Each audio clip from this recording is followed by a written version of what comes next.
Mine? That's yours? Hello, everyone. If you could please take your seats.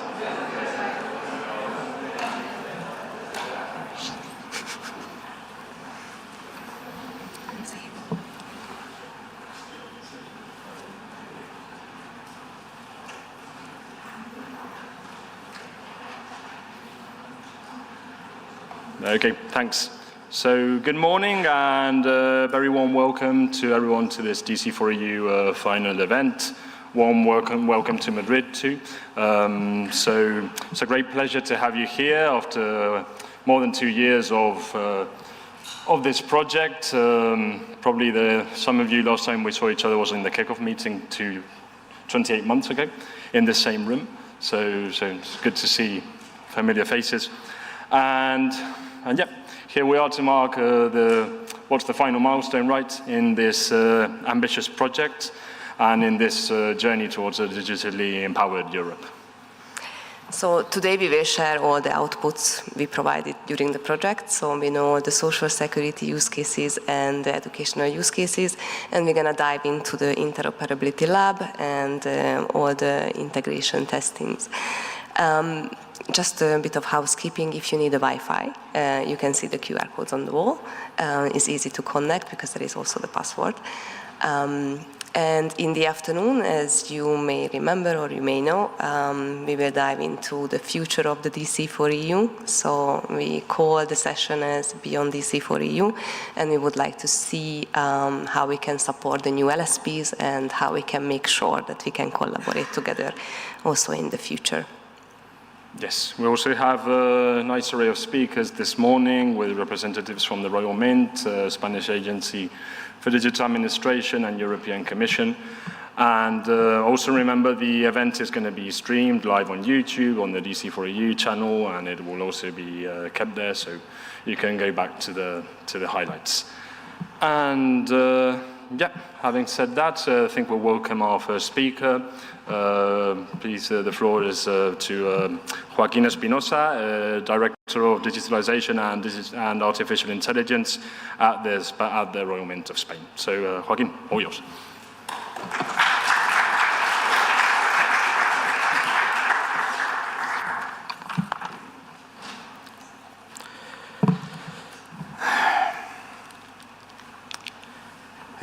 Good morning. First of all, I would like to thank you all, both those who have attended in person and those who are joining us online, for being here to the closing event of the DC4EU consortium. I would like to thank the Spanish State Agency for Digital Administration for the honor of having chosen us to host this event. To give you some context about who we are, Spanish Mint has been working on electronic identity service since 1997. We started with electronic certificates for citizens, then come those for company, followed by SSL certificates, sales, and finally, electronic certificates for public employees.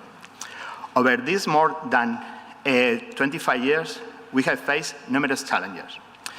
Problems with the issuing of certificates. At the beginning, browsers had tools for generating keys for certificates. Over time, this tool disappears and had to replace by their own tools, or the certificates had to be delivered directly for the user. At some point, the signature tools also disappeared from browsers, and we had to find alternatives to ensure users could still sign using certificate electronics. There were compatible issues with electronic certificates issued by different trusted service providers. Then came security updates in browsers that made some of the newly developed tools obsolete, which meant we had to develop new tools. National regulation on electronic certificates arrived, as did the rules set by the entities that govern the requirements for certificates to be included in browser trust storage, and later, ADAS emerged, bringing new change to the certificate formats. Currently, over 16 million certificates bear with excellent work done. For this reason, when the opportunity arose to participate in the consortia that will set the standard for the new European identity in the coming years, Royal Spanish Mint had to be involved. But this work has been thought marked by continuous change among all the actors involved in the use of electronic certificates browser, national legislation, and European law. Working in this way for over 25 years has been challenging, and that's why I look with envy at the opportunity we have been given to develop the new European digital identity. The idea being the consortium allows us to consolidate this work within a few years, as all the tests defining the new European identity are established from the beginning. Digital wallet, credential, information, exchange mechanisms, regulation, and any other aspect related to this new identity. When preparing this speech in English, an analogy came to me. As a civil servant in Spain, I don't usually speak much in English, except in specific projects. I believe you have noticed this. When I speak English, I need a couple of minutes to fully understand my counterpart. And after that time, communication starts to flow smoothly. Since I began following the DC4EU consortium, I joined about halfway through, I have noticed that the same happens in the consortium. The best specialists for cutting-edge disciplines come together to try to reach common goal, which is basically to understand each other and subsequently generate a communication standard under stable volume. The rest of this goal is it is necessary to listen to all parties involved, despite speaking the same language, sometimes struggles to reach an agreement. Finally, through Thermal S4, the objectives of the DC4EU have been achieved, and it has not been easy. Along the way, there have been countless meetings, discussions, disagreements, and more. But then, the will and the professionalism of all the participants had allowed us to meet the goals expected of us. This has not been easy. In some work packages, there were over 100 entities involved. Reaching a consensus among the parties is a colossal task. Moreover, we faced additional difficulties. As we pursued the consortium final objective, legislation and standards were being developed in parallel to support the goals we were working towards, meaning we had to continuously adapt our work to this change. But as I mentioned earlier, it is better to have 3 years of hard work to define as a solid foundation for the new European identity than to constantly make change and adjustment. This way, we ensure the success of the new European identity. I thank you once again for your presence and participation. We are here thanks to your dedication and effort, and I am confident that this event will mark the beginning of a new era of success and collaboration. Now, to continue this very special day, I have the honor to introduce the next guest, Santiago Graña, Senior Advisor at the State Agency for Digital Administration, whose work has contributed to advancing the objectives of the different work packages in which the State Agency for Digital Administration has participated. Thank you very much.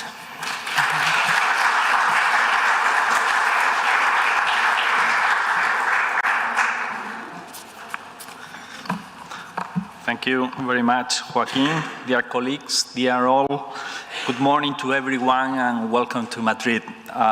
It's my honor to host you here today for the closing ceremony of the Consortium Digital Credentials for Europe, DC4EU. First and foremost, on behalf of the Spanish Ministry for the Digital Transformation and the Civil Service, I would like to express my gratitude to all the members of the consortium who came together 2 years ago, more than 2 years ago, to make this endeavor possible. Your dedication, expertise, and collaborative spirit over the last 2 years have been instrumental in ensuring the success of this project. Furthermore, I would like to extend this gratitude to the colleagues from the European Commission who are here with us today, with a special mention to the representatives from DG Connect and JADEA. And last but not least, to the Spanish Royal Mint for hosting us in its auditorium and Mint Museum. Thank you very much.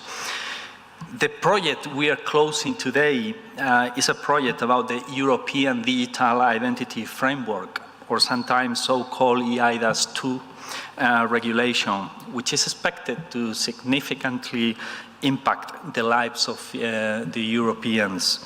This is a very ambitious regulation introducing the brand new European Digital Identity Wallet, a new tool designed to enhance secure and efficient digital identification across Europe.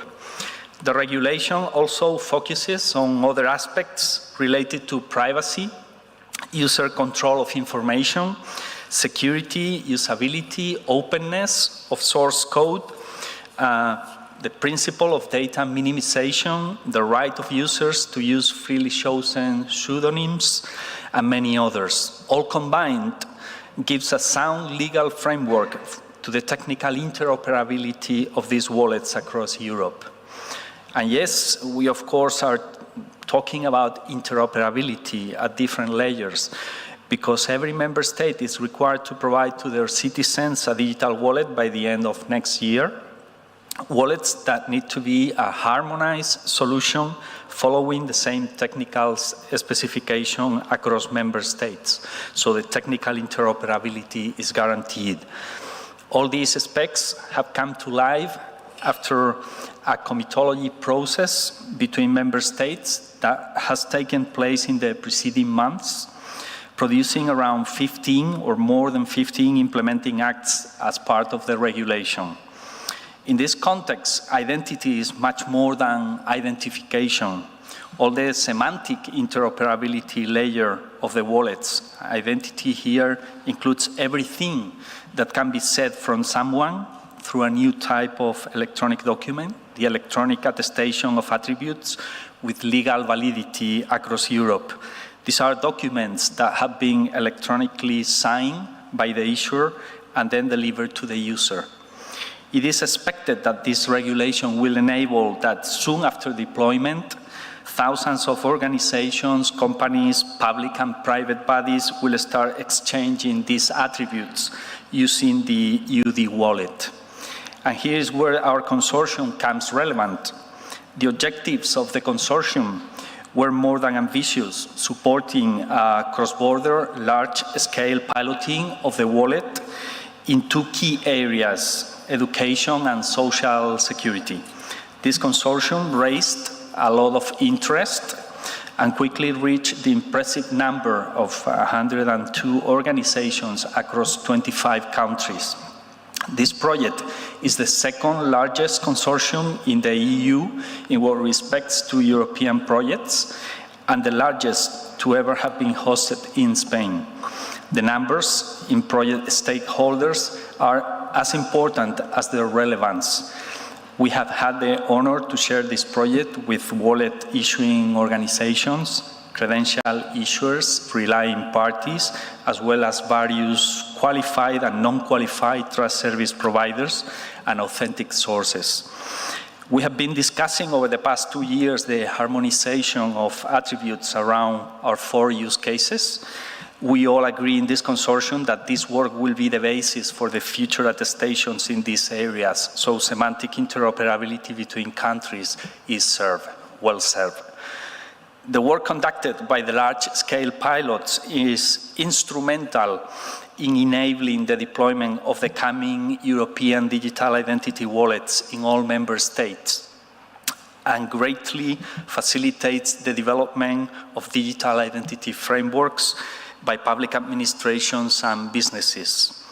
It has also been instrumental in addressing shortfalls and in giving key technical and regulatory feedback during the drafting process of the architecture reference framework and the implementing acts.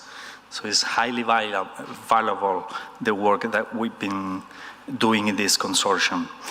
This journey we have gone through has not been without its challenges. Navigating the complexities of cross-border collaboration, aligning technical standards, and ensuring interoperability across such a diverse group of stakeholders require resilience, adaptability, and above all, an unfaltering shared vision. Thanks to your collective efforts, We have not only met our objectives, but have also set a benchmark for future initiatives within the European digital identity landscape.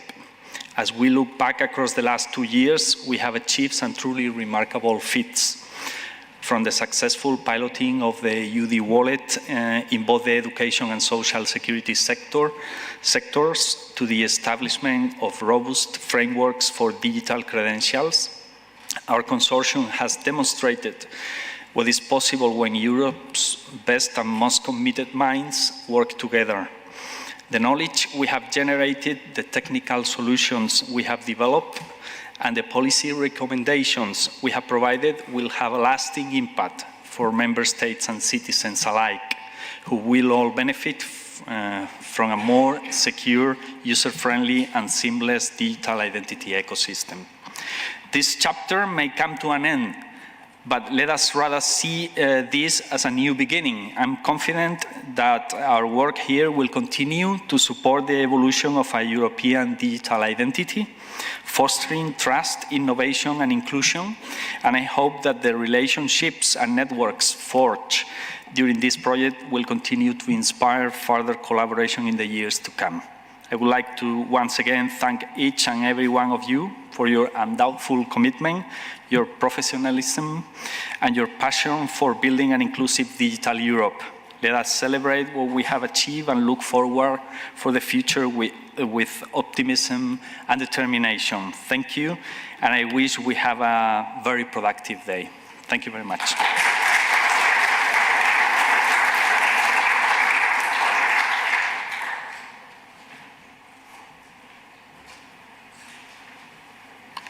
Thank you, Santiago. And now I'd like to welcome to the floor one of the people behind driving the policy in the European digital identity ecosystem. So Maya, yeah, okay, floor is yours. Okay.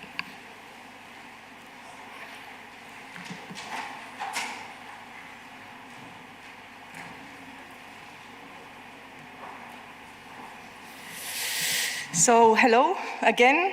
After 2 years, it's great to be here again. I'm not sure if, well, I know a few of you, but I'm not sure if everybody knows why I'm here. I'm representing, in fact, the Commission, so we are behind, among others, I'm representing the Commission that is behind let's say, the promotion of this pilot for the European Digital Identity Wallet. I'm going to show today a bit of a few slides that I hope that you already know, but I think that it's good to make a recap, and others on what is the state of play of the implementation of our project, in fact, because it's a bit from all of us now, and what is going to come now, because life does not end with the end of the pilot. So it's not working. Now. So let's make a short recap on what is the wallet, but I hope that at this point in time, no, it's not working very well. ¿Dónde te vas a apuntar?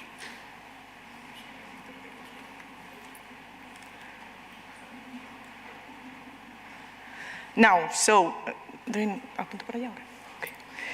So, we all know that what is the wallet, who is the target of the wallets. It's aimed for every citizen to be used in the EU. We hope that it's adopted throughout the Union, and it's recognized, of course, because of the regulation by public and private and public services. And the goal is to, in fact, to have an EID mean that is secure and is private, and we can really offer this kind of service to our tool to all citizens in Europe to be able to identify in a secure and, thank you, private way. You know that all member states need to provide at least one European digital identity wallet. But all these wallets are based, of course, in the same standards to be able to be harmonized across Europe, because the goal here is that we have one tool for everybody that can work in all the member states. And the deadline and target set by the regulation, in fact, it's the end of 2026. So we are kind of close now to our goal.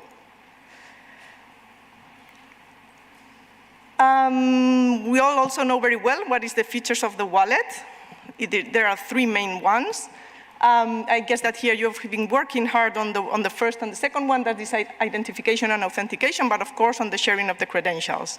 The credentials that we talk about, well, there are different names to refer to those, but in fact, the accurate term is electronic attestations of attributes, but we all know what this means. It means that we can share PDA1 or an EHIC, or we can share an educational diploma with our wallet. And the final one, that is the sign or seal electronically with the wallet. But the wallet is not only the wallet. There are a lot of things around it. This is a framework. It's not a main tool. It's not only an application. We need to have a lot of things around it to be able to develop it and to meet our goals. So first of all, we need to work the regulation. You know that it was adopted, but we still in the end of the regulatory process. That means that we have also implementing acts to be adopted. We have worked very hard this year to be able to meet our goals. And I wouldn't say almost all of them, but a lot of them has been fortunately adopted, but we are still on the way. We need to have also this document that in fact explains how is the architecture of the wallet defined. This is an ongoing process. It has been from the beginning a challenge. I mean, you have suffered it, of course, because you remember that it was a delay, and this has been also in accordance with the member states for the development of this document. Together with the ARF, another huge challenge is the standardization process, because what we found is that in the timeline that we manage, technical specification and standards, some of them are there, some others need to be updated, others are not there, so it needs to be developed. So we also have been working with standardization organization on this process to be able to, let's say, have a really good base on standards and technical specifications that can support the ecosystem. Another point, also critical, and also, let's say, that we have been working on hard and also have impacted you, is the reference implementation. That it's a model of a wallet that everybody can take and reuse. You know that now it's published. It's also evolving, adding new functionalities, and we aim also to have a final version early next year. Then there is you, that is the pilots, that really are supporting and are testing these things, because otherwise we will have a lot of regulation, tools, standards, but with no really knowledge of this will work or not. So pilots are a fundamental pillar of our work and what we are doing. And of course, finally, the use cases. Use cases are more definition and what we aim to do, because the wallet is nothing without a use case behind. So we will need to have something to offer to the citizen. We can just provide a tool that is void. So also, the working on the use cases, it's something that we are looking at. On the implementing acts, I will go very quickly because I understand that you are not very interested in the regulatory process. The only thing that you need to know is that on what relates to the wallet, you know that the main regulation, it's based on 3 pillars. One is the interoperability of EID schemes. The second one is the wallet. The third one is the trust services. So the main part that relates to the wallet implementing acts that really are the ones supporting the wallet implementation has been adopted, fortunately this year. It was one missing, that is the issuance, the requirements for the qualified electronic attestation of attribute providers and the PAP providers. That also is very linked, is a trust service, but it's of course closely linked to the wallet, because without this trust service provider, I mean, of course, a main part of what is the wallet ecosystem will be missed. And there are still ongoing discussions, but these are more on the context of other trust services that are defined in the regulation. But also, hopefully, will be adopted very soon. So what are the milestones that we have achieved? I have already a bit mentioned those, that it's the success on the adoption of the implementing acts that really gives a bit the idea on the basis on how the ecosystem needs to be implemented. We have adopted adopted or the architectural reference implementation, the 2.0, but it is evolving and new versions are also published. And we are with the wallet reference implementation, but still iterative releases of these libraries that can be reused are updated, and they have additional functionalities that, that are really based also on the requirements of the regulation. Of course, the large-scale pilots. We are now in the process of the ending of these first 4 pilots that were promoted by the Commission, but almost, I think, all of you know that there are others coming. September will be the date that the new 2 pilots will start. And another part that is quite important is the certification of the wallet. We are also in this process because all the wallets that member states will need to issue to offer to the users will need to be certified. And this is also a challenge because there's no an actual certification scheme in place, and we are working on that together with ENISA. Very quick, so ARF, that was a pain. 2.0 was adopted in May, but we aim to have the 3.0 to be concluded by the end of 2025. In between, there are incremental versions that are published during the year, and the epics and the topics that are discussed under the ARF are, of course, agreed with the member states in the cooperation group. The technical specification, let me also make a point on this because this is quite important. The technical specification and standards is the base also for our ecosystem. So we need to have, in fact, a comprehensive, let's say, base for this. And we found, as I said at the beginning, that there was a mixed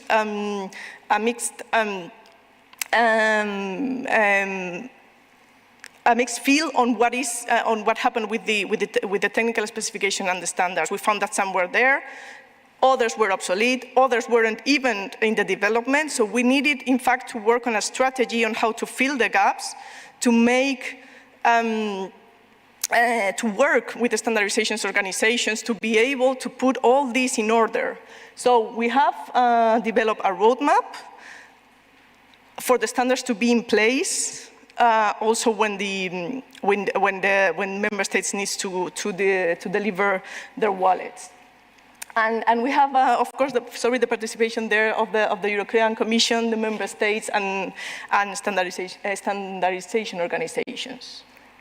This is a transparent process, so if you wish, you can go there, you can see what is the roadmap, and you can see how the state of play of the different developments for the standards and technical specification is going. And we are, in fact, very, very keen on having this progress and closely monitoring how the standardization bodies are doing. And this is my final slide, because I think that I have talked a lot. But I really wanted to put a focus on this. So we need to have use cases. I think that this pilot chose really 2 of them that are very relevant to the citizens. So it is very good that, and it's great to have been participating in the development of the pilot, but we really hope and we really expect that there is the next step that really can go to some kind of production point where, in fact, users can be able to share a diploma or share a document on the social security. I know that there's still work to do on that side, but I just wanted to finalize my, my speech saying that the work has been great, but there's still the final effort to be able to reuse and not to lose all the hard work that you have been doing. And that is all from my side. Thank you very much.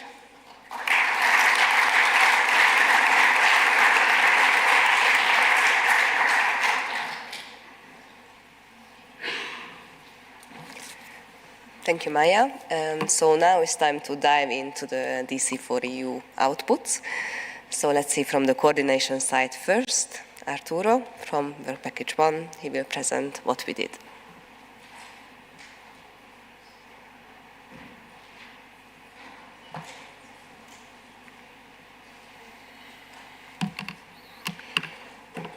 Okay, so thank you. We're doing quite well for time, actually. It's unexpected. But I think it's positive because probably Dries and Gerd will need some time more. Okay, so the idea here is to do a quick overview, right, of the project results or where we are today with the key performance indicators, but also to say some brief words about the journey and why certain decisions or paths were taken. And also the complexity, right, of the ecosystem in which the project was developed. So in a nutshell, I mean, you probably all know this, but in a nutshell, DC4EU is these four things. We have two use case areas, right? We have education, led by Dries. We have social security, led by Gerd. Within the two, can call them pilots or use cases. We have other use cases, sub-use cases. In one case, professional qualifications and diplomas. In the other case, PDA1 and the European Health Insurance Card. And as Maya well pointed out, it's very high impact use cases for the European citizens. So of course, it's the outputs of the work we've performed in this consortium are very important for the European Union and to our fellow citizens. This, of course, has an even greater impact given the scope of the project. I'll dive into this in the next slide, but we have 101 organizations from 25 countries, that's 22 member states, plus Norway, Switzerland, and of course, Ukraine. So as Santiago pointed out before, it's the biggest consortium ever to be hosted in the history of Spain. Currently, it's the second biggest in the EU. We have Philippe from Potential here, which took the gold medal when it comes to size. So, so yeah. But of course, managing a consortium of this type is complicated. Also here regarding profiles, we've also had a hybrid approach. We'll explain this with a bit more detail, distributed ledger technologies and also classical PKIs. And implementation has been complicated because we had a wide array of stakeholders, heterogeneous stakeholders, let's say too, which doesn't facilitate things, and of course external dependencies in a very complex, challenging, and evolving framework. So, when it comes to the consortium, I have to say when we started, I can remember, I think it was March 2022 that we met with Angel, who's now sitting here. And said we had to set up a consortium, right, for the ADA's call for proposals, and we have to make sure it has enough scope and impact, right, to go through evaluation. So the original result of DC4EU was 80 organizations from, I think it was 22 or 23 countries. Also, it was interesting times. I remember when we met with the Ministry of Digital Transformation from Ukraine, like 3 months after the Russian invasion. They were very interested in this. Also met with Switzerland before they became an associated partner of the Digital Europe program. So yeah, it was an evolving ecosystem, very interesting. But of course, managing 80 organizations from 22 countries has its challenges from a governance point of view. And if that wasn't enough, then we did an amendment and we added 20 more. So now we have 101 from 25. Also a few words regarding the governance structure. As you know, the consortium strategy and all of the decisions taken have been taken by the strategic committee. It hasn't been led in a top-down way. We've tried to involve stakeholders, different stakeholders that are key both in a sectoral domain, education, social security, but also in digital identity, with both member state representation and sectoral representation to try and bear into account the the interests of all partners involved in the project. We've also had a lot of help from our work package leaders. Of course, a project of this size, it has 9 work packages, and with that coordination and that leadership from the work package leaders, this wouldn't have been possible, of course. Iterations, there's an original grant agreement, and there were 2 amendments. First one was more focused on on onboarding new partners. Second one was more focused on refining exactly the scope of the technical profiles that were to be piloted, and also adding the necessary resources or configuring those resources for the pilot to actually be possible. And organizations, of course, a wide array of organizations, different types. We had member state authorities, institutions, universities, social security institutions, research and technology organizations, which I think it's very positive, and of course, more or less united in diversity, right? Diverse institutions create a stronger consortia, but it is true that to manage that, or to be able to calibrate a consortium, a governance model that can make that run smoothly, also has its challenges. So, just some words on implementation on different sides. The first one is project management. Of course, an ambitious project management and quality assurance plan was launched at the beginning, defining the necessary processes and structure. And then, of course, as said before, consortium strategy was led by the strategic committee, also aided by the work package leaders. And I would like to give a thank you to the strategic committee for their work. I think we've been meeting weekly for the past nearly 3 years. I think I've seen some of the strategic committee members more than my parents for the last 2 years, to be honest. But yeah, without them, this couldn't have been possible. Decision-making mechanisms, and the project evolved, and of course, as it's normal in a project of this type, we faced challenges, so we've also been refining the decision-making mechanisms, creating new processes, but always trying to keep everyone in the loop, and making sure everyone felt comfortable with what was decided on the implementation side. And lastly, of course, I mentioned to the advisory board originally when we created the proposal, it was envisioned to have a member state advisory board, but then kind of the member states' interests were already represented within the consortium. So Alex had the great idea of involving key players from the digital identity domain, both in Europe and the United States. And in the last year, the new advisory boards were created, which has also been interesting to disseminate the consortium's work and also take into account new inputs, and enhance collaboration also with other initiatives such as the GDC that took place in Geneva last week, and other and other initiatives similar to that. Just a few words on the critical path. This is a very, very, very high-level overview of the structure in the consortium, but here I'd like to focus on the external inputs, because these external inputs, external dependencies, have also created challenges in the projects, and I'm not saying that they aren't challenging to address too. It's a very complicated ecosystem. Now we do have an architecture reference framework version 2.1, Maya, if I'm not mistaken, or 2.2. And now there's a reference implementation that's much more mature than what was available a year and a half ago. IDAS 2, now the regulation is enforced, but when the project started, it wasn't, there wasn't an agreement yet between the Parliament and the Council. And of course, implementing acts. Implementing acts are being voted and deployed as we speak. I think it's the third batch we're here right now.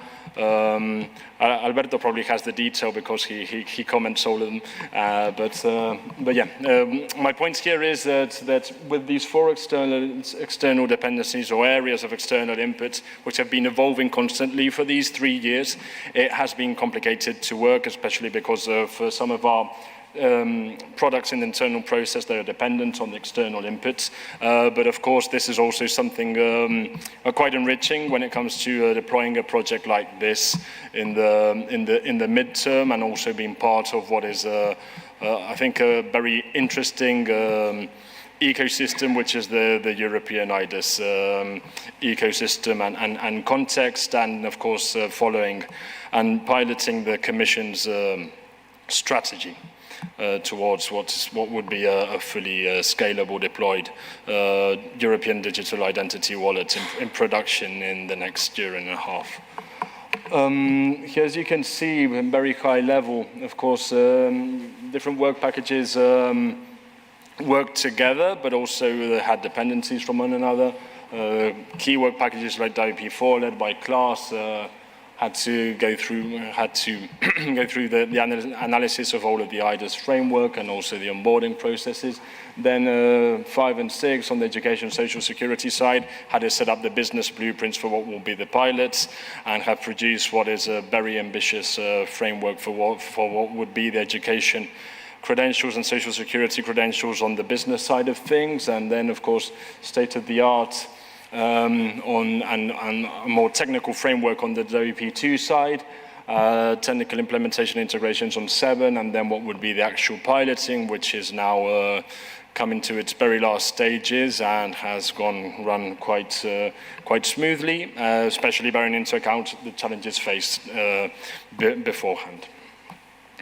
Just to give a bit more detail, I won't dive into this slide, but this is just the last 6 months of the project, and this is the high-level overview of those 6 months. So point here is 2, a project that is of this complexity and with so many stakeholders, work packages and products and dependencies working, the fact that we're going to get to the results that we'll now present makes it doubly rewarding.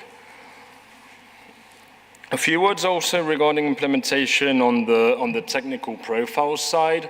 So this is something that has evolved throughout the project. At the beginning, there was another, I wouldn't say another approach, but there was a more focused approach on the DLT side.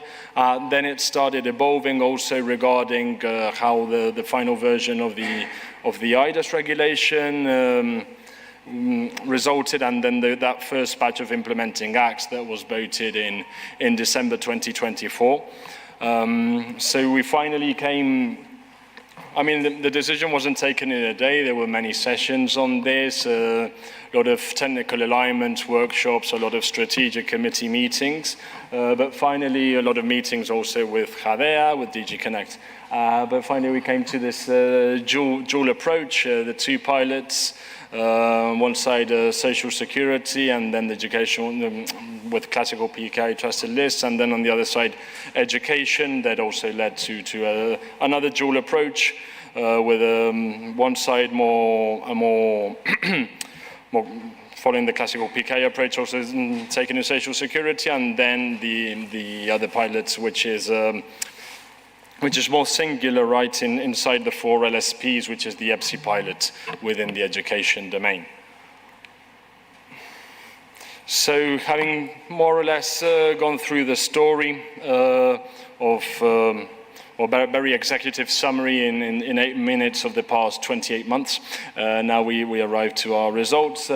Some of them you see are in process because the pilots have finalized last week, so we're still compiling all of the results, but yeah, it all should be ready for next week and also for our final report in September.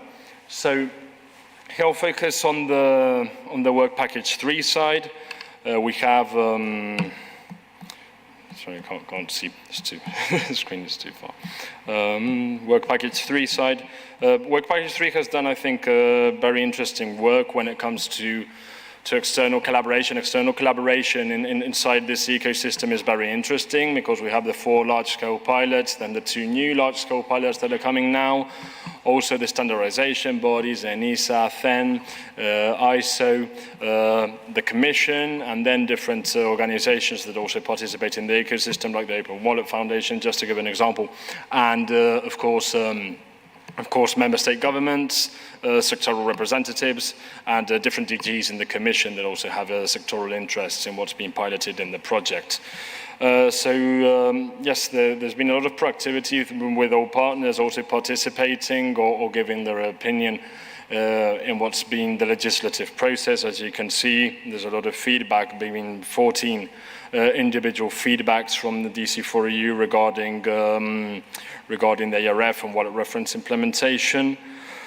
Also, a lot of presentations and coordination group meetings that had taken place and that had been co-hosted by the Commission. We've got 20 there. 11 interactions with EC bodies. analysis and identification of major changes in authority releases or the architecture reference framework. We have 12, a lot of proactivity when it comes to the Commission's GitHub. 13 meetings, workshops with other wallet-related consortium projects. So, of course, a lot of interaction with especially potential EWC and I think NOVID too, but a bit less. More than 455 participants in other wallet-related consortium meetings. And of course, a lot of internal alignment workshops and newsletters. Then moving on to more the governance, more the cross-project work packages, let's say, mainly for 7.8, not exclusively. They've been supported by other work packages, but here it's quite interesting to see how they've laid what's the foundation on both a technical and legal level for what has been the technical implementation and piloting of the project. So, what is issuing countries involved in the project? Objective 10, we're currently in 7, but we're conversations with 4 because here the slight issue is actually providing the means of verification for those wallets issuing countries. Same goes for the qualified electronic signatures. There's been quite ambitious within the pilots, but as I said, the pilots are finalizing now, and the deployment testing and results libraries will be available in the next week or so, and implementation of verifiers the same. Governing authorities, reach KPI there. We have more than 10 governing authorities identified in the project that have proactively participated, both in definition and piloting. And ecosystem members, same goes there. Entities that have undergone audits, this is something that's also being compiled, but of course most of these entities are within both the Commission's ecosystem and their member states' ecosystem in the IDES domain. We also have a lot of QTSPs, authentic sources within the project that are helping us reach our auditing KPI, and attribute data and trust registries and data and attribute and schema registries, same situation. Then I won't go through too much detail when it comes to WP5 and WP6 because, of course, Dries and Gerd, and then also regarding the slide before, Stefan, they'll also give their respective presentations. I think they're going to focus more on the practicalities of everything, especially regarding demonstrations and evidence of what has been done. But we'll just do a quick dive through the key performance indicators on the piloting side. So what users involved in WP5 and users, current status is 1,020, objective was 1,000, probably a few more from last week, Dries. Same goes for the education domain-related institutions from different countries that had interfaced the wallet. Update from the beginning of the month was 34, objectives were 25. Education domain-related institutions issuing European electronic attestations and credentials, 3425. Then wallet transactions for the education domain completed in pre-production environment. Have 1,000 more than what was expected. Yes, there's a zero. It's 5,000, not 50. The consortium's big, but it's not that big. And the minimum of institutions or companies from different countries that will interface the wallet. We have 14 as of the end of June, and the objective was 9. Then it goes to WP6. Similar metrics. WP6 has a bit. Well, originally when the project started, there were half of the partners in WP6 than in WP5, but then in mid-project decided to onboard another 15 social security institutions. So yeah, but the KPIs in this side are a bit. The objectives are a bit lower than in the education domain. So, but also very good metrics here. What are the users involved and users are more than 300, that's more than 50 than the original objective, and as said, this is from end of June, so this at the end of the project the numbers will be higher. social security domain-related institutions from different countries, more than 20 onboarded and participating, and that have interfaced the wallet in the pre-prod systems, issuing electronic attestations of attributes and QEAs, credentials, more than 20. Transactions for the social security domain completed in the pre-prod environment as of end of June, 1,532. Minimum institutions and companies from different countries that will interface the wallet. We now have 15. And to end this presentation, just a quick dive on the communication metrics.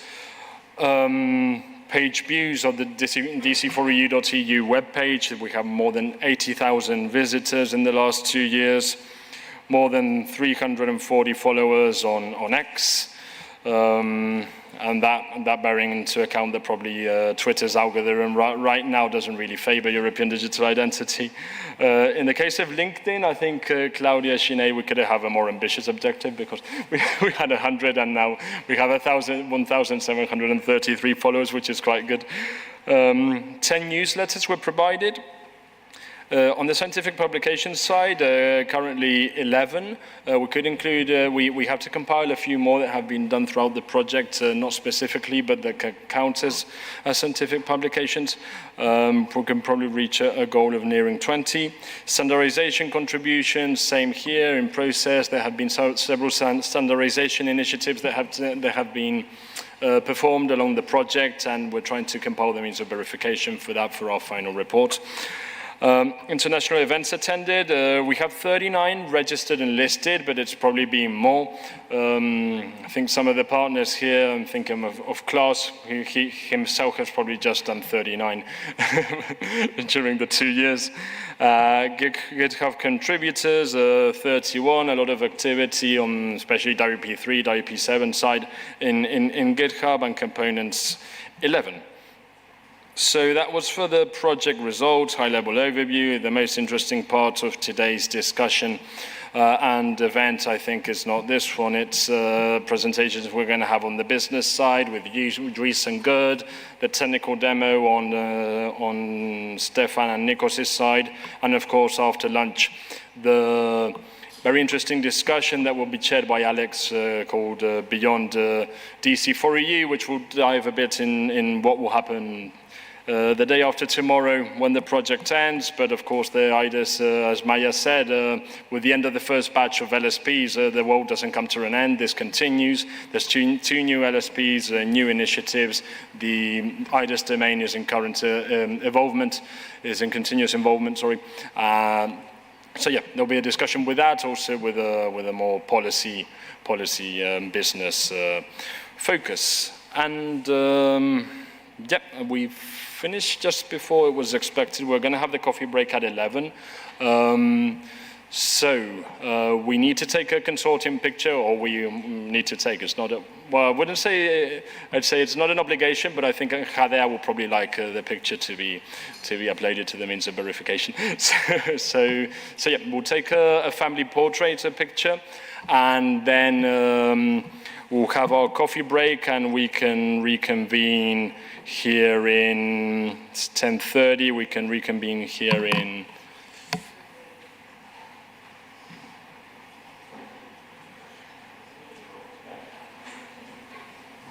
yeah, and we can reconvene here at 11:30 for the WP5 and WP6 presentations.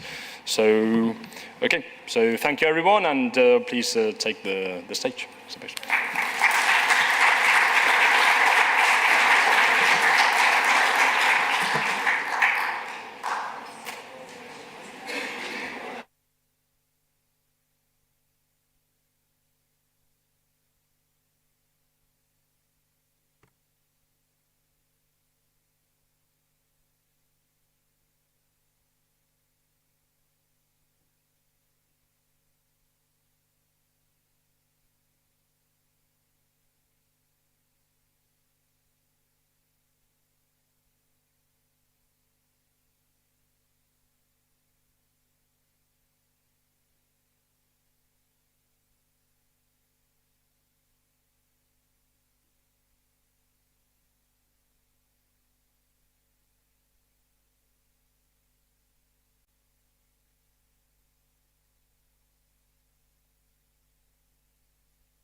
Ah, no, certainly.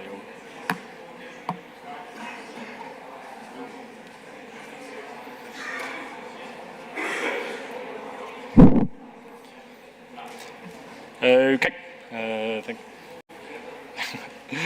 Okay.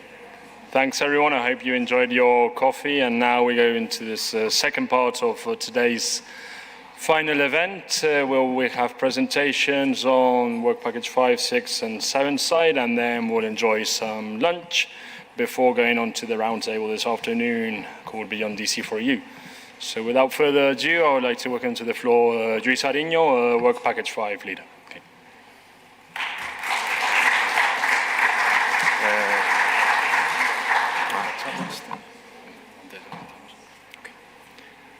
Okay. Thanks, Arturo, and nice to see you all here. Today, I think before starting, I think I'm so happy to be here today. I think, and also more, let's say, comfortable than usual, because I think it's to explain what we have achieved and succeed. And I think it's important to say that we have succeeded as an LSPs. And also in alignment with GERD, with Work Package 6, which somehow showcase the same, let's say, narrative. So we will start showcasing the reality, then the vision, and then we will explain how we have been able to also achieve the reality, the new reality, let's say, with the UDA paradigm, the EIDAS, and so on. Then we will showcase also some insights on what are the main key, I think,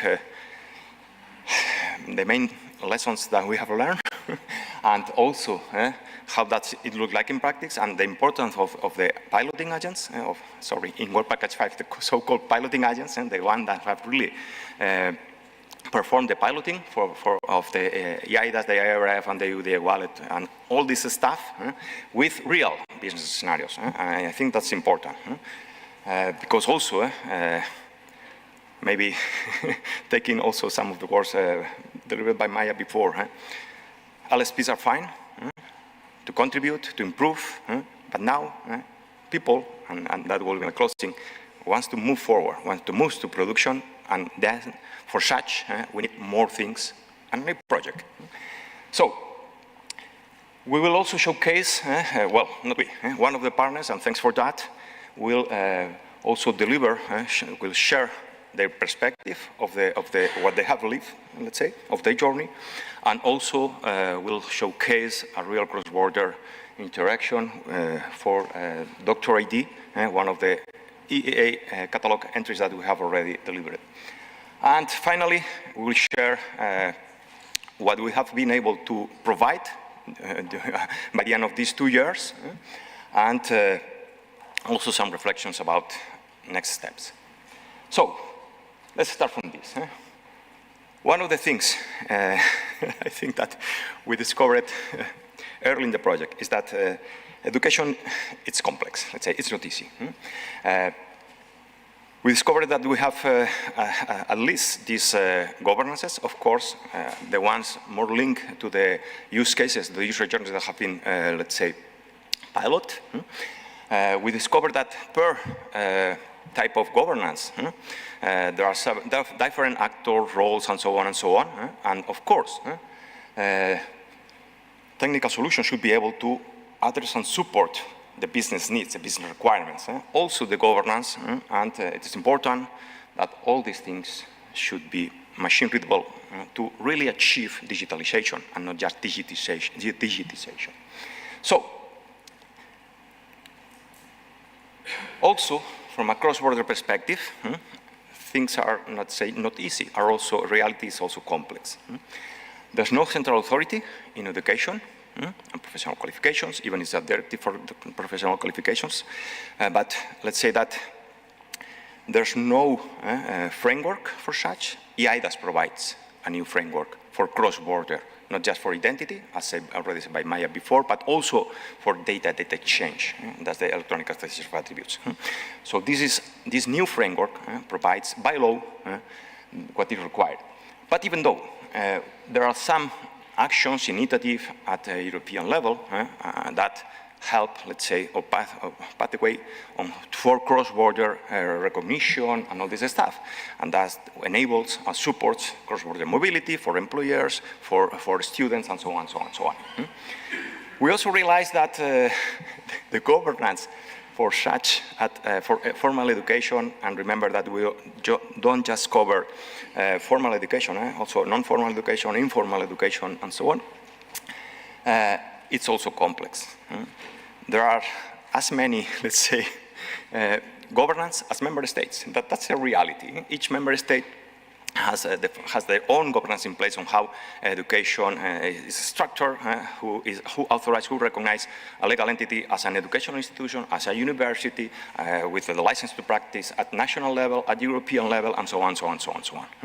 So that was also some, let's say, some things or some realities that were taken into account. Of course, there was also a data exchange paradigm, the current one, the most used as per today, that yes, the citizen is there, the learner is there, but let's say mostly or not with full, let's say, control and management of their own credentials. But this is there. And I think we also have learned that this also will be there, because for all existing paradigms makes sense. But then EIDAS2 came into action. With, as said, I think one of the more important things is that the framework that provides and the cross-border shall not be denied or mandatory recognition. But added to it, this new EIDAS2, this EIDAS review, introduced the wallet. And that's important, because that aligns also with the mindset or the conception or the vision of education, being able, let's say, to empower the citizen, being in full control of their credentials. And their credentials also from a long life perspective. Here we are used, let's say, to look at the journey of a citizen, learning journey of a citizen, let's say from a vertical, for a siloed perspective, being depending on the level of education and so on. But from a citizen perspective, it's a unique journey. That's, let's say, what the EIDAS2, the UDI wallet enables and supports. So, how we move from this reality to this vision, and then how we came and succeed to provide, let's say, the new reality through the LSP. First, within Work Package 5, we gathered all the knowledge, and that's how we realized that there are several different governances that per member state, the governances differ, actor roles, how education, different education level are structured, managed, and so on, so on, so on. Then, thanks to the input, the insight of the EIDAS regulation, of the IRF, implementing acts, and all this stuff, we started to address how things should move or should evolve to provide this new reality. And of course, then we move, thanks also to the collaboration of other Work Package 7, Work Package 2, Work Package 4, but of course also the communication dissemination, all this stuff, we move to the real user journey deployment and the real goal of the LSPs. And here, the goal was not just, let's say, produce something that works, but also taking in mind that adoption is not easy, also provide some elements to facilitate adoption. That's why we provide not just tools and so on, but also some elements that will help the current educational/professional bodies to move to the new reality, reusing what we have provided. Let's start with this, how we have managed that, and some of the key highlights that we have already discovered and I think learned. First, one of the main outputs is also that there's really a non-EIDAS scenario, that's scenario 1, that does cross agreements. This is how we mostly in educational professional culture work as per today. Cross agreement, we recognize each other using these means, that means, whatever. That is there and will be there for existing things. But now EIDAS2 provides these new 3 scenarios. These are aligned to to the role of the issuer, let's say. So there's a TSP, there's a private sector non-qualified trust service provider providing EAAs, electronic authorization attributes, the public sector body in charge of an authentic source of acting on their behalf providing PAP EAAs, and then we have the qualified trust service providers providing qualified electronic authorization of attributes. Depending on the role and so on, there are several requirements. And I think this is something that we have also remarked during the project. It's not just about technology. EIDAS is mostly about trust. Trust means the 4 dimensions of interoperability, right? And that's what we provide. So we identify this, and as I will say later, the LSDs has mostly focused on scenario 2 and scenario 3. Then, we realized that, well, I don't know if you're aware, but we are using 2 trust models, let's say, classical PKI and the decentralized PKI. So, one of the things that we realize in education, with the gathering of all the information, realities, and so on, we realize that classical PKI provides all the things that needs to be provided, right, to recognize someone as a trusted issuer, as a trusted reliable party, and also a first level of, let's say, embedded disclosure. So this EAA can only can be restricted to these specific relying parties, but that's not enough for education. From a business perspective, we also contributed, or we also developed that we need more granularity. It's not enough for us maybe to know that this is a trusted issuer. That, of course, is required. We also want to know, it's a higher education institution? Yes, not. Has the related authority, ministry of whatever, or a national quality assurance agency, whatever, has properly authorized this issuer to provide the issuance of such EAs? Yes, no, and so on and so on. So we realize that classical PKI fully covers one spectrum, but we can complement such with another complementary trust model. So in education, we have piloted both, classical PKI plus DPKI, and now also the hybrid model will be delivered by end of 31 of July. We also noticed that the practical impacts, this is only a highlight, practical impacts for a current educational/professional qualification institution. And that's also something that has been piloted. We realized that current educational/professional body institutions, now they have the database. This is the real digital asset. That digital asset, we can provide through the issuance of electronic authorization of attributes. We can provide something that has legal, let's say, effect, equivalent legal effect, but it's not the same. But for such, we notice that educational/professional qualification bodies needs to enable new services like the authentic source, and then being able to move from the digital asset to these data stores that then the issuer will gather the information.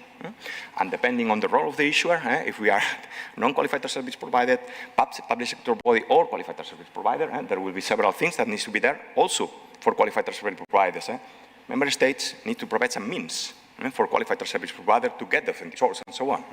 So I think we have discovered several things that also provide richness, let's say, and we also share these findings because it is important, and these are maybe some of the outputs of the project, but it's important for member states to be aware of what they need to provide. Because if not, things just won't work only with a wallet or the PID. If we want real usage, member states need to perform a hard work still to be able to enable all these things. Then we have, of course, the issuer asset that need to connect and so on and so on. We also have learned, I think, that the same institution can play both roles, authentic source and the issuer, or not. It will depend. Because, as I said before, after, there are some requirements. Security requirements, procedure requirements, and this is really important because this is really what the EIDAS is about. Then we also discovered that even if we are an issuer and if we want to consume the UDI wallet, the PID, or the credentials that they were issuing, we also become automatically a relying party. And for such, also member states need to enable some mechanism in place to enable rallying party registry and so on and so on and so on. But let's say that we highlight here the main findings. Of course, all this needs to be supported by verified data registries. I don't care what is the final implementation, but by verified data registries. So everything, all the roles and so on, should be able to be, let's say, gathered and double-checked in a verified machine readable way. We also find some opportunities of the EIDAS and the UID wallet and so on. First, there's a new EID means harmonized at European level. That are really good news, let's say. Of course, it won't replace existing EID means. It's a new one, a new channel that we can enable. And for example, when we need high level of assurance for enrollment, to request and provide the issuance of the official degrees and so on, we really need to double check who is trying to request that and be provided with. So there's an opportunity to add a new identity proving mechanism in place, requesting the wallet. And of course, it is harmonized. It can cover both national, let's say, citizens, but also all European citizens. And that provides efficiency, right, from a business perspective. Then, as I said before, we have this new data exchange paradigm, with the citizen taking ownership and being proactive and giving explicit consent. This simplifies a lot GDPR, privacy issues, and so on. This is also a benefit from an institutional perspective. And, as I said before, this provides, by law, cross-border shall not be denied or mandatory legal effect. That means that, of course, we can continue working on closed silos, on closed agreements, but we cannot deny this new means by law. So, but as I said before, depending on the role that we want to take, there are a lot of compliance of things that are mandatory. So it's not as easy as decide, okay, tomorrow I will become a qualified service provider. Okay, guys, good luck with that. Or a public sector body. Member states will define who is. But even for being a non-qualified service provider, we also have some mandatories, also for an authentic source. So we need to be aware of this, be prepared, because this, as I said before, cannot be denied. There's no opt-out option. So we need to move forward. How we have moved forward? As I said before, with Pilot 1 and Pilot 2, Pilot 1 classical PKI plus CRLs, Pilot 2 with the DPKI plus verified data registers and so on, so on, so on. So the partners opted for one solution or one trust model, another trust model, and so on. But both of them, and I think that our units have succeeded, have provided, have deployed, have also provide feedback to improve existing solutions, to also see that there's a need for more. So these are the pilots, the countries. There are more than one partner piloting agent per country. That's why you see only maybe 6 countries, but there are 8 piloting agents for Pilot 1. And you also can read Pilot 3. Because Pilot 1 focuses on classical PKI plus CRLs. Pilot 3 are piloting agents, brave enough to be able to pilot both of them. And they're brave enough because I think it has been a hard work. But there are 3 of them. Who are them? So you can see here who are them for Pilot 1, for Pilot 3. And I think that the good news, as I said before, is that all of them have succeeded and been able to provide, to pilot, to provide feedback, and so on. And to contribute to the KPIs, but of course, the KPIs need to be there, but I think the most valuable thing are the intangible things, the feedback that has been received to improve, and so on, so on, so on. So these are the 8 of them, and then we have Pilot 2, as said. There are also less, let's say, countries than piloting agents, but that's because in every country, almost in every country, some of them there's only a one-to-one relationship. There are also more than one piloting agent, and then of course the same Pilot 3, the same 3 piloting agents that were opted up for Pilot 3. Sorry, opted in for Pilot 3 are the ones that you can also see here. So here you have also the relationship. Sorry, I said before, for Pilot 1, maybe let's go back 1 minute. For Pilot 1, and there was a SaaS solution provided, so all of them were able to do it, but also there were national solutions, like for example, Finland, that deployed the LSP with their own infrastructure and services and so on. Same here, we have there was a solution provided centrally on a centralized way by WorldPact 7 to be able to provide. We'll have more insight on that later. And same solution was also reused or provided using a SaaS solution. But there was also, I want to highlight here, the Poland solution from Poland, provided by NASK, that provides a national solution for all the universities that were involved in the project. And that's it, okay? Well, there's a second, and then, as I said before, and we have 27, yes, 27, yes, and the three, 31, yeah, 28, sorry, and the three same ones that were piloting both, let's say, trust models. Here are the things that the outputs. It needs to be clear, the piloting agents, well, I won't repeat the same messages that were provided by Arturo and so on, but let's say that even with the reduced timeline, I think that we had, with all things in place, the ARF latest versions, the first batch of the implementing act, the regulation, blah, blah, blah, all this stuff, I think we have been able to succeed on both options, on classical PKI and also the PKI one, being able to provide everything and to test all what was able to be tested by the piloting agents, and I think that's the important thing. Here, well, I don't know, Arturo, if I can make a click, the video will start. Arturo is not here, maybe? Okay, let's try to do it. Yes, okay, this is just a highlight or showcase of the things that have been provided. As I said before, on the right side, the wallet with the PID, so the wallet becomes operational. Here, we are just requesting a non-foundational ID credential, the educational ID, to onboard. At this point, we are onboarding a citizen as a student in the Rovira Virgili University. And once we have the thing, we also, as you can see here, we also have terms of references, terms of use, sorry for the credential.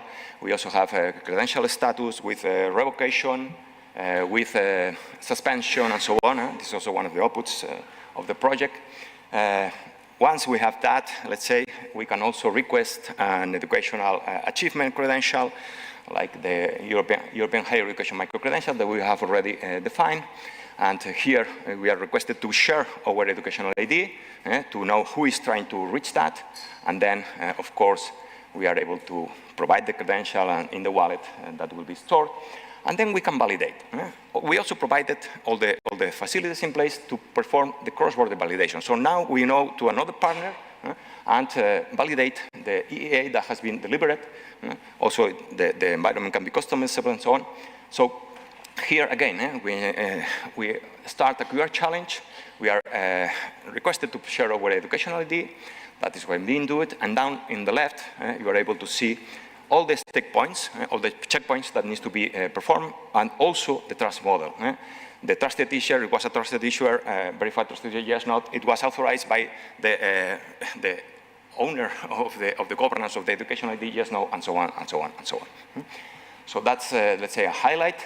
Now, allow me to call Laia and Jonas to showcase a real also a scenario that was performed in also a real cross-border experience and service. So please, Laia, Jonas.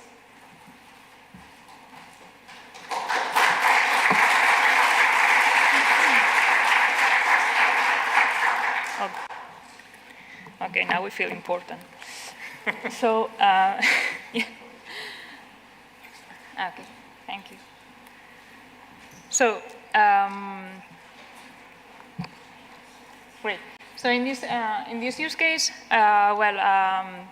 Jonas comes from Lithuania. He managed an IT platform for pharma market. Later on, he will explain a bit more on that.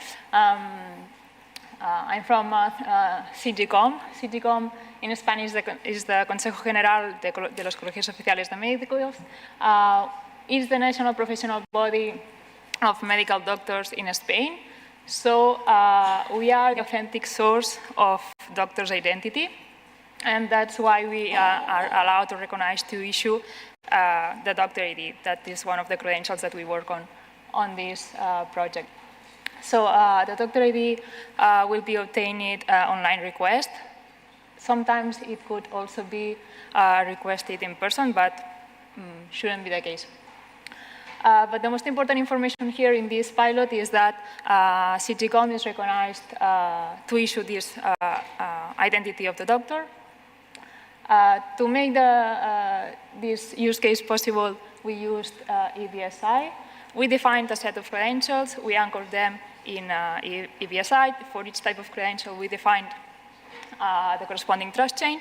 And after that, the verification, that's Jonas' part. But of course, it has also been done within EBSI. And to do that possible, we also used, of course, the platform, the DC4EU wallet, that was, our colleagues from Work Package 7 helped with that. And in the right side of the screen, then you can see how it looks, the credential, the doctor ID in the wallet. So the pilot, as Luis just explained, we work on the decentralized PKI. Within CGCOM, we defined this set of credentials, the doctor ID, that allows the doctor to identify himself or herself to platforms, or when a doctor wants to do some administrative procedure that needs to be identified on, so she can or he can use this credential. Then we have the certificate of professional suitability. That credential, for instance, allows the doctor to practice as such abroad as a volunteer, for instance, within the European Union, but also outside the European Union. And then the last two credentials are more educational credentials. The accreditation of medical training. This is the accreditation of the content of the training. This is also aligned and accredited with the European medical training for doctors. And the last credential, the medical training certificate, this is the credential that the doctor receives when he or she has participated to a medical training, and he or she obtains the document saying that person has finalized that training with the credits and the hours and everything. And the last two, so we work also on the ELM ontology, so we try to, in all credentials we try to reuse as much as possible from already existing semantic vocabularies. This pilot, we used synthetic data.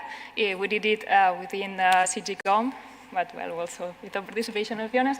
And of course, we were also aligned with the DC4EU framework. And here's our story.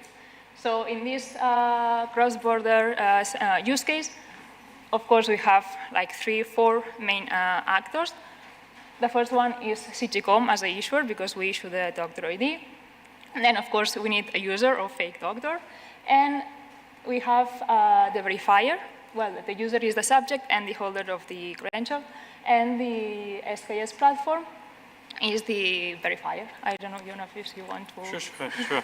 So SKS became a relying part in this pilot. And actually, it's a real use case, because we as an organization, we're having a family of pharmaceutical tools intended for a pharmaceutical market, and one of them is intended for medical doctors. And there is a rather strict obligation coming from our national legislation, meaning that we should limit access to this platform, because there is a sensitive information related to drugs, the way how it should be used, and also portions of advertisement, meaning that the market is advertising some of the medications via our platform. That's why it is strictly regulated and it's not allowed, and we need to make sure that only medical doctors can access this portal. And we took it as a huge opportunity for us, because it directly relates to what we are doing right out manually. It usually takes an hour or two to check our national registry, to check whether someone trying to access our portal is actually a medical doctor. But obviously, if someone from Spain, the portal is in Lithuanian language, so most likely no one from Spain will join and connect here. Nevertheless, if this portal would speak in Spanish, so it would be somehow impossible for us to check whether someone connecting from Spain or any other member state is actually a doctor, because we are a private organization. So we don't have that connection or mutual agreements between agencies. So what we did here, we utilized the potential that a Woody wallet can provide us, and we picked the EAA from a wallet that actually represents Dr. ID. So this was our pilot, and behind the curtains, heavy lifting was done by as Lai already said, by Atos. So we picked a software provided by Atos and used a verifying part of a credential. So you will see in the demo later on, so a medical doctor providing EAA from its wallet, and we as a relying party relying on a trust chain, so establishing trust as Louis said, it's all about trust. So basically, if we trust, if we have a proper evidence that we can prove that validation was in place for our national authorities, that's good for us. So basically, we're allowing an access, not taking care about identity. So we are relying just on EAA. So we don't need to be qualified. We just need a credential that we can trust on. Maybe we should proceed to a presentation. Yeah, well, here it's a short summary of the user story. As Jonas said, there's a Spanish doctor that wants to access to a Lithuanian platform, and for that, the Lithuanian platform requests the request the doctor ID. So yeah, we can show the demo because it will be easier to understand. Normally, it should be a shorter one than this. It only takes 1 minute. So here, this is the current way of accessing the platform. So Not so sure if it's running. User and password. I don't know. Do I need to press once more? Maybe. Okay. Here it is. Yes. Okay. So yeah, this is the current way to access the platform. Username and password that has been done in in many other platforms. And this is the solution that we developed for DC4EU. So we have to generate the QR code, the doctor, which it's supposed to be me. I'm a doctor now. I open my wallet, I access, I scan the QR code. Well, here I have my credentials. I have the PID, the doctor ID, and the certificate of professional suitability. I scan the QR code. I accept the permission to access to my wallet, and of course I have to select the doctor ID to be able to access to that platform.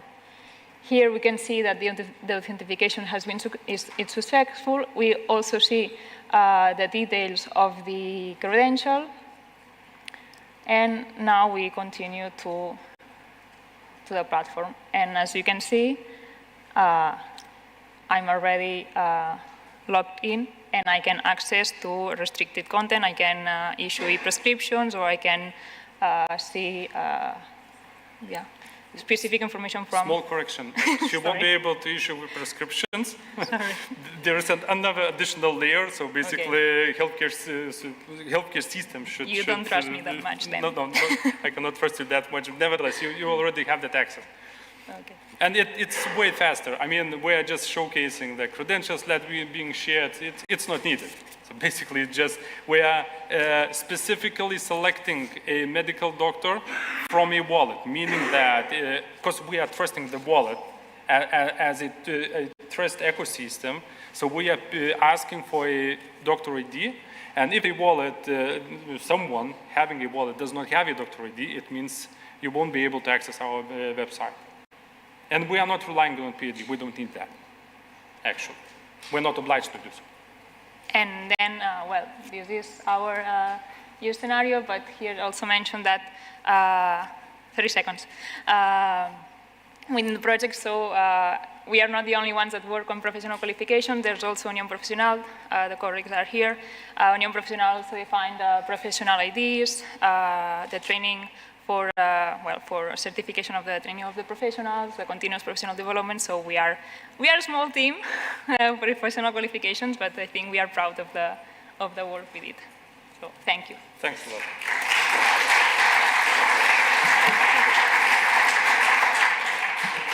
No, go on. Okay, thanks a lot. And let me also say thanks to all the partners. Of course, this was a showcase, and even special thanks with short notice because I reached them last Friday, but it means that things work, right? Okay, I'm closing right now my track to give the floor to Gert, social security and so on. They will showcase also let's say the pilot one, the classical transmodal and so on, classic PA transmodal and so on. Let's showcase what we have been able to deliver in these 2 years. First of all, a sectorial rulebook for education and professional qualifications. With, let me just highlight some of the things. Of course, as I said, the PID is, the EID means, the UDA wallet and the PID, and as a new EID means, is a real opportunity. We should take advantage of that for what makes sense, for high level of assurance and so on, so on, so on. Then we can reuse EAAs to, let's say, provide authorization authentication, as showcased right now, before. Of course, let's say that one of the things that we already have provided is a common ontology. Common ontology for both, for education and professional qualifications, for education/professional qualification achievements. That's the ELM, the European Learning Model. We have been able to provide a new version of EDC that was released last week, with also fully aligned with to the first batch of the implementing acts and so on. And we also have been able to provide, as we will say later, a sectorial EA catalog. Of course, we have in the rulebook, which we showcase that revocation is not enough. Some member states also have a suspension as a specific status. Of course, suspension can be reverted, not, of course, a revocation. And, of course, what needs to be performed to provide the issue and the sharing verification, all this stuff. And as I said, we have provided this using 2 trust models. Also about information disclosure, we highlight 2 things. First, embedded disclosure. How, using the EAA, we are able to restrict which relying parties are able to request and consume such specific electronic attestation of attributes. As said before, in a more granular way, so we can also restrict things, so maybe only higher education institutions can request this specific EAA and so on. That's the first type of information disclosure. Second type, selective disclosure. And here, we also highlight the relevance and the responsibility of the issuer. So, of course, the citizen should be able to select what the specific claims of something that is contained in the wallet he wants to share. But this needs to be aligned with the policy provided by the issuer, because there's some legal responsibilities in there. The EAA are legal documents. There's a responsibility. So we already have defined how to define the policy terms that will let the wallet know how the specific claims can be selected.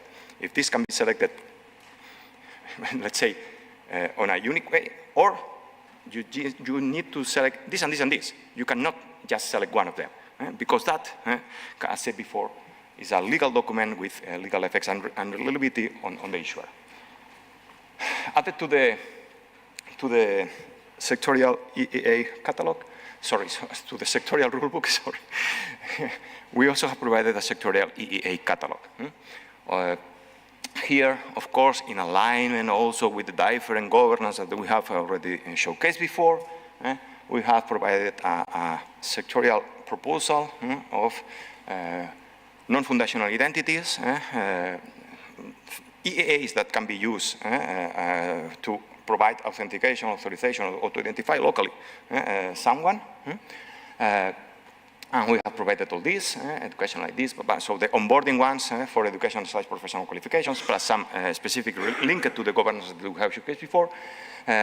And then for professional qualifications achievements, as Laia already showcased some from, or mentioned some of the professional qualifications one. There are more there that coming week will also be available. And for educational achievements, we also provide, let's say, all these. It's important to understand that this is a sectorial catalog that can then be extended and will need to be extended and complemented at member state level, at regional level in some member states, depending on the committees of delegation and so on, but also at institutional level. And this is also the important thing. Institutional sovereign enough, so they can also provide for non-formal education, for, let's say, own degrees, or for informal education. They can also provide, using the same trust model, they can also, let's say, provide schemes, all the things related. So others will be able also to double check that I am a trusted teacher, and also this type of credentials are being issued by me because I have the entitlement, I have the authority for such, and so on, okay? And as I said before, we have provided the European learning model, a new updated version aligned to the first batch of the implementing acts. All these things, of course, are fully available in open and on GitHub, dedicated GitHub, and so on. We also have provided the EEA-based authorization model. This is how really we are, let's say, combining classical PKI plus this EEA-based authorization model is how we provide the granularity, regarding granularity for education/like professional qualifications. So here, and depending on each of the member states, it is full customizable, and it's able to support all existing governances, processes at member state level. It looks like this in practice. So this is the example of Spain. We have the education, mostly it's been taken by the Ministry of Science, Research and Universities that take care of higher education, and the Ministry of Education and Sports that takes care of primary, secondary. We also have a third one for professional qualification, but just for the space, I just highlighted these two.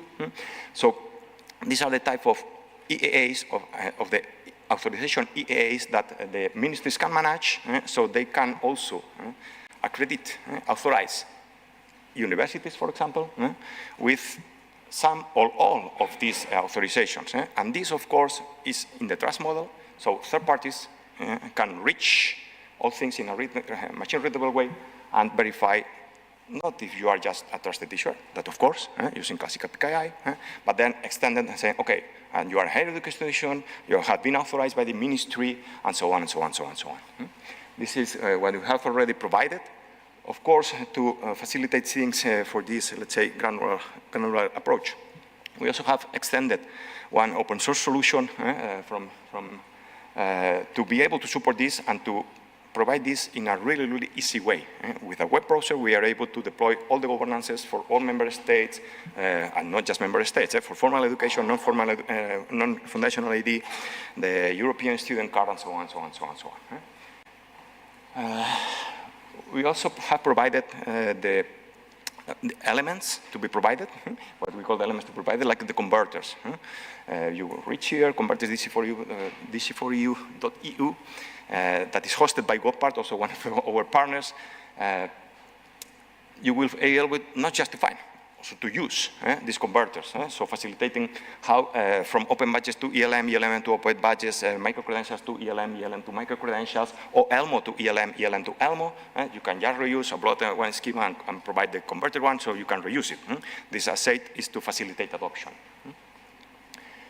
And we also have provided, let's say, this toolkit. Maybe I should, well, it's not bring because we are the ones that have provided the toolkit, but as I said before, to facilitate piloting and so on, we have provided three main, let's say, landing pages for the piloting agents. First one, let's say, more from a staff perspective. With this, let's say, they are able to request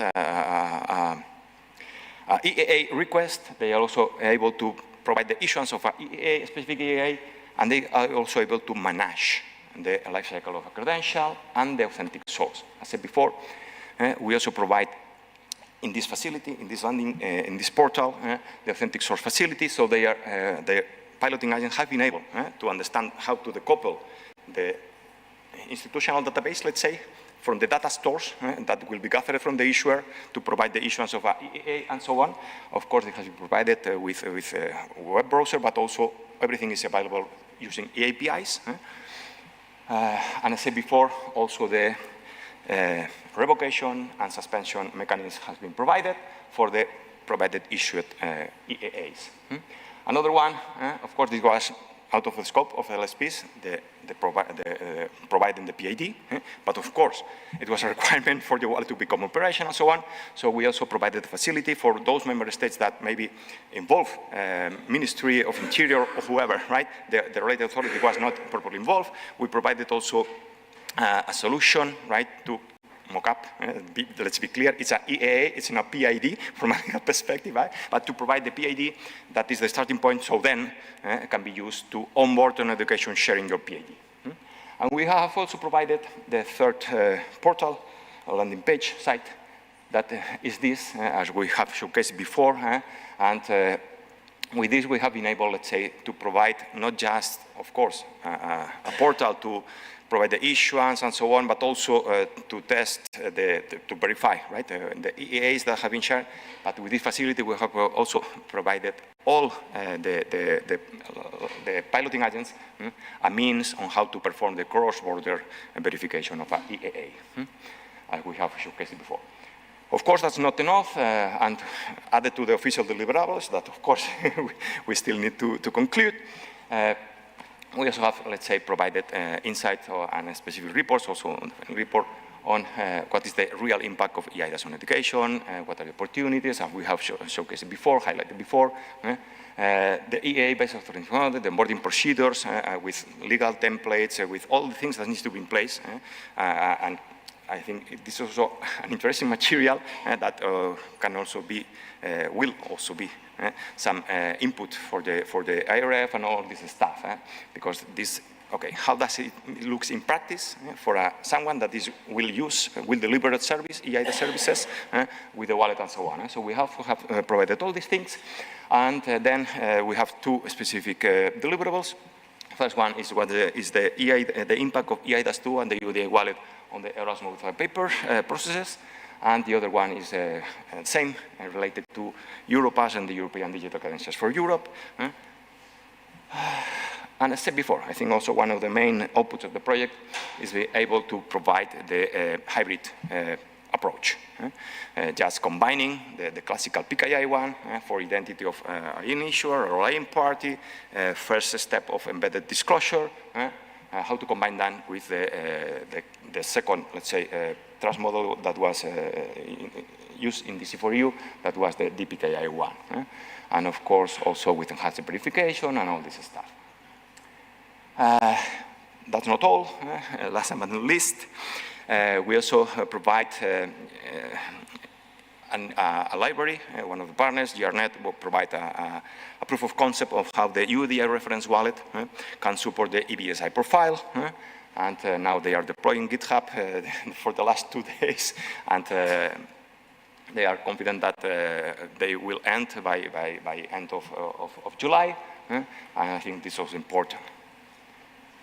And I think this is my last slide. So, what to do now?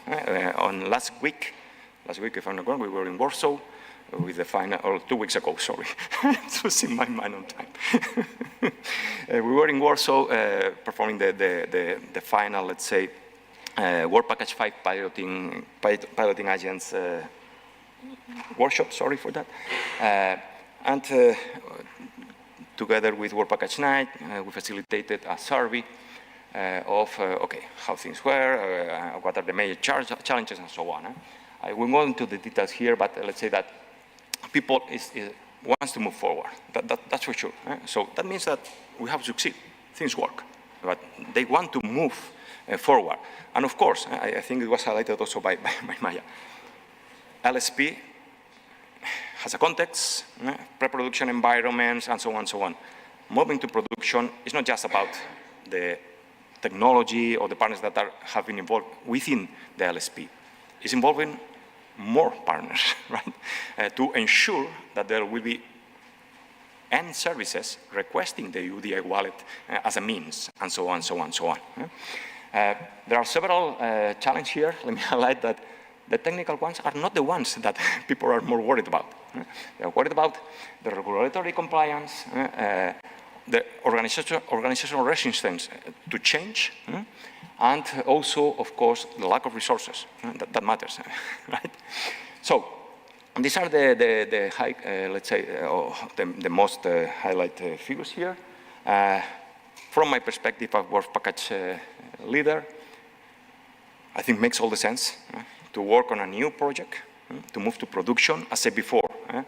Now, let's say, the first LSPs have been the testbed, let's say, to move forward, to understand what does it mean in practice, and so on. Now, the second ones, as I read before, Aptitude and We Build, will run. That will focus on the business wallet. That's fine. I think we should start working, and that's what partners are requesting, working on a new project to move to production. On 2026, to be able to move to production, to enable the whole ecosystem, because that's what really required. Because if we provide a wallet with an EID means, but they're not requesting services, that's not useful. So that's what we need. Of course, what can we do meantime? Well, there's existing services infrastructures there that can be used. And once member states will also provide all the things, the EID means, the means for authentic sources, and so on and so on, then we can enable the hybrid mode again, right? And move forward. That was all on my side. Let me close saying thanks to all the partners within Work Package 5. From a personal perspective, it's been an honor to be in the project and to learn from all of you. Sometimes it hasn't been easy, for sure, but I think it has been an incredible and amazing journey. So that was all on my side. I also want to say thanks to all the partners, and Gert, the floor is yours.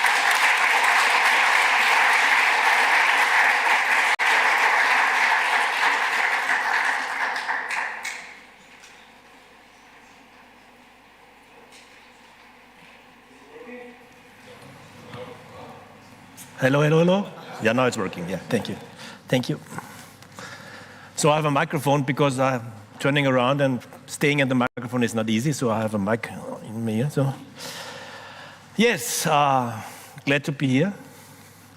Remember 2 years ago when we had the first meeting here, the study meeting, like everything was unclear. And yeah, I was a little bit younger, had more hair. Yes, before I start, I want to introduce myself for those who don't know me. I'm an Austrian guy. I'm the work package leader of Social Security use case. I'm coming from academics, by the way. Like some years ago, I'm a technician, so I can take off my shirt because we all wear T-shirts normally. Yeah, and I moved at a certain stage into Social Security as a tech guy, but moved into project management later on. And I arrived at Social Security coordination, which is the legal framework for Social Security in Europe, right? So my domain is very highly regulated compared to education. So we have a European regulation on Social Security coordination. And that regulation has been the basis of my work the last 20 years. And it was all about digitizing information. The regulation in Social Security coordination covers mostly analog things like documents, services, processes, but on a very non-digital way. The first thing which happened was exchange of information between institutions, digitizing the exchange of information between institutions. So Social Security made the first OTS system for public service in Europe. It took some time, nearly 15 years, from the initial idea to the real realization and the full deployment.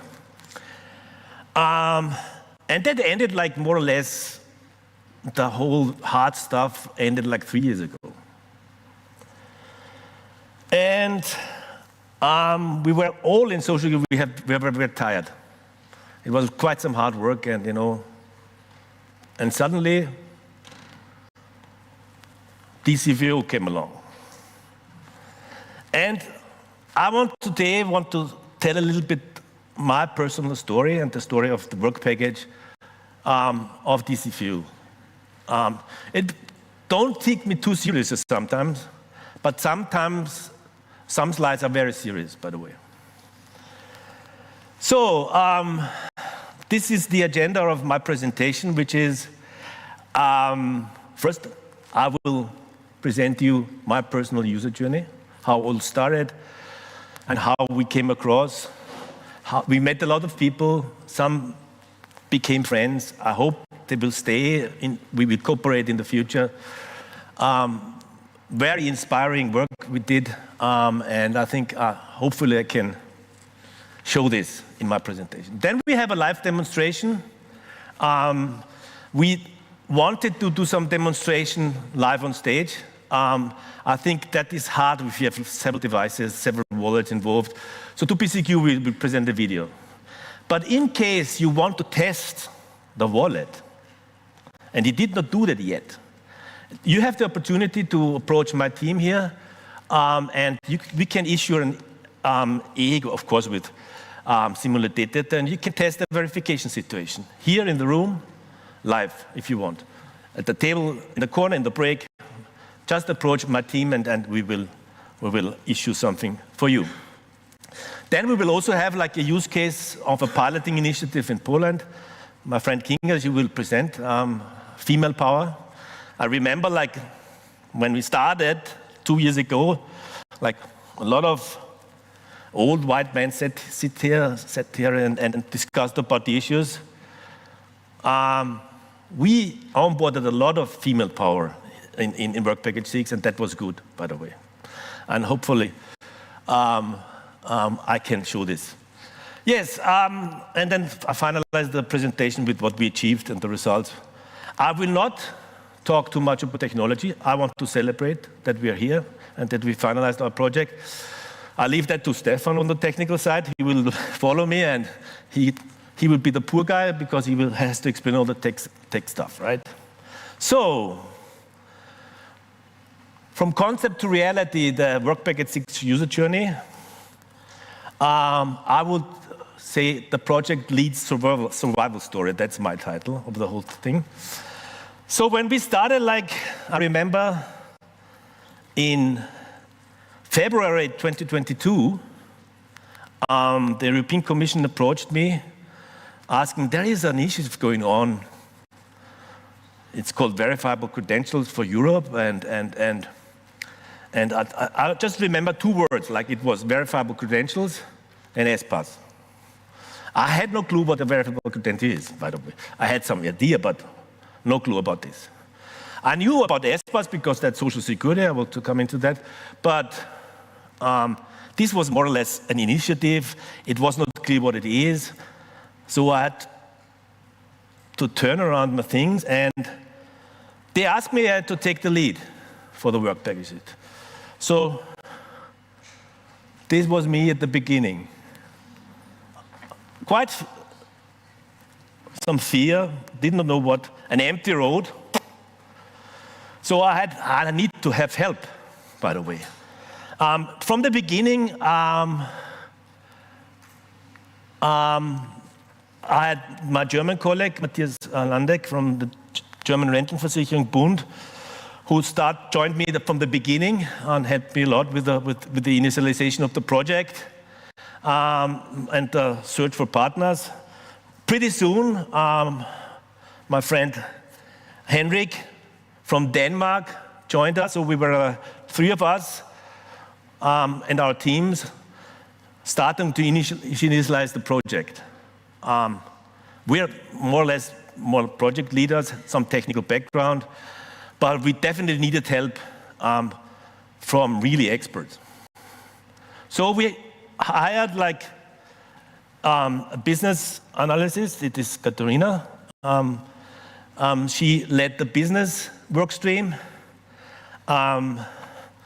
Maybe you see the ring on her fingers. She married the project leader last year.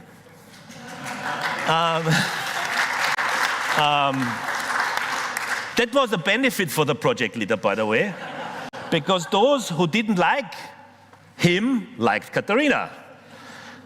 And that was a winning situation, right? So she did all the work on she led the business work stream, and then we had, I needed somebody to help me formalize the project. It was Kaljuna, she's also there.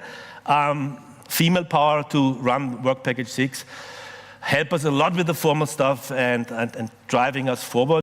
And we need, of course, leading the technical work stream.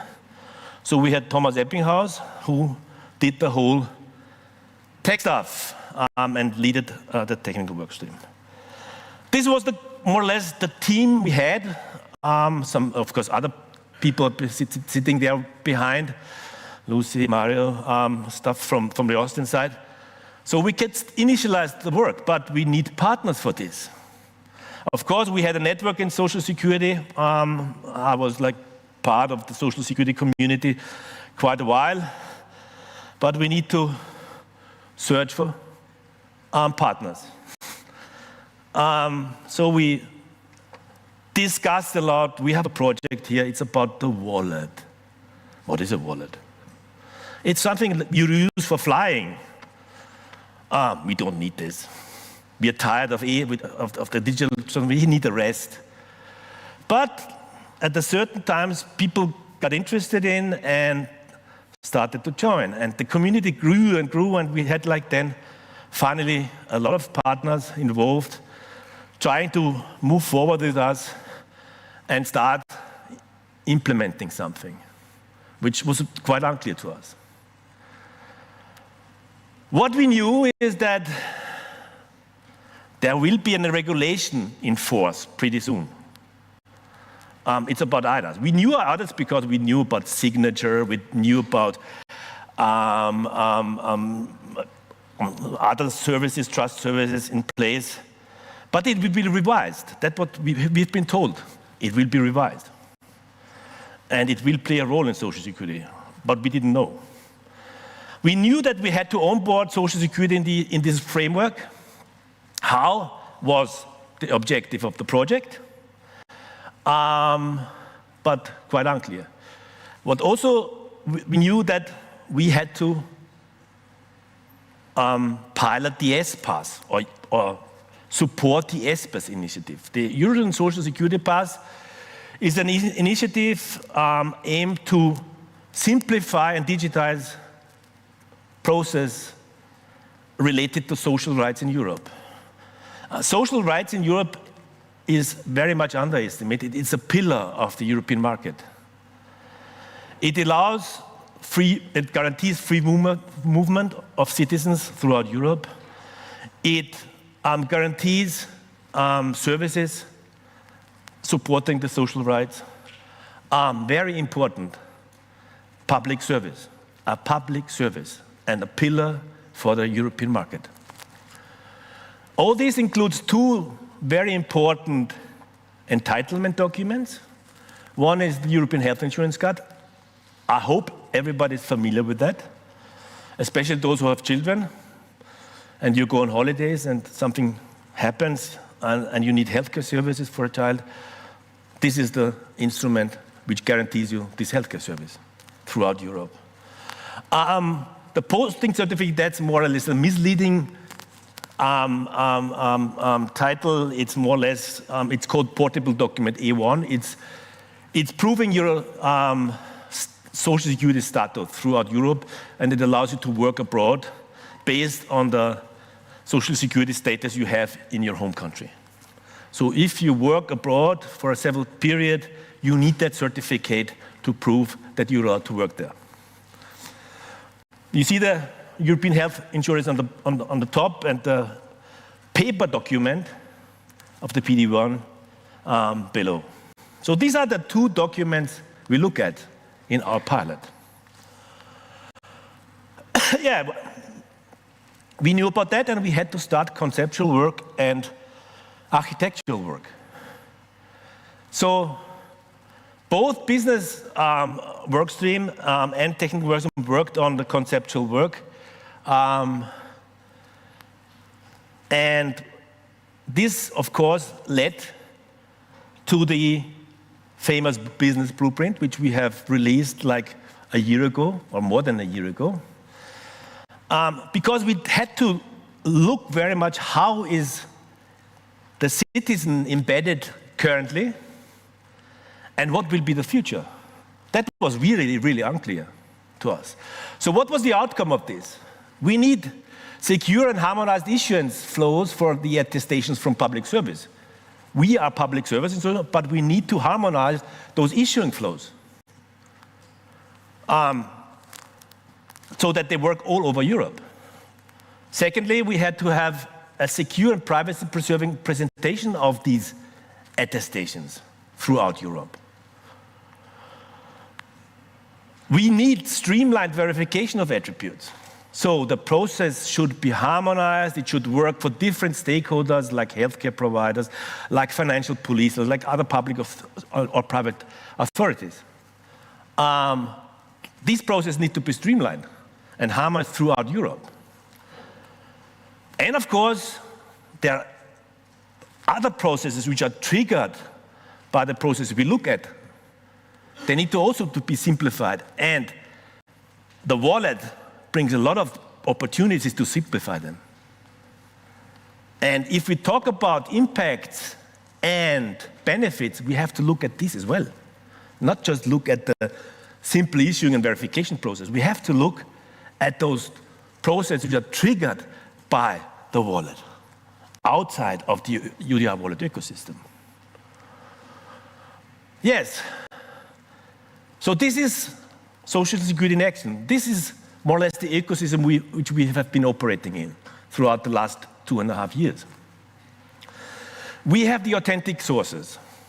Most of the partners in Work Package 6 came from authentic sources, from competent institutions issuing certain attestations and owner of the data, the authentic sources. From the beginning of the project, we had no clue about authentic sources. That came with the regulation. And it came like quite late. Gave us some problems, but we covered. Then we have, oh, sorry. Why that didn't work?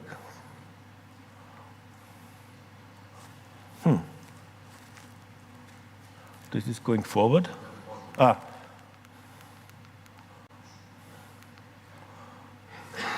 So let's try it again.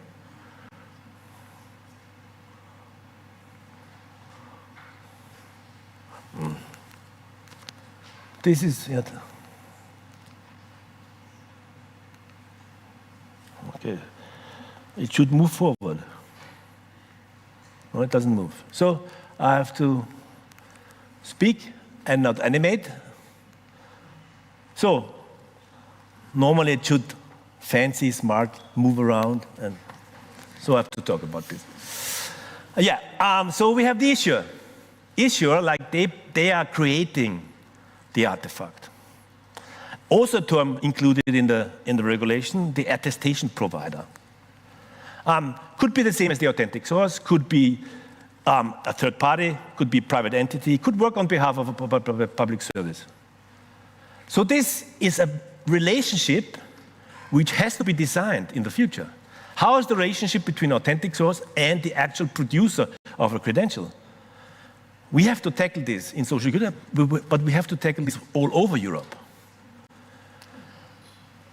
Of course, the issuer, he uses several protocols and standards. I don't want to go into the details. That would be Stefan's objective. But it allows the citizen to store his attestations in the wallet. And he can even also revoke it. In Social Security, we just need revocation. According to the regulation, it's just revocation. And if you need a new one, you have to reissue it. That's the way public service works. And this is also defined in the regulation. But we will have revocation service, and we tested it. Then, of course, the center of all, the citizen wallet, with all the capabilities which we have discussed also in education. And then we have the verifier, those who give entrance to service. This is the crucial role in the ecosystem. That's what we discovered. That's also the costly part of the system. Not the issue part, that's not rocket science. It's the right side of the diagram. Yes, and then we had all this conceptual framework in place. We know where to go, the processes have been defined. The technical architecture more or less was defined. So we need to implement something to be able to test. Took us some time, took us a lot of discussions. We needed expertise. We had very, very good cooperation with those guys here. They helped us a lot with the implementation. Stefan from Work Package 7, maybe you recognize him. Nikos from Work Package 2. And we had Christian and his team from Denmark who created a piloting environment, a playground environment, where everybody could participate without any implementation effort. They could participate on a business level without implementing any technical artifacts. And this helped us a lot to onboard all the partners in the project. Some partners of the project are here. We worked so hard, we spent so much resources that most of the partners had no money for traveling here. So they stay at home and watch on YouTube. But we have some delegations here from Ireland, from the Netherlands, from Poland, from Germany, from Portugal. Did I miss something? No, I think five others. And Austria, of course, my home country. So we started implementing the whole ecosystem together with the colleagues. Nikos, driving all the way from Greece. Yes, and we start implementing the story. And of course, yeah, this is again not working. Technology is always a mess. Yeah, we start implementing the pilot. I'm missing some slides, I guess. Why? I don't know. Because, here they are. Yes, after we implemented the whole ecosystem on a technical perspective, we could start piloting in different iterations. We had, like, from a project management perspective, we had 11 institutions from 9 countries who had their role as beneficiaries. We had, like, 16 institutions from 14 countries as associated partners. And we had a lot of observers, and the number of observers is growing, still growing. People from different institutions are approaching our project. They want to be part of it. They want to know about it. They want to be onboarded in different scenarios. So this is an ongoing procedure, although we're only in the end of the project. So it really signals that we have to move forward. In total, 36 social security institutions from 28 countries have been involved. But 36, we have 3,300 institutions in Europe. So to scale up, this will be the effort in the future. 3,300 institutions in Social Security who are potential issues of attestations. Not PD1, but others as well. Just another number, we have 300 million EHICs all over Europe, which are potential, which are candidates for being used for a service. 300 million EHICs.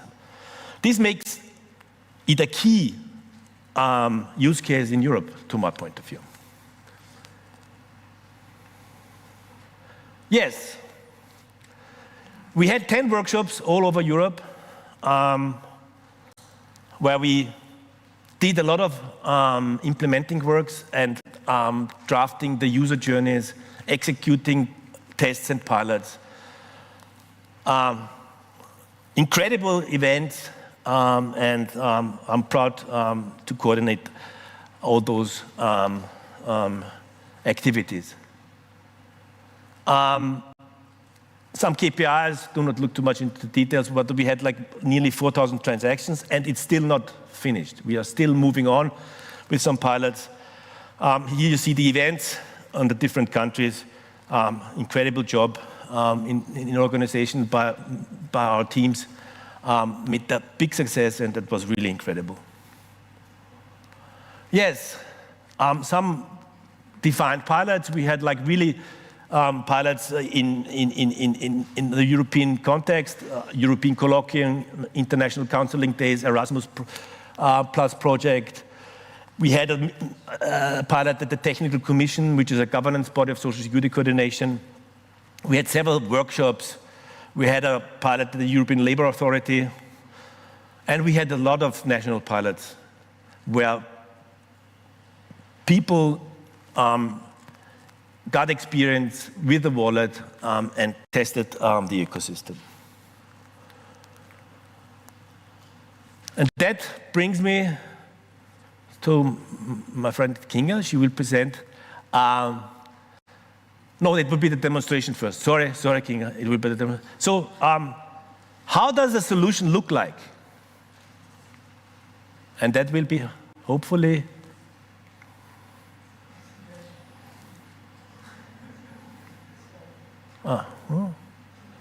It worked? No. No?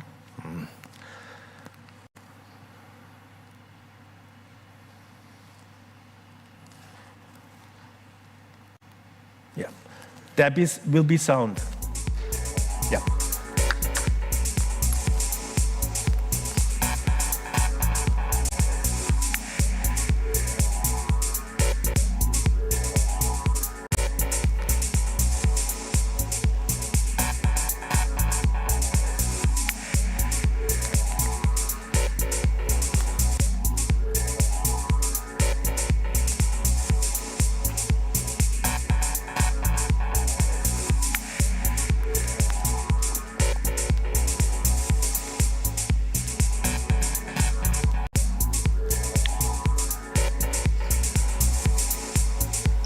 After installation, a new EUDR wallet instance requires activation by the wallet provider to become operational.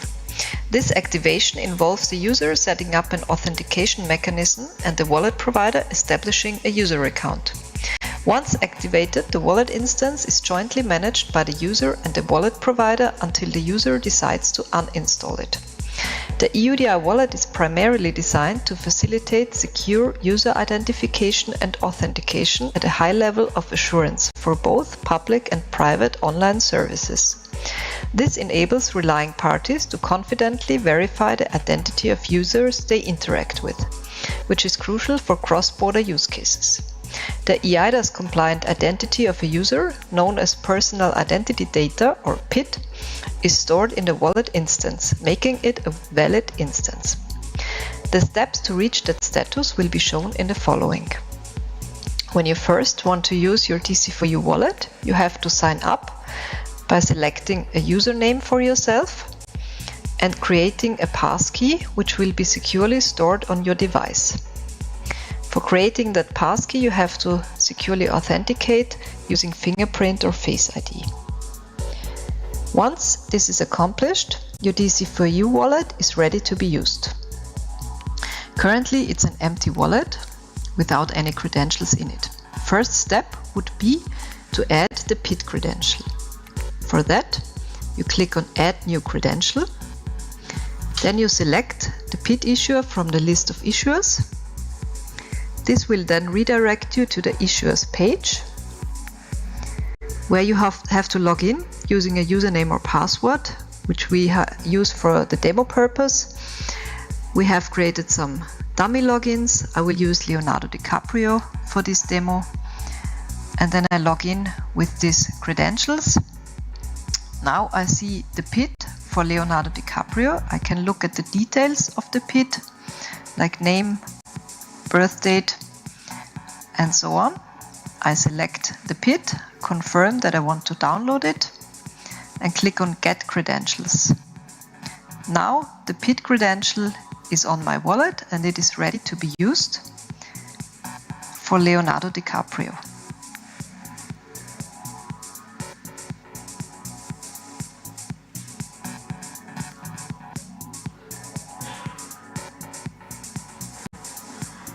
The life cycle of an attestation implemented as a verifiable credential begins when a user using their valid EUDR wallet instance requests an attestation provider to issue a credential. In the following video, you can follow the issuance of a PDA1 credential. Step 1. The citizen receives an email with a credential offer from their competent institution, which is the authentic source of the PDA1, informing them that a verifiable credential is ready to be downloaded. This credential offer includes a direct link and a QR code referred to as the pickup code, which directs the wallet to the provider of the PDA1 credential. This provider is a mandated public body or an institution acting on behalf of a public body to issue PDA1. Step 2. By scanning the QR code within the wallet using the QR code symbol, the wallet instance is directed to the PDA1 provider.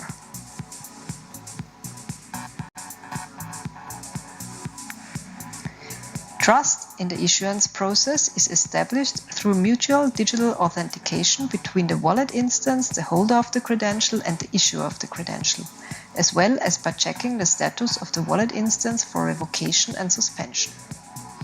The attestation provider asks the user to authenticate with his PID that is already stored on his wallet. The user sees the request for authentication with the PID, confirms, and sends the PID to the attestation provider. If this was successful, the PDA1 credential will be stored on the user's device and can be used in a verification situation.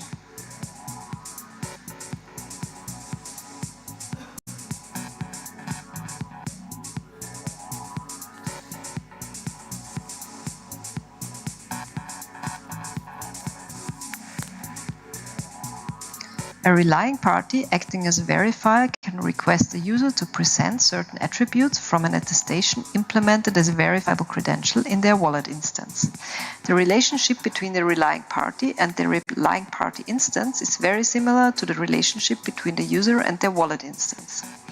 In the following, a verification challenge between a wallet instance and a relying party instance, the friendly verifier, will be demonstrated and the different trust relationships will be explained. Step 1. According to a defined and registered credential schema of the PDA1 and the PID, the friendly verifier requests a combined presentation of identity data and the PDA1 from the EUDR wallet instance via a QR code. Step 2. The citizen scans the request using their valid EUDR wallet instance. The wallet instance authenticates the friendly verifier, ensuring the user of the relying party's identity. Step 3. The citizen reviews the request and gives consent. During issuance, the PDA1 provider embeds a disclosure policy in the attestation. The wallet instance evaluates the disclosure policy and informs the user of the outcome. The user then approves the presentation of the requested attributes or selectively discloses some of them based on the evaluation outcome. Step 4. The user presents the requested data to the verifier. After the wallet instance presents the selected attributes from the PDA1 and the PID to the friendly verifier by sending a response to the request, the friendly verifier validates the response. Trust is established by the friendly verifier verifying the electronic signature or seal of the attestation. This ensures that the attestation received is issued by an authentic provider and has not been altered. Additionally, it is verified that the attestation provider has not revoked the attestation and that it was issued to the same wallet instance that provided it to the friendly verifier. The friendly verifier also verifies that the person presenting the credential is the user, that means the holder of the credential. Furthermore, the wallet instance and the wallet provider are authenticated, and the friendly verifier verifies that the wallet provider has not suspended or revoked the wallet instance.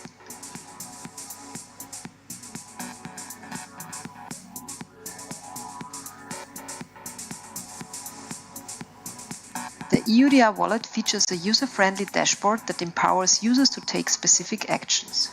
Lodge a complaint. If a user encounters a suspicious presentation request from a relying party, they can easily lodge a complaint through the dashboard. Data erasure request. Users have the ability to request immediate erasure of their personal data from a relying party. Log viewing and complaints. The dashboard also allows users to view the log and raise complaints related to any attribute within it. This logging functionality ensures transparency and user control. In the following, only the logging functionality is shown, since other functionalities are still under investigation. By clicking on the history symbol in the DC4EU wallet, you see all your transactions, all the credentials that you transmitted to a verifier. For example, in the below entry, you see that the PDA1 issuer requested your PID for authentication in the PDA1 issuance process. You see the data that you presented to the PDA1 issuer. The above entry is the friendly verifier that requested the PID and the PDA1 data in the verification challenge. So you see what data you presented to this verifier and you see exactly the date when this happened.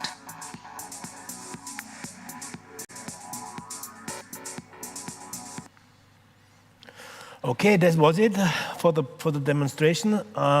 You see, we put also a lot of effort into the user interface together with our Greek colleagues, because you cannot showcase something without a good user experience.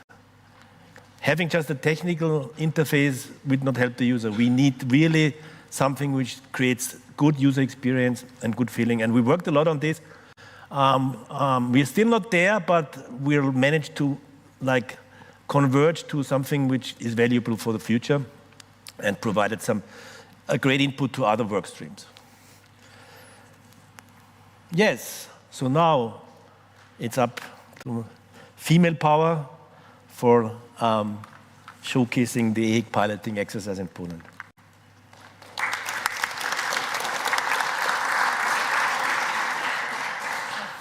Thank you very much, Gerrit, and welcome everyone. My name is Kinga Beda. I'm working in the National Health Fund, which is the institution in Poland which pays for all the benefits in kind. Specifically, I'm working in the International Affairs Department, which for the Social Security coordination acts as the liaison body. Today, I would like to show you what we did with the piloting, because as Gerrit already mentioned, the theory is one, but testing is the second thing which is necessary in our opinion. Let's start with some basic information. The EHIC in Poland, National Health Fund, is an institution which is the authentic source for all data which are stored in the EHIC card. This EHIC, we are responsible for issuing now all the EHICs across Poland. It's done by 16 regional branches, and the central office in which we are working also issues a card for the employees of the central institution. This is a public service, of course, and every citizen, insured citizen, can apply for the card in different ways. It can apply in person, going to the regional branch, one of the 16 ones. The person can apply by sending requests by post, And we also implement several years ago a central office, or maybe called a shared service center, which is responsible only for the application which are submitted online. So we have dedicated tool application to apply for the EHIC, and all these online requests are handled by this shared service center. In Poland, EHICs are requested only upon request, so you don't get it automatically, they are not renewed automatically, you have to apply when the deadline passes. The deadline, the validity of the EHIC are different depending on the insurance type. For example, you have 2 months EHIC validity for unemployed person who is registered, and we have a bit longer period for all the employed person, self-employed, it's 3 years. And for the pensioners, we have 20 years validity of the EHICs. This is for the pensioners who are above a certain age, above 60, 65 years. When it comes to the piloting which we did, we focused we decided to divide the piloting in 3 phases. We started with the first phase, which was in the International Affairs Department which I'm working with all the employees of our department. Then the second phase was to move to the whole central office of the NFZ. And the third phase was to ask the 16 regional branches to join in and do the test. We want to learn step by step and to make sure that each step is better with the execution and all the details are prepared as the final ones. When it comes to the focus, because we only are responsible for the EHICs, we did only the piloting for the EHICs, we didn't focus on the A1, this is the responsibility for other institutions. We used the synthetic data, so we used the created credentials. We didn't use the real data, and we used the framework provided by the DC and all the packages. So we didn't set up any solution on our end. We used the provided one. There were several steps of the piloting. We started with, of course, of the approvals with the campaign and compliance. We went to our bosses and to ask if we can do that, because it takes time of the employees who already have a lot on their plate. So we asked for the approvals to do this kind of piloting. Then we ask also GDPR officer, just to make sure, even if we are working with the synthetic data, if this is okay, if there is no doubt about the piloting. They said, okay, perfectly. We also discussed this with the IT department and our security officers. It was the discussion, and we received this approval because in the current time we are in, all our employees are taught that they have to be very careful what they are downloading, which sites they are opening. So we want to have the stamp that this solution can be downloaded, everything is fine, you don't have to worry. With this, we could take the next steps. Then we wanted to prepare on technical side. We needed credentials, of course, because we didn't have our own application. So we asked the team, Gerrit's team, to provide us with the credential, which we can then test it. We prepared instructions for both the testers and for the verifiers. We adapted the materials which were already there for the DC project, for our package, but we wanted to make sure that they are first translated into Polish, because it's easier for the tester to be involved if they have easy access to the materials, and we wanted to make sure that everything is aligned with the current version of the application. This allows us to take next steps and to do some kind of commercial and to make that everyone aware that we are doing testing. And for that, we introduced campaign on our corporate website. We, in advance, put information that there's going to be something like that you can join, so the workers would be, let's say, eager to do it and not be surprised with that. And we also, when we had collected volunteers, we did several online presentations to show them what this is about, what steps were expected, that it is a very easy solution that will not take a lot of time from them. So, and they have possibility to actually review something that's going to be working in hopefully near future. So they had real impact on the solution. And because of that, we were able to move to our 3 phases implementation. The first, all these aspects were started October, December, but the actual piloting was in this year. In January, that was the International Affairs Department, the first phase. Then in February, we moved to to the central office of the National Health Fund.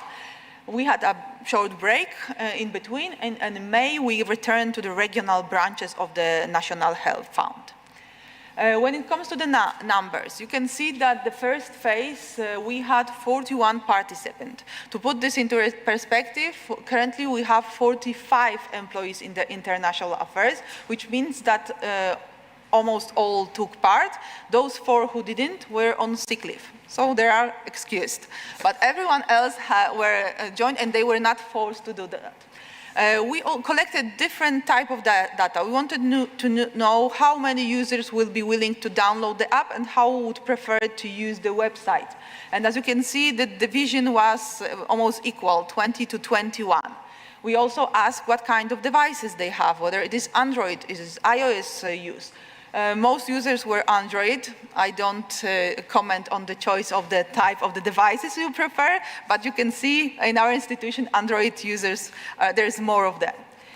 We also introduced something on our own, which was the questionnaire. There was few questions to assess how did you like the solution, what could be in the scale of 1 to 5, to see what will be the feedback. They also had a chance to put a written comments on the solution.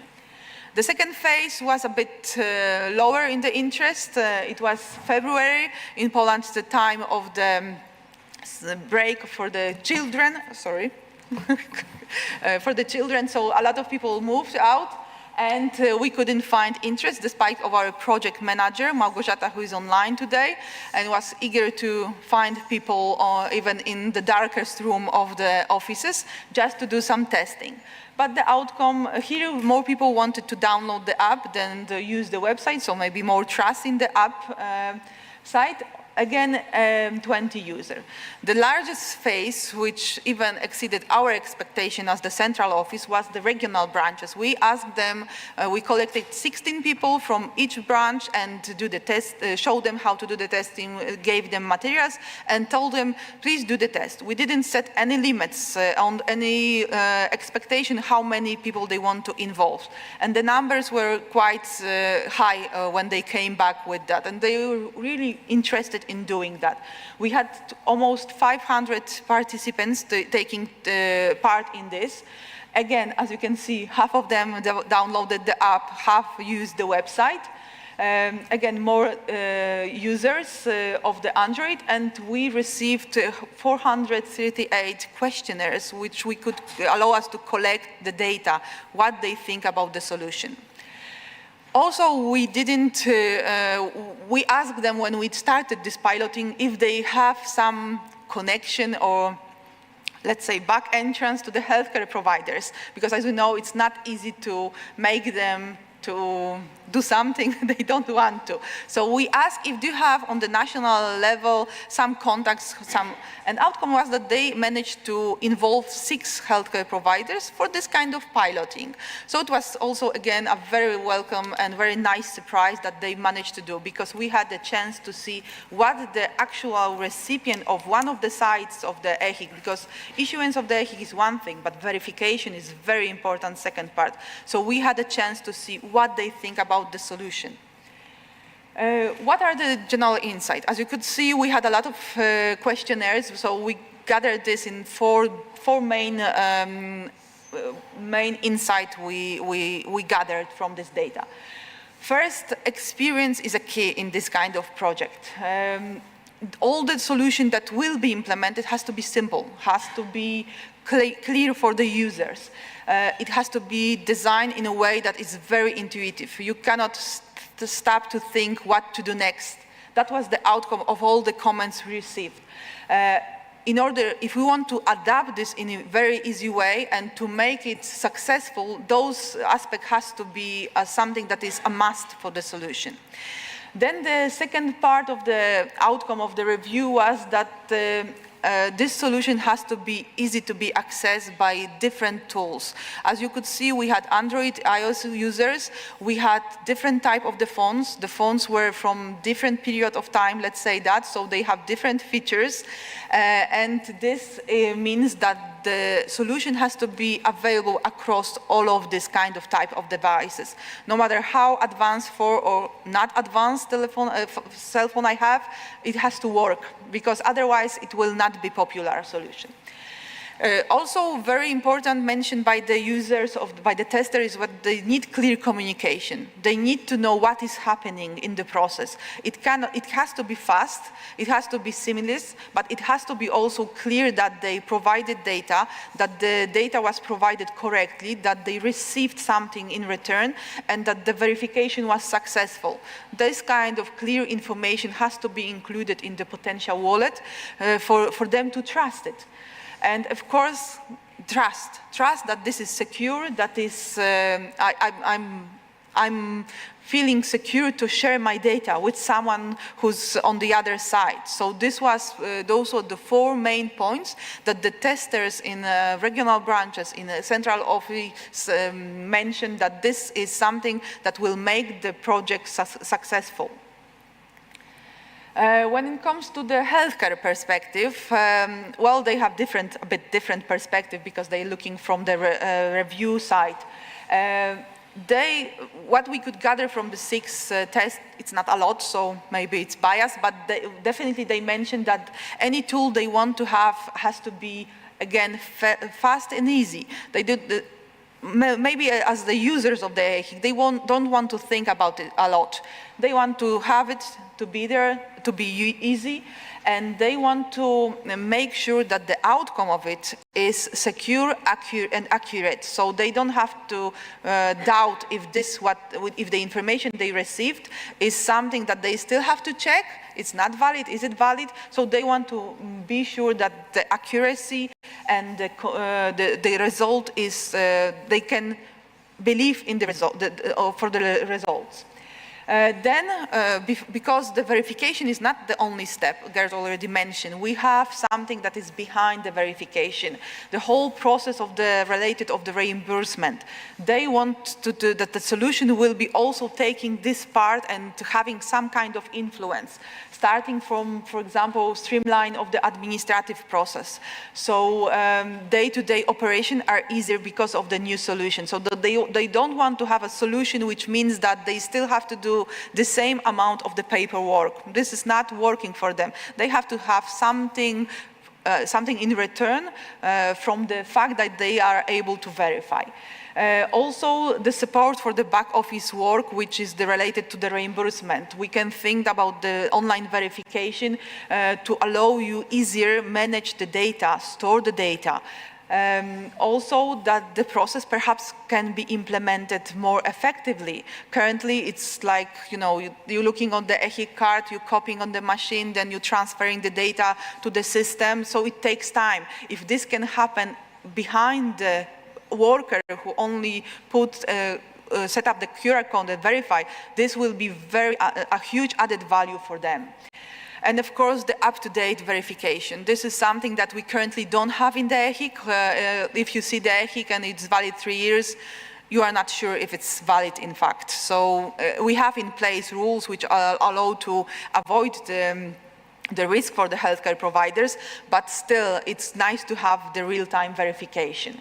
When it comes to the digital readiness, definitely the healthcare providers need a solution which will be fast, which will be efficient, which will help them with the work. So this was the general outcome, and to less, of course, the paperwork. The less paperwork is the better solution. So they work on something like that. So general feedback from our piloting was very positive at the moment, and even as much positive that some people ask if they can use the document which they already have in actual cases, and we have to discuss with them that they cannot pretend to be Leonardo DiCaprio. There is only one Leonardo DiCaprio, so that was the outcome. But definitely I could recommend doing piloting, because we could show the people who are completely out of the scope of the process we know how this works, and to get a real-time feedback and to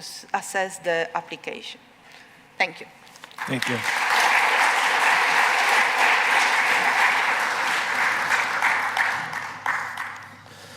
Always good to hear Kinga on important topics.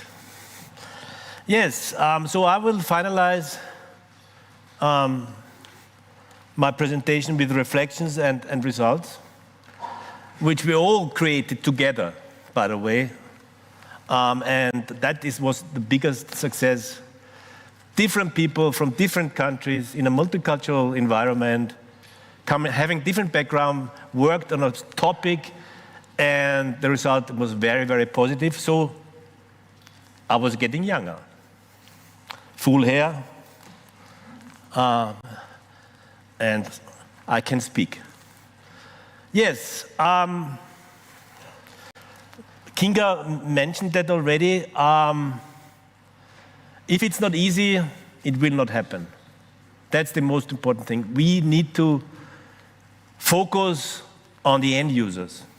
It's not for us as institutions, or not for us as authentic sources. It's for the citizen and for the verifier. I will come to that later on, but that's the thing.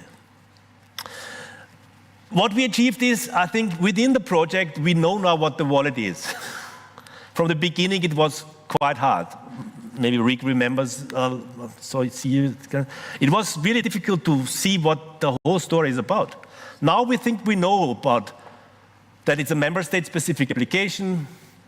It shares and stores authentic data. The processes are implemented according to a rule book. This is a very important artifact. By the way, it popped up really late that we will define a rule book. A rule book is, there will be a catalog of rule books, registered rule books in the future, which are official, registered document attestations to be issued to the wallet. And they have to follow certain specifications about the data structure, the data in there, the verification policy, the trust model behind. That will be all specified and registered so that the implementers can implement according to a specification. And we will come up with a rule book on this in Social Security. It will be part of the deliverable. We are also discussing with the Commission how to put that into a GitHub repository to be discussed with the whole Social Security community to get it finalized. But what is important here is there is a special legal regime which we operate in. It's the public body attestations of attributes. This legal regime came also across very late, to my point of view. From the beginning, it was not there. It's that regime which really fits for Social Security because it's public service. It defines more or less how the ecosystem will be built to allow public service to issue credentials into the wallet. And this is very important. I did a lot of discussions on this in the last couple of months, because if you read that regulation, it's quite complicated. Sometimes it seems a little bit technical, and that was the complaint by some of the stakeholders, that it's too technical. We do not understand it. So it will be up to us in the upcoming years to explain further, repeat all the concepts until they are understood. Still, it's not clear for the stakeholder, especially at the policy level, what is a public body attestation? Why is it legally equivalent? And that's the second buzzword I want to say. Legal equivalence is the important thing in this. You don't need anything more. We don't need sector-specific regulations anymore in terms of legality. It comes out of the box. If somebody issues a public body attestation into the wallet, it's legal, valid. And we should not forget about that. Also, I tried to explain that concept to a lot of stakeholders. Within the project, it's clear now. Outside, I'm not sure about it. Still, a lot of complaints, a lot of resistance on the concept. But it is there, it will be there, and there's no way to work around this. Even at the Commission, there are some critical voices. They think they can still stay in a silo. Not possible. And I think Europe is not a silo. We're open to boundaries. We're open in a cross-sectoral context. We need to move forward and look beyond our boundaries in social security. That was, I think, the lesson we learned, and we will be evangelists for this idea. Yeah, we know that it's built on IDAS, which is a European regulation. It's a European framework, so we don't need an additional framework for this. It's there. And what is very important, and I think this sentence is mostly forgotten or not read, the citizen has a right to use the wallet. He has a right to use it. You cannot deny this right, and this is very important. This is the entrance.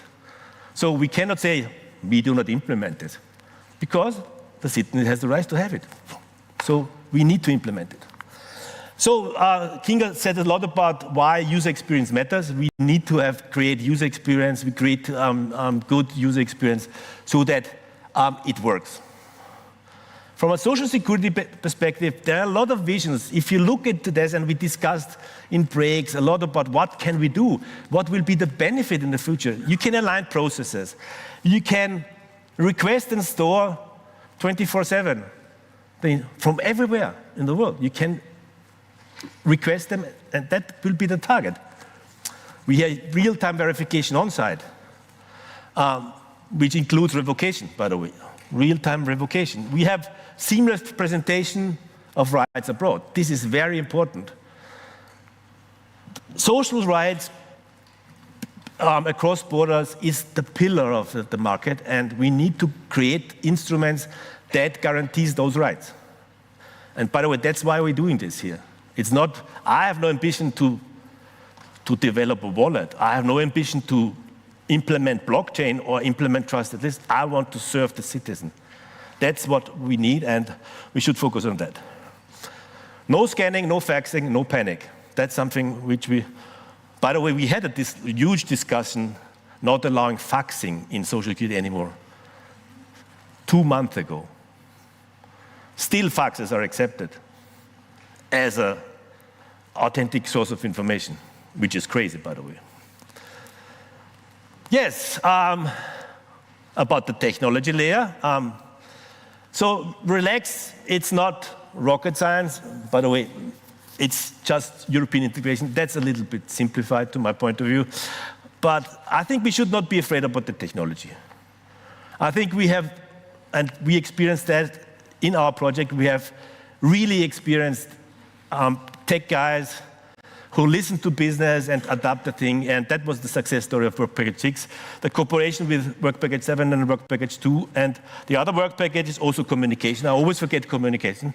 God is sorry for this, but they were very important to communicate what we achieve. And I think this, if you look at the social media posts which came from Social Security, there's a bunch of information there.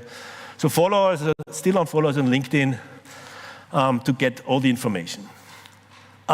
So what we have in tech is we have the specification, what is an attestation from public service, that's there. We have to a little bit align, maybe we have some adoption according to the implementing acts which are approaching. But I think it's clear from a conceptual perspective, we know where we're going to check. We know that we have APIs from the wallet, we have protocols and trust frameworks, that's checked. We have pilots already running across member states in different domains, financial domain, e-prescription, driver license, public service, like Social Security, that's all there. The real challenge is to align the processes across the member states, which are around this. We need of course, institutional coordination. We need also coordination on all the different technical systems. And we need to, of course, agree on the rule book. This will be something which is an objective of Social Security, to create that rule book, to finalize the rule book and sign it off. That will be the challenge. We have to consider data minimization. We have to consider authentic sources. That's very important. Sometimes, if you look at credentials currently available on paper, there's so much information there which is not coming from Social Security. The authentic source is somewhere else. So it seems that you somehow prove an attribute which you are not the authentic source. And this is sometimes problematic. We saw in our piloting efforts that one of our colleagues, Hanuna, she showed a PDA1 to a Belgian inspector, and the wrong nationality was there. So the PDA1 attested a nationality which was not the correct one, because it didn't came from the authentic source. It came from some repository in the Social Security, and that's a problem. And in the future, the Social Security institution will be made accountable for wrong data. We should not forget about. So we should really think about what are the data coming from Social Security, and what are the information is coming from other attestations, coming from other competent institutions. And that alignment has to be made in the upcoming month, years, whatever. And what we need to do is also we need to keep it simple. That's, I think, will be also task of Stefan later on, and that's clear. Testing is very, very important. We need to test and pilot, move on with this, because it will get more mature, and we get experience from the real users. What we, of course, need to include people who do not use digital devices. We should not forget about them. They must be included, and they should not be excluded of any service. That is, by the way, also in the regulation. So we need, from a conceptual perspective and from an implementation perspective, we need to take them into account and provide service for them and provide tools for them as well.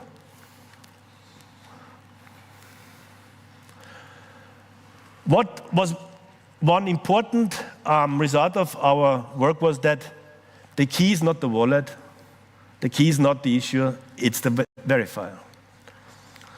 Kinga talked about the healthcare providers. They are not very easy. They are not Social Security, by the way. They are contractors of Social Security, most of them. There is where the money is. There is where the service is. So they need some clarity. We need to convince them. We need incentives to put them on board. By the way, you see a certain situation of a verification. By the way, this happened. On the right side, we have Lars from our project. He had a kidney problem during a workshop, and he had to show his egg in a hospital. And he was verified by Lucy, by the way, then, in a situation, because we built that situation. So, and it showed that the verifier is the key. Also, this real problem, because there is cost reimbursement there is acceptance there, and we need highest level of trust and assurance that those are served. Yes, so I will stop it now because he wants to talk about technology, so that's okay. Just the last slide. Progress became from cooperation, co-creation, and not perfection. Piloting is, you can make errors. You can be on the wrong path. That's fine. But you cooperate and you create something. Pilot tests and shared learnings drive the evolution. Transformation is a team sport. We need to move forward together. Interoperability is the key, and inclusion is a key factor. What we definitely need, we need a large-scale rollout project in Social Security so that we together move forward and to get operational in the near future. So that's for it from my side. Thank you very much. It was a pleasure being in the project, and I hope we will meet together in different work paths in the future. It was a great experience, and thank you.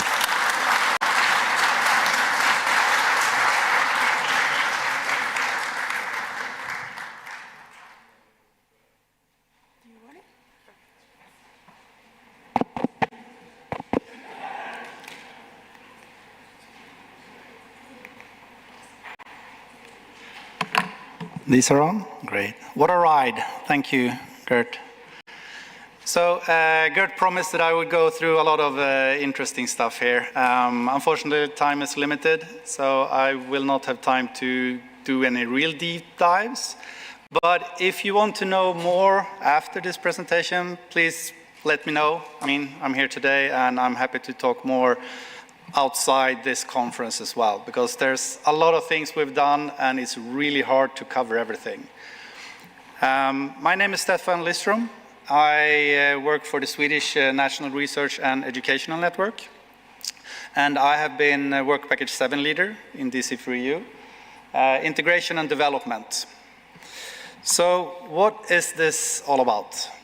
And what have we been doing? So I'm going to talk a little about what is VP Work Package 7 about, architecture, pilot setup example, a little bit behind the scenes, and then in the end, interoperability, which definitely is one of the sort of key factors to get all of this actually working. So one way to look at the current sort of landscape of how things are and how they are being developed is that you see in this picture on the left side, you have sort of sectorial engagement, like we have social security, we have education. And then this sector spans many nations, and many of the nations today already have their national wallets. So basically, in some sense, this already works in the sense that certain sectors have either a national wallet or maybe sectorial wallets, but they are, in many cases, only working within either their nation or their sector. So the thing we're also trying to do is, if you see on the right side of this picture, is the actually EUDI wallet ecosystem, in the sense that you have the wallet itself, you have issuers, you have verifiers, they can all sort of exchange information, talk to each other. But this is something that is still being developed. We're still working on this. And as we've said many times today, it's no clear picture what it actually is yet. There are still things that are uncertain. There are still things that are being figured out. So these are kind of, in some sense, being developed in parallel. But we don't want to end up with parallel systems. The whole point is that we want all of this we want the synergies of this working together, and we want it interconnected, both between nations as cross-border, both between sectors, sort of, so you can have sort of the sectorials, different sectors working together with credentials and attestations. So in essence, I would say the work in Work Package 7 in DC4EU has been about building the bridges. So how can we make sure that whatever we build, whatever we have and whatever we build actually work together? And this is just sort of an oversimplification of looking at, you still have the member states in EU and also, I mean, globally, looking at just education, it just isn't Europe, it's globally. Students that are mobile study all over the world. So whatever we do in Europe, if we want it to work for example, the education sector, it needs to work globally. But also you have different sectors, different member states, and you have a lot of different authentic sources. And in this case, what we have particularly been looking at in DC4EU is how can we connect these authentic sources with the issuing functionality so that they can issue attestations, credentials into the EUDI wallet. And then consequently also being worked the other way around, that the EUDI wallet can work as a verifier back towards the sector. So if there's anything I would like you to sort of bring home with you from this day, or in particular this presentation, is that this is so much more than just about the wallet. There's a huge ecosystem supporting the digital credentials and the wallet.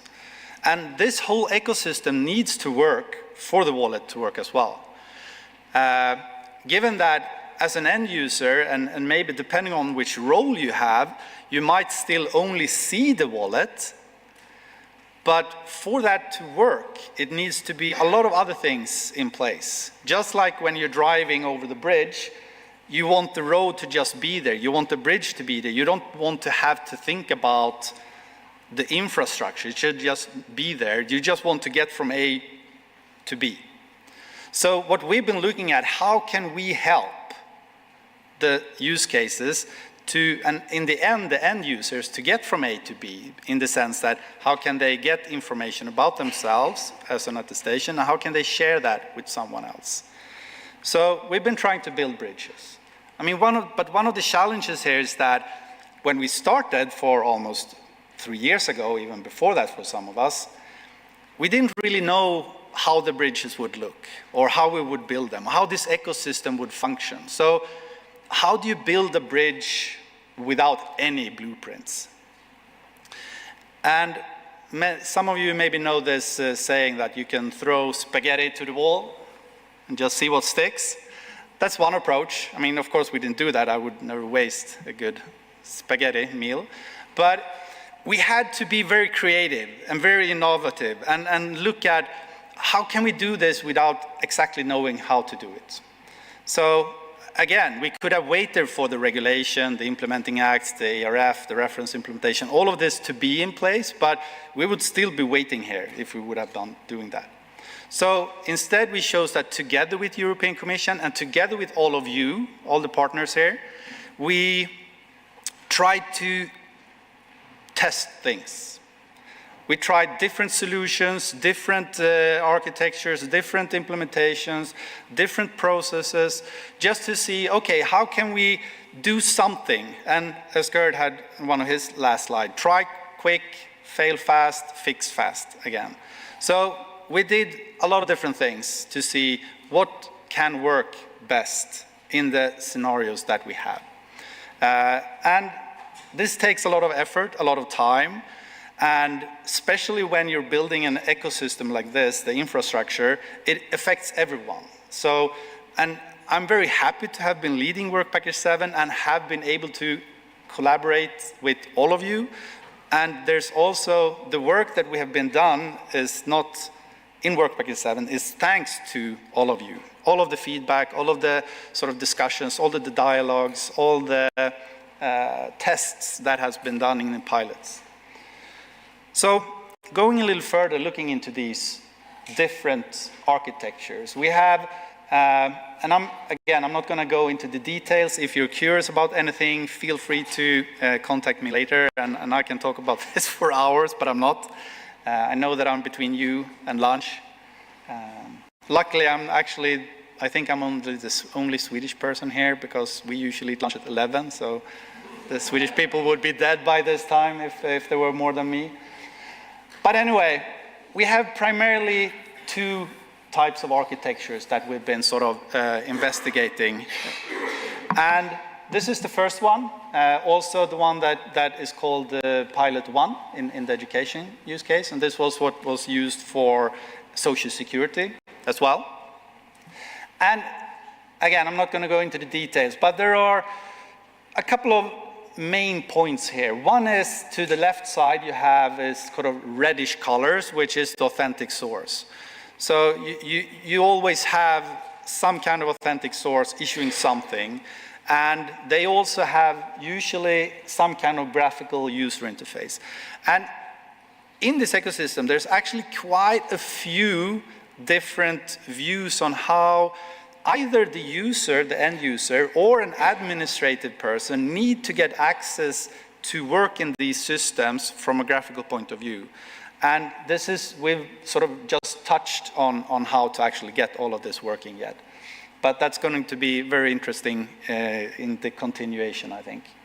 So you have the authentic source, and you could say one of the key things that we found here, sort of being the bridge as such, is the concept of the data store that we had, which enables the authentic source existing currency legacy system, because there are a lot of them. And just moving to this new revised ADAS universe is going to take some time. And there's going to be a lot of work to enable existing commercial provider software to seamlessly integrate with what we want to have. So there's going to be incremental changes over time. So to allow this, we try to have a very modular approach where we look at what are the functionalities needed, and we try to split them out so that we can integrate to them in different stages, depending on where in your technological sort of evolution you are as an authentic source. So we have the data store, which enabled authentic sources to just sort of upload information rather than connecting directly to the wallet. We have the concept of the issuer, and as Gert said as well, and I think Luis mentioned this as well, if you're an authentic source or an issuer, sometimes the lines are blurred, sometimes they are divided and it's clear that it's two different entities, sometimes it's the same organization or same entity. Then again, you have the wallet, and one of the really important parts here is the verifiable data registries. How can we not just disconnect the verification process, but how can we build something that you can ensure that you can have trust in, both as all of the stakeholders, basically. The second architecture was the one that we called Pilot 2, which was used in education. And the concept is fairly similar in the sense that you have the authentic source, you have all the different components needed to actually create the credential that is being issued to the wallet. Again, the wallet. There are certain standards that we have over time, or over the time of this project, the standards are becoming more clear. I think the plan is, for example, one of the main standards we've been using as a transport mechanism from the issuer to the wallet is the OpenID for verifiable credential and OpenID for verifiable presentations. Basically, the version 1 of those technical specifications are planned to be released in September. And that in itself has been a huge challenge because we don't even have a version 1. We have several different drafts. And depending on who you are and depending on the project you're in, people have been implementing different drafts. And just getting them to talk to each other can sometimes be a nightmare. But the modularity of this case has been very successful and very powerful and has helped us in both pilot to enable integrations and interoperability at different points in the architecture. So sometimes a piloting agent just used everything that we as a project supplied. Sometimes they pretty much used maybe only the trust infrastructure. For example, in Pilot 2, one of the main differences is the trust infrastructure using EBSI, for example. So you can sort of use different parts of this depending on your technological maturity. Moving ahead, I also just wanted to show one example from Social Security, how from a sectorial level we actually set up the pilot, in the sense that on the left side, each of those countries and institutions, they actually install their own reference implementation, or they install the reference implementation from the project in their own environment. And also just considering getting this working into your current legacy IT system behind several different firewalls, that is also very challenging. So sort of connecting a sector and an existing legacy system and existing legacy network setups is not to be underestimated, to actually do that. I'm super happy that we actually managed to do it. And then on the right side is another common setup, I would say, that all those institutions and countries, they actually used one setup of a reference implementation. So basically there's one institution that acts on behalf of all of these other organizations. So either an organization can act as themselves as an issuer, an authentic source, or they can use on behalf of someone else to issue their credentials.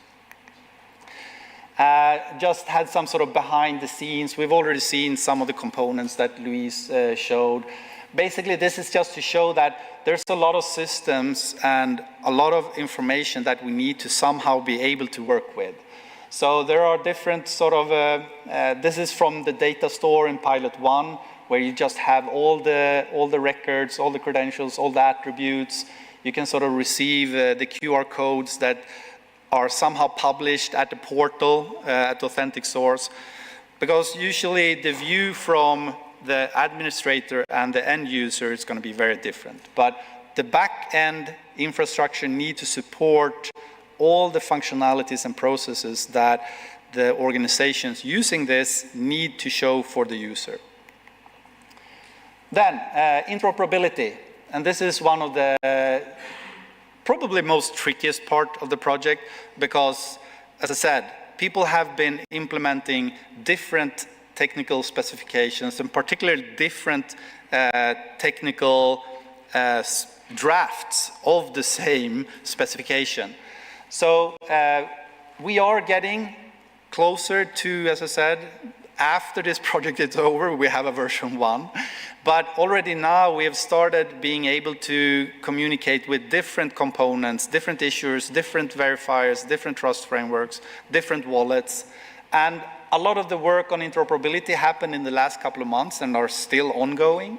So this is an example where we have the Valera wallet as an issuer, which is also part of the potential wallet. So basically this is just to show that we have both sort of cross-LSP interoperability as well as cross-wallet interoperability.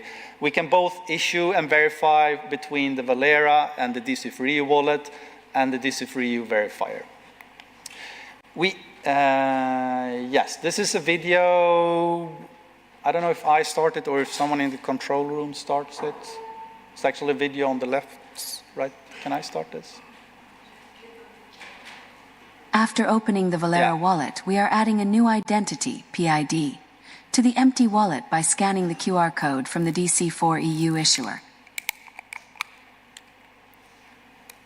The PID will be issued as a SD-JSON web token. For authentication, we use a default user, Emily Jones, and retrieve a PID for her.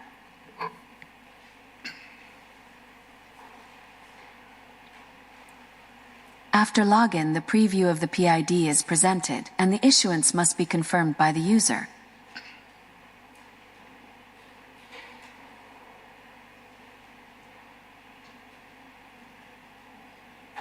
The credential is now stored in the Valera wallet, and the details can be viewed by the user.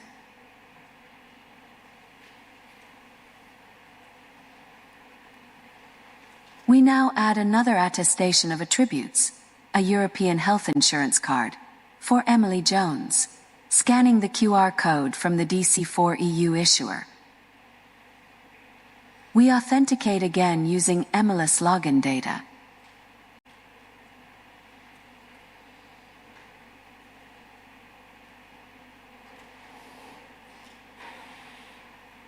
The preview of the EHIC is presented and can be checked by the user.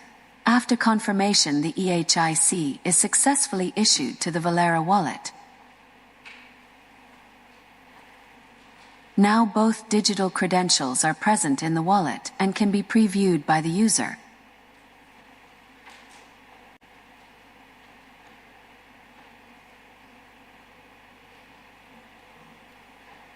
I think that's the end, right? Yeah. And then we have another video just verifying. In the verification process, we are using the DC4EU verifier to check the identity from Emily. The verifier selects all data points that he wants to receive in the verification process and presents the verification request as a QR code. Emily opens her wallet and scans the QR code from the verifier.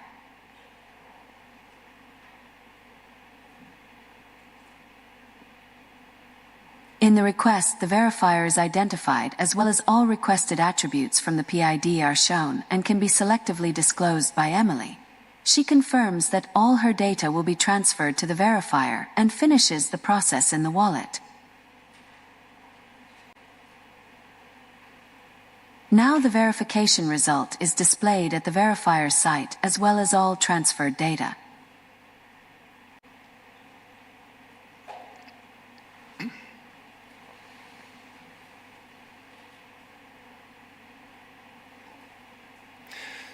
So it might not be obvious, but this is the power of the UDI wallet ecosystem. We have an issuer and a verifier that has been developed by one party, in this case, DC4EU project. We have a wallet that has been developed by someone completely else, not even part really in this project, but it just works because we are using the same standards. So this is the power and the potential that we have going forward if we can actually make all of this interoperable. We don't have to have close collaboration with everyone. As long as we use the same standards, we can communicate with each other's software, just hopefully without much work at all. Some other things I wanted to point out, and this is sort of, we also tested sort of the concept of this building bridges in the sense that we connected this data store that we had, so basically the issued documents from authentic sources. We wanted to issue that with using others' infrastructure. In this case, Lizzie, that's another UDI wallet that we use their sort of component and our backend systems. And not only that, but we could also show that we can use the reference wallet together with the conceptual ideas that we have of building bridges in DC4EU. So basically, we've also shown that we can use the conceptual ideas of using different components as an authentic source, but then also use the reference wallet to connect the whole social security sector in this example to the reference implementation. And the final thing before lunch, I would like to give words to my colleague Nikos to give a short presentation and demo of how we have also worked more with interoperability between the DC4EU infrastructure and the reference implementation wallet by the NISC and the Commission.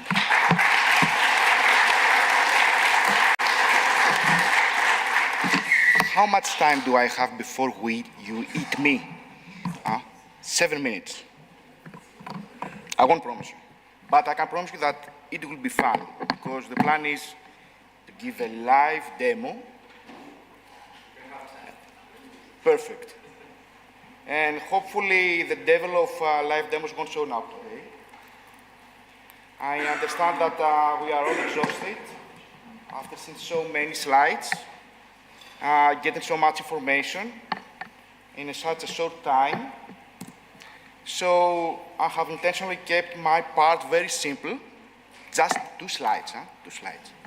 This one and another one, and we're ready to go. But give me 1 minute to set up.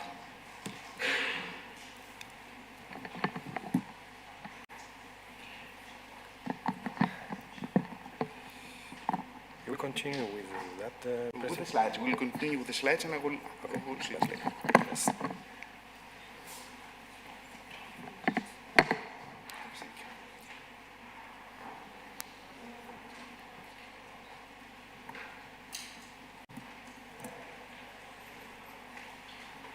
Super. So, Stefan previously talked about Lisi integration with, and a reference implementation integration with the DC4EU implementation. How Lisi and how reference implementation can integrate with the DC4EU layer, which brings actually the authentic sources and the social security portals into the project. And this is very important for us. Why? Because we can demonstrate how actually DC4EU can plug in into the UDI wallet ecosystem.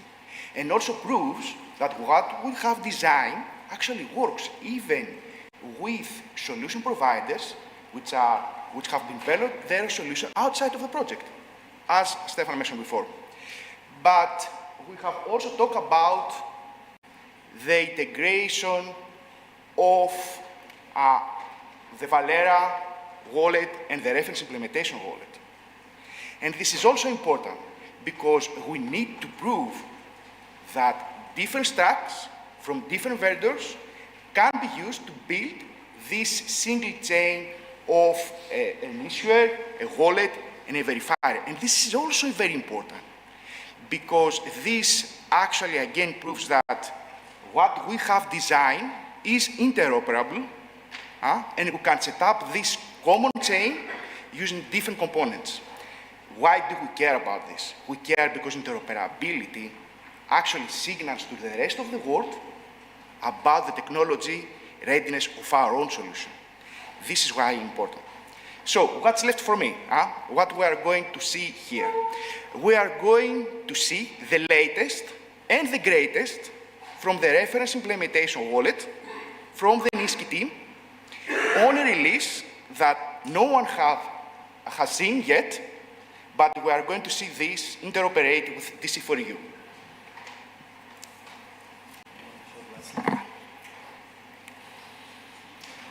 This is actually a table that provides all possible combinations of how an issuer, a wallet, and a verifier can build the chain that we all know. This is a full-blown interoperability matrix, and I can reassure you that it's neither common, not even easy to achieve, and there are multiple reasons for this, and we all know the reasons. First of all, the devil is in the detail. And by saying devil, we all know that we are talking about this technical profile that would allow us to provide cross solutions, interoperable solutions. But on top of this, we also need to work with a bunch of moving specifications, which makes it so hard actually to find a matching end. And now, working with the NISKI team, we have achieved, or at least the universe has aligned and has helped us, to complete the implementation of the latest draft at the right time, at the same time. So, I'm not going to demonstrate all of these processes, but we are going to start quickly. Can we see it?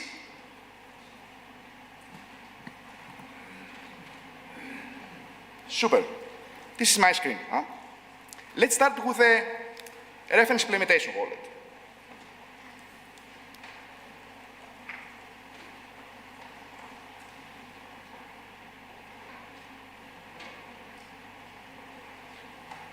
First, we have to activate the wallet, right? So we need to get, we have already a bit there. Allow me to, because this was for,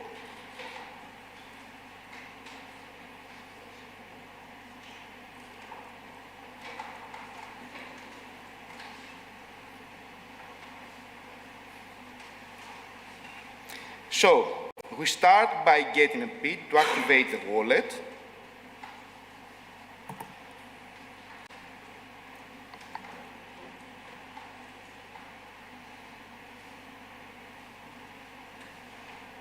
We authenticate to the issuer.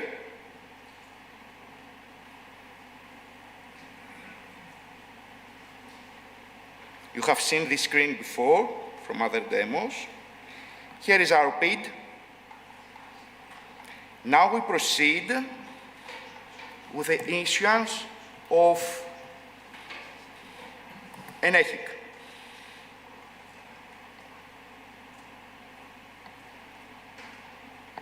We scan the credential offer.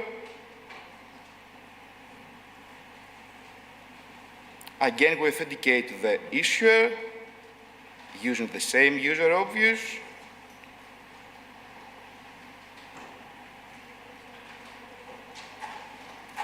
Our EHIC from the issuer screen. Here it is, a full-blown EHIC according to the latest data model from WP6.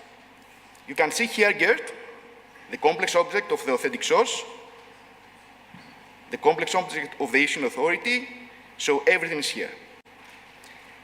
Perfect. Now, let's switch, and let's try the other way. Let's try to use double wallet using the issuer and the verifier coming from the reference implementation.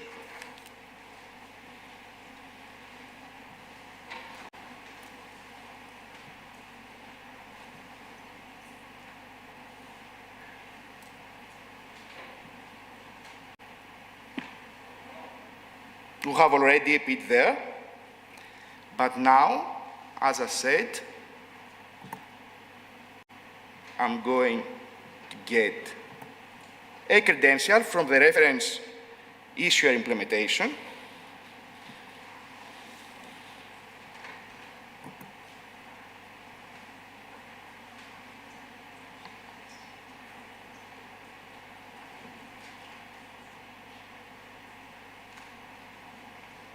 Perfect. I have also to authenticate. It was a complex password.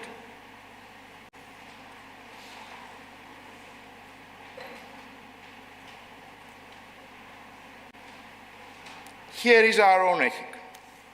The same EHIC from different issuer to a different wallet. Same credentials. Same structure. Super. Going back to the EUDI reference wallet. Try to present this to the DC4EU verifier, another row in our table.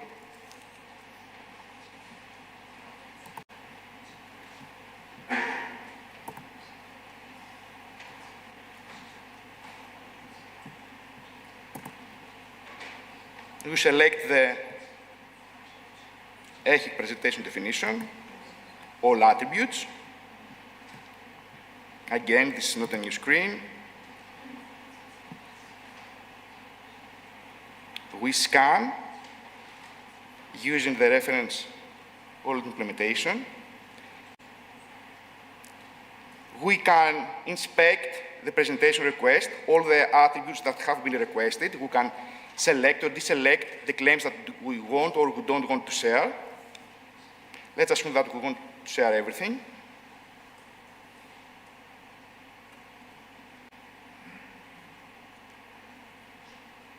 Here it is.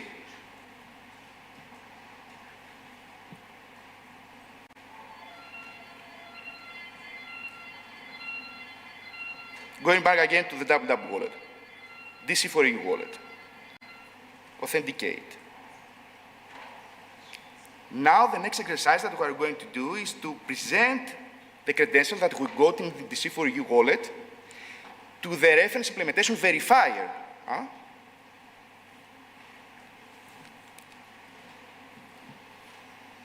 We select the corresponding here presentation definition. Again, we're going to ask for all attributes using the latest definitions. Proceed.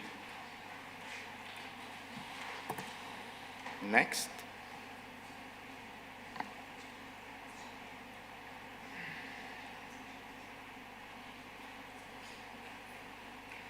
We see here all the attributes that have been included in the presentation definition request.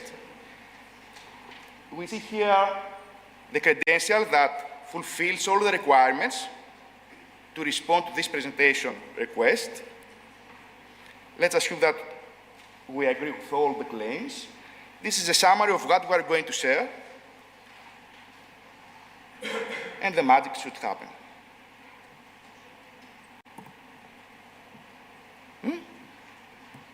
Interesting. Now, to conclude this party, we have also a verifier coming from Valera.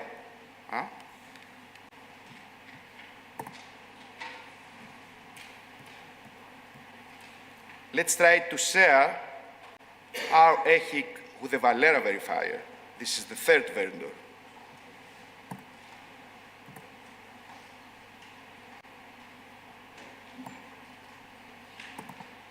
Let's try the hide method. Let's try again to scan. Same process as before. The wallet notifies the user about the claims that have been included in the presentation request. We agree. This is the credential that's available in the wallet that you can choose to share with the verifier with all the details. We select this one. If there were more than one, we would be able to select any of them. The summary. And here is the magic again. So, what we have actually been able to demonstrate is a scenario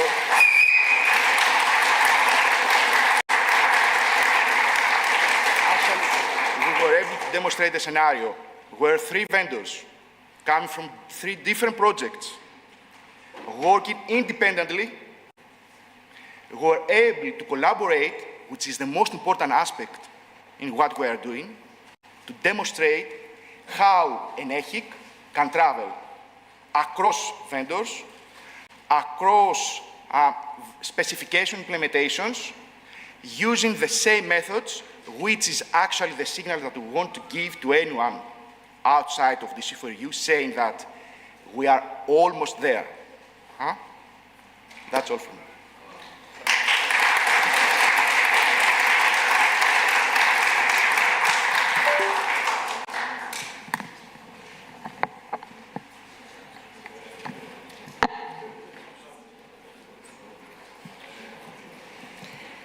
Thank you, everybody, for this morning. Now we are going to take a short break, which is like more than 1 hour. But I would like to ask everybody if we could come back like 10 minutes earlier to make sure that we can sharply start at 3:30. So the afternoon, we will shift focus now to open discussions, because it's very clear that we want to move beyond DC4EU. So let's talk about the how.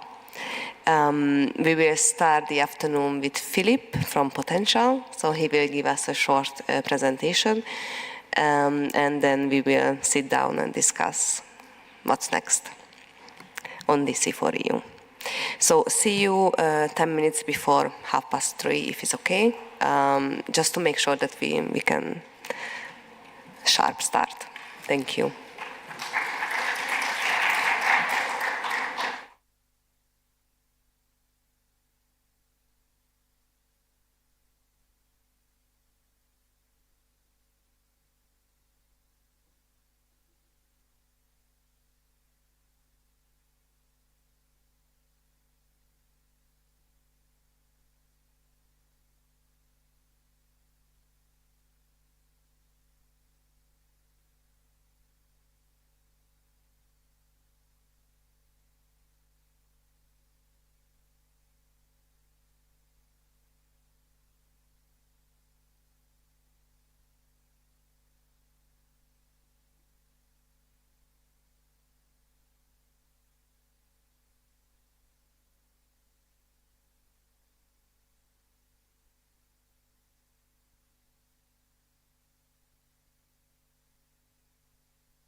Thank you everybody for coming back after lunch.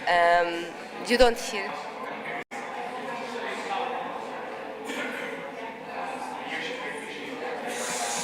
Don't know what they're doing. Hello.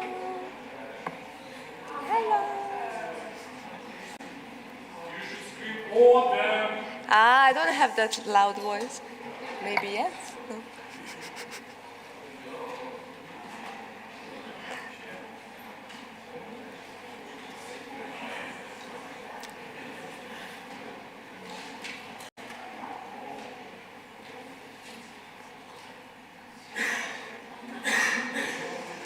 Let's start the afternoon sessions. So now we will go beyond DC4EU, and before we talk about the future of DC4EU, let me to introduce you the team of potential and the new LSPs.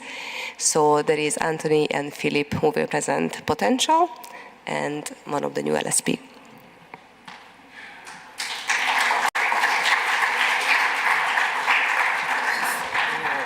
Okay, I'll touch this one. Thank you very much. Thank you for having us. I think it's a pleasure for Potential to be here present. I mean, it's the season of all the closings of the different LSPs. Quite heavy because we have also other events, but I'm very glad to be here. My name is Anthony. I work for France Identité, which is the project held by the French Ministry of the Interior, and we are also coordinator of Potential, and also coming with Philippe, which will present you the next LSP, the next wave of LSP, with a project named Aptitude. But let's start with Potential. A few words on France Identité, just every time I do that. France Identité, it's the state-provided app as an EUDI wallet. It was launched last year on Valentine's Day, actually, and we have more than 2.3 million people with so many use cases. But what is most important is, of course, interop with the other wallets and other service providers. So Potential, it was 19 member states, more than 160 partners involved, also observers outside of the consortium. We gathered a lot of different administrations. I think that was one of the key components of Potential, to have so many ministries involved, as well as relating parties, big tech companies and such. And if you look at that slide, it's basically the summary of all the different participants that we had in Potential.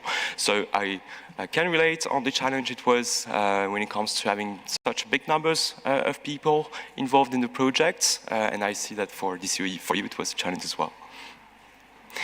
We have 6 use cases, mostly citizen-centric, so we're not covering cross-border issues. I mean, we asked each member states to come with their own wallets and to have their own PID also, and then basically do interop on the presentations between the wallet and the relating party. So the use cases were e-gov services, bank account opening, eSIM registration, driving license, qualified e-signature, and e-prescription. And as you can see, we've had multiple rounds of interop sessions and so many tests being concluded in Potential. I think one of the major takeaways from Potential, at least for France Identité, was the knowledge that we got in organizing interop events. So we've had a few. We've started with Warsaw in February. Warsaw was a big event with like 20 wallets, 20 relating parties.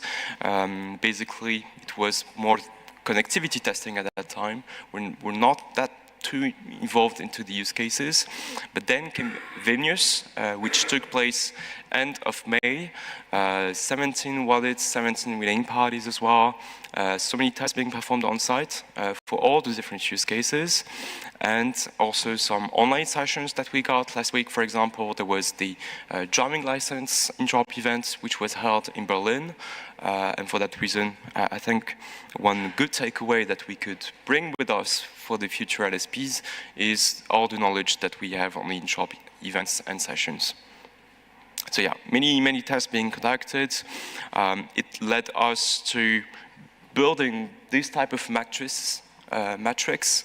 So I saw this morning a few examples of in-shop matrices that you enabled for potential. Since we're only on presentation, you have wallets and relaying parties on the other axis, and many let's say combinations of wallets and relaying party being performed in all the different use cases. Of course, we've had a lot of demos, and I was quite impressed with the demos that were made this morning. For us, also, we did some demos on stage during our last General Assembly, so it's good to see that it's also working, and I'm also very glad to see that some in-shop between the LSPs has been achieved. There was the mention of the Austrian wallets this morning. We've also had some test sessions with EWC, with other participants and other wallets. So it's very good to see. Just a few words on what we named the playground, which was quite instrumental for potential. Basically, it's a test environment. So I understood from this morning's presentations that you also have a test environment that we would gladly join, to be honest, to see what we could do with France Identité. So we provide you with the France Identité app, mimicking the wallets, and you could act as a relaying party.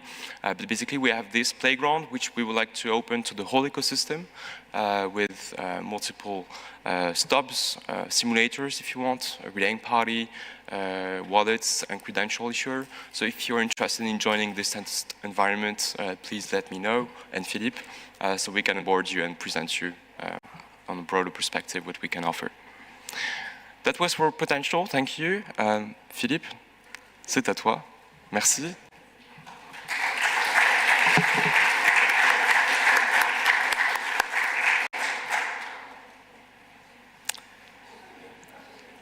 So now I will speak about the new LSP potential. As you know, there are 2+1 LSPs to come.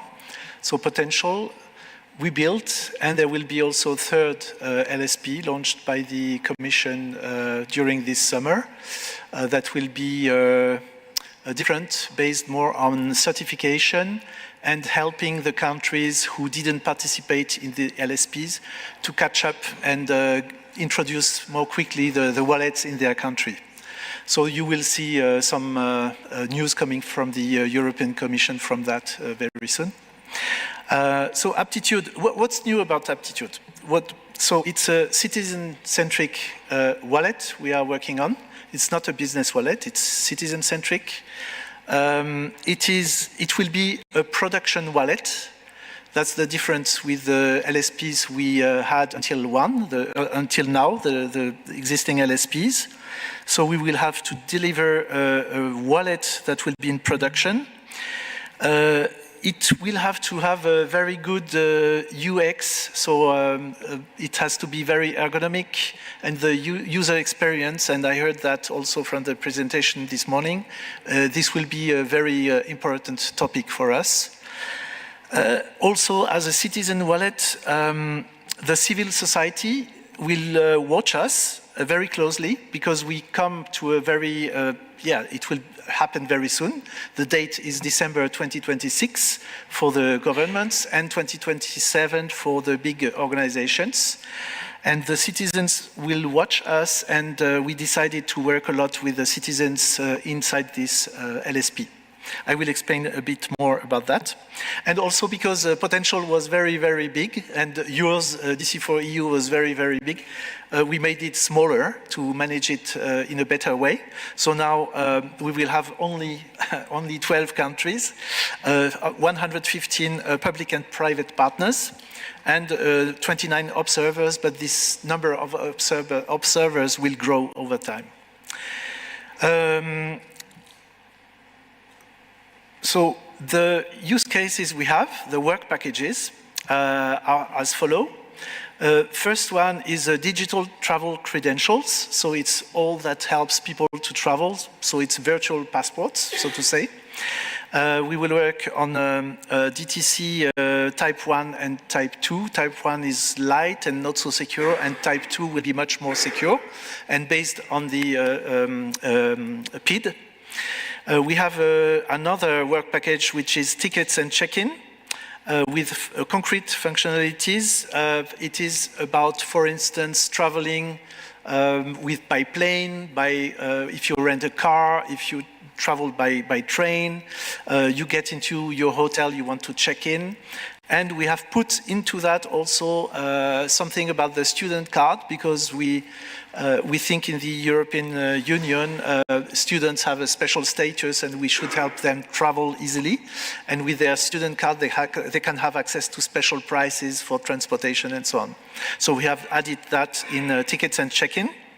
The third one is MVRC, Mobile Vehicle Registration Certificate. In France, it's called Carte Grise. I don't know in Spain what's the name, but it's the document that goes with the car. And there we will have usages on proximity, for instance, for police controls, but also we will have usages in connection with, for instance, city parking, city tolls, city access, for instance, for electric cars that pay less parking fees, for instance. So we can connect the MVRC to the backends of these relying parties so that they can adapt the pricing for these cars. That's one example, but also when you go and rent a car, or if you have a company car, you can get the vehicle registration electronically and you don't need the paper with you. So that's the MVRC. And there is a last one, which is strong customer authentication and payments. So it's banking and payments. And there we will work specifically with banks, but also with credit card institutes indirectly via banks. And also we have a partner there that is called EPI, European Payment Initiative, that runs a wallet called Wero, which is a European initiative for independent and sovereign payment in Europe that is quite cheap for the merchants and that allows immediate and instantaneous payments in country and across countries. So we are quite happy to have this banking and payment here. I must say we built, the other LSP will have also some things about payment and banking, but a bit different, and we will synchronize between both LSPs so that we work together. So, and that's more or less that, and maybe a small explanation about the DTCs. So we will, the DTCs is very close to what ANTS and the Ministry of Interior is doing in France. So we will use it for border control using DTC Type 2. So it will be useful to reduce congestion and waiting time at the airports, for instance. We will work with the airports, with the international flight organizations, air companies, etc. This also is very useful to reduce identity fraud and facilitate onboarding. And also we can reuse DTC data for related transactions. That means we can stick the DTC information to a travel ticket, for instance, so that we can use it easily. Yeah, and for that we have 11 member states, and we will focus a lot on travel and a little bit on payment also.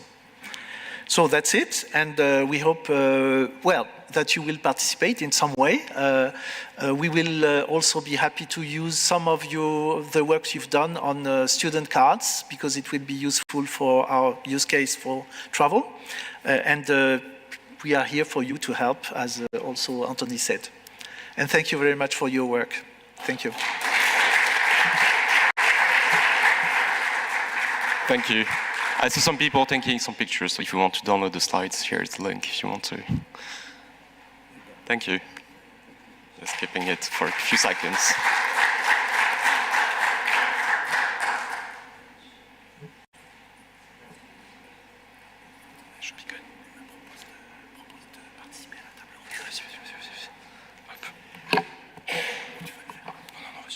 Thank you. Now we're going to move on to Beyond DC4EU discussion. So I would like to ask the participants, so Klaas, Gerd, Nacho, Luis, to take a stage, and also Stefan. and Alex will chair it, and now Philip will join us as well. So it's an open discussion of the future of DC4EU. Okay. Now I'm the manager.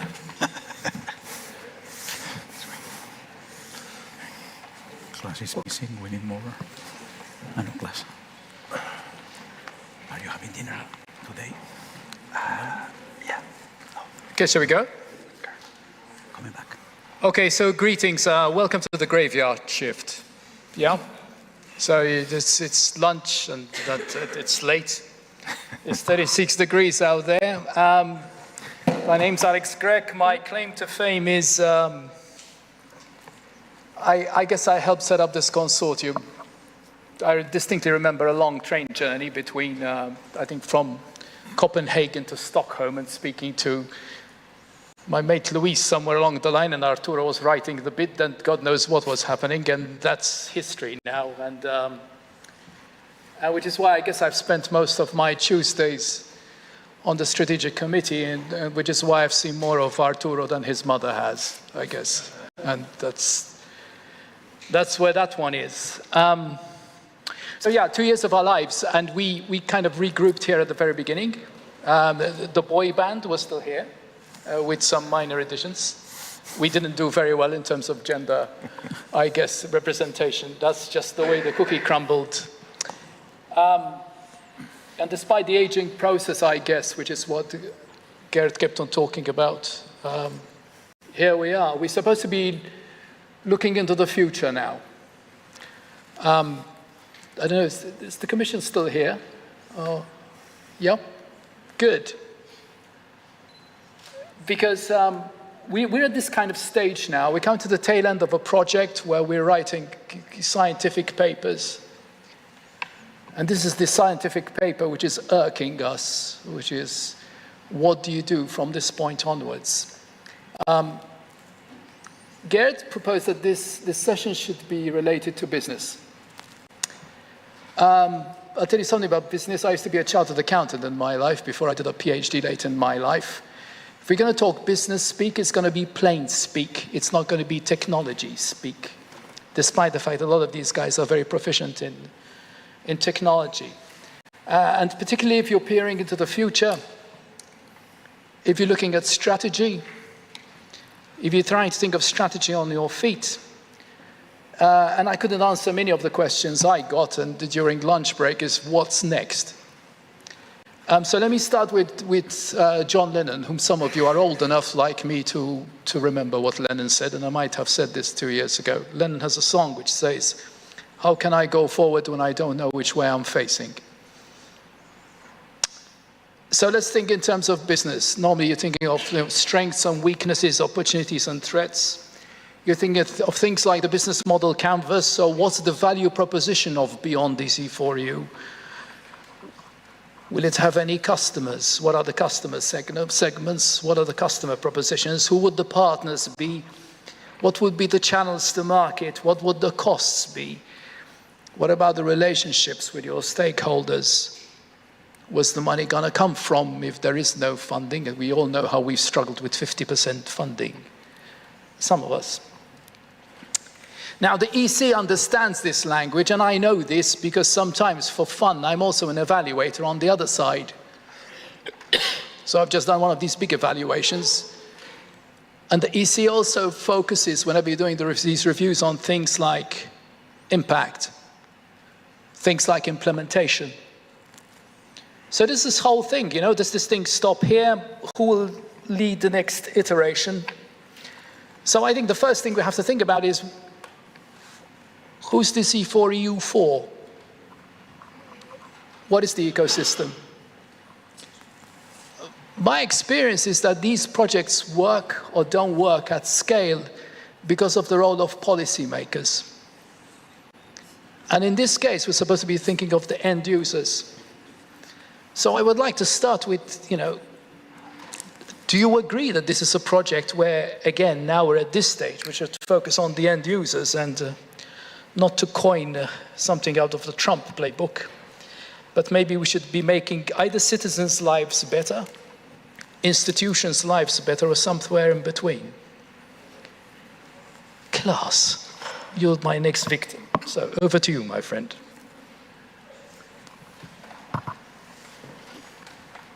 So can you reformulate the question in one sentence? If this project is going to go on in its various iterations, who's it going to go on for? Right. So this sounds like a very easy answer, but it has to be for everyone. I think that's the biggest challenge that we are facing. If I look, for instance, in my area, education, or even at my own organization, we are the organization of the 43 European NRENs. That's already well above the 28 countries that form, the 27 countries that form the EU. I think it was Stefan that said education goes way beyond European borders. So if we want this to be having a lasting impact on the world, it has to work with what's out there. It has to make life of each and every student worldwide a little bit better. And I think that's the big challenge that we're facing. Gerd, context within social security. So whose lives are you going to make better if this thing is going to go on, whatever the thing is? You know, I'm coming from the public service sector. Although I'm not an employed person in public service, I'm still a consultant. So there is just one business model. You have to serve the citizen, right? And if you ask the question, what comes beyond, I think if you look at the upcoming large-scale pilots, as example given, you see they all support business models where their output is also money, right? Mm-hmm. And what I'm currently recognizing is that people are now trying to create business models out of the ecosystem. And this is very dangerous in one sense. It's obvious, it has to be like this, but we need to be very careful not to forget about public service.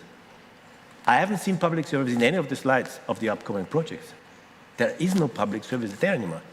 There are public-private relations maybe included, but the main focus is to create business models. And I think this is natural, but I think the pillar of the whole ecosystem will be public service. Because, if you move around Europe, we need to have guarantees on the rights, guarantees on the services of public sector. That gives us security, and that is the difference to other parts of the world here. And we should not forget that. I remember big sentence, we want to fight the big tech. That was at the beginning of our project, right? Yeah. And we have to move on like this. Yeah. And we need to go our European way, and there's still so much resistance in some sectors, even in my sector. Even at the Commission side, we saw resistance, criticism to this European way, and it's a European way, and that's a good European way to my point of view. I was very skeptical at the beginning. So let's move forward and provide service for the citizen, with benefit for all, of course. We need business models. People need to implement something. They need to earn money on this. That's for sure. But the center is service for the citizen and make people's life easier. That's, I think, the main message I want to pose. Yeah. Luis, you want to say something? Yeah, may I add just, I also come from public service. Even though. First, quick question, quick feedback already. For the citizen, yes. And for the public good, that's it. That's it. But it's not one or the other. I think today we also have showcased it. The whole ecosystem needs to evolve. And of course, some of them need to maybe identify new business models, because current ones already are there and will be there for decades, being realistic. But now we have a new paradigm also here that needs to be supported. So I think citizen, yes, public good, yes, but that involves all the key stakeholders. Okay, but if you're saying citizen first, public first, where's the money going to come from? Because that's where normally the private sector comes in. No, somebody's going to have to make a buck out of this for this whole thing to work, I guess. I mean, I'm not being insipid. Nacho, I don't know if you want to weigh in on this, because I'll pick on you soon. Well, yeah, let me say something. So, first of all, regarding the topics we were discussing before, I believe that the EIDAS 2 is just the evolution of the EIDAS 1. So they are just trying to correct mistakes. I mean, everything that didn't work with the smart card-based approach is trying to be fixed now with the mobile-based approach. Everything that didn't work with the interoperability approach, you know, institutions sharing data among citizens, is being tried to solve by citizens mediating their own data.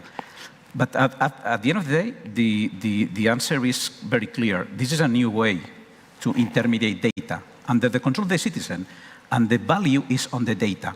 So when I look at what Logalty and other companies are doing with a very, very clear private view in mind, is how to make money while serving the citizen by unlocking the data which is installed inside the silos, by giving this data to the citizen back so it can be used in transactions.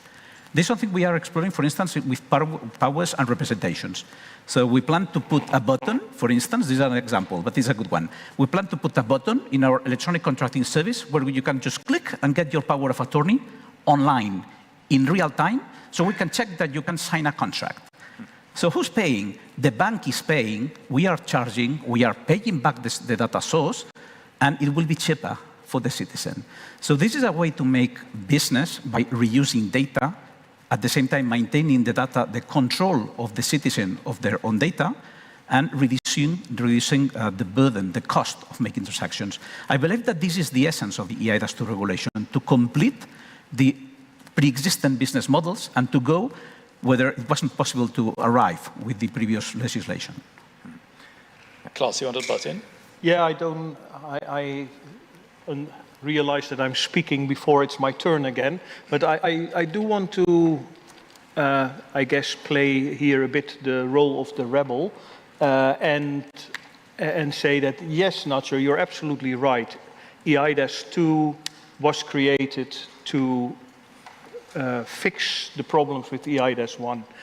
And that is precisely where I'm really concerned now, because I see the same tendencies happening again. It's again looking at EIDAS as something government-controlled, where there is little room for alternative ways of establishing trust, of alternative ways of exchanging information about users. And that really concerns me. And it concerns me because I truly believe in EIDAS, and I want it to be a success, because I do think it will change the lives of European citizens for the better. But we have to get it right. And here is where I'm really struggling. I see the same mechanisms happening again. Yes, let's build this government-controlled pyramid where we decide that your level of assurance needs to be substantial or high. We decide what entities are able to attest and things like that. And I think that bears a huge risk that we will again fall in that trap that EIDAS version 1 fell into, that it's in practice only usable for government to citizen and government to business communications, and that would be a disaster as far as I'm concerned. It would really kill all the good intentions that we here all together have. So I guess this is kind of a call to all of you to be very aware of that risk and make sure that EIDAS 2 will be something for all of us and for many of our electronic transactions. I now step down from my virtual pedestal and give someone else the word. So we need what? Better legislation, better drafters of legislation, or what? to start with, room for other ways of doing things. If you look at the last versions of the ARF, for instance, then it declares everything that is not directly involving government as out of scope for the specification. And I think, how can that be? If you look at the electronic transactions on the internet, then I think only a fraction of them involve government. So how can you declare everything not government out of scope? We need to get that right. We really need to get that right. And we cannot just wave our hands and hope for the best. Do you guys agree with him? Partly? Yeah, okay. Yeah, maybe you asked for whom is DC4EU. I think it's for me, because my daughter is French and German. I'm French and Spanish. She studied in France and had to study 1 year in Germany. I prepared all the papers for the German university. That was a mess. It took time. We had to prove everything, every detail, what she studied in Britain, and then went to Germany. I was in Germany, I was ill. I went to the hospital, and there also, all in paper. It costs a lot of money, and I think the future, it will be a very, very good thing to automatize everything, to save money by making it pass in the electronic way to work, and also maybe reduce fraud in some way on social security, which happens in France. I don't know if it happens in other countries, but it's also a problem. So I think it will have a bright future for the practical side and to save costs, simply. Yeah. I mean, I always thought that the great thing about DC4EU was that we had a two-pronged approach of two very different worlds, right? And again, I remember 2 years ago, I vaguely remember talking about my son, whom I've bored to tears, about somebody who was born in Malta, went off to England to do a first degree at Oxford, and then went off to Amsterdam, and then went off to Brussels, went off somewhere. And despite the fact that people had blockchain systems, he was still paying 100 euros every single time for somebody to validate something. And at the end of it, I think there was a rubber stamp somewhere.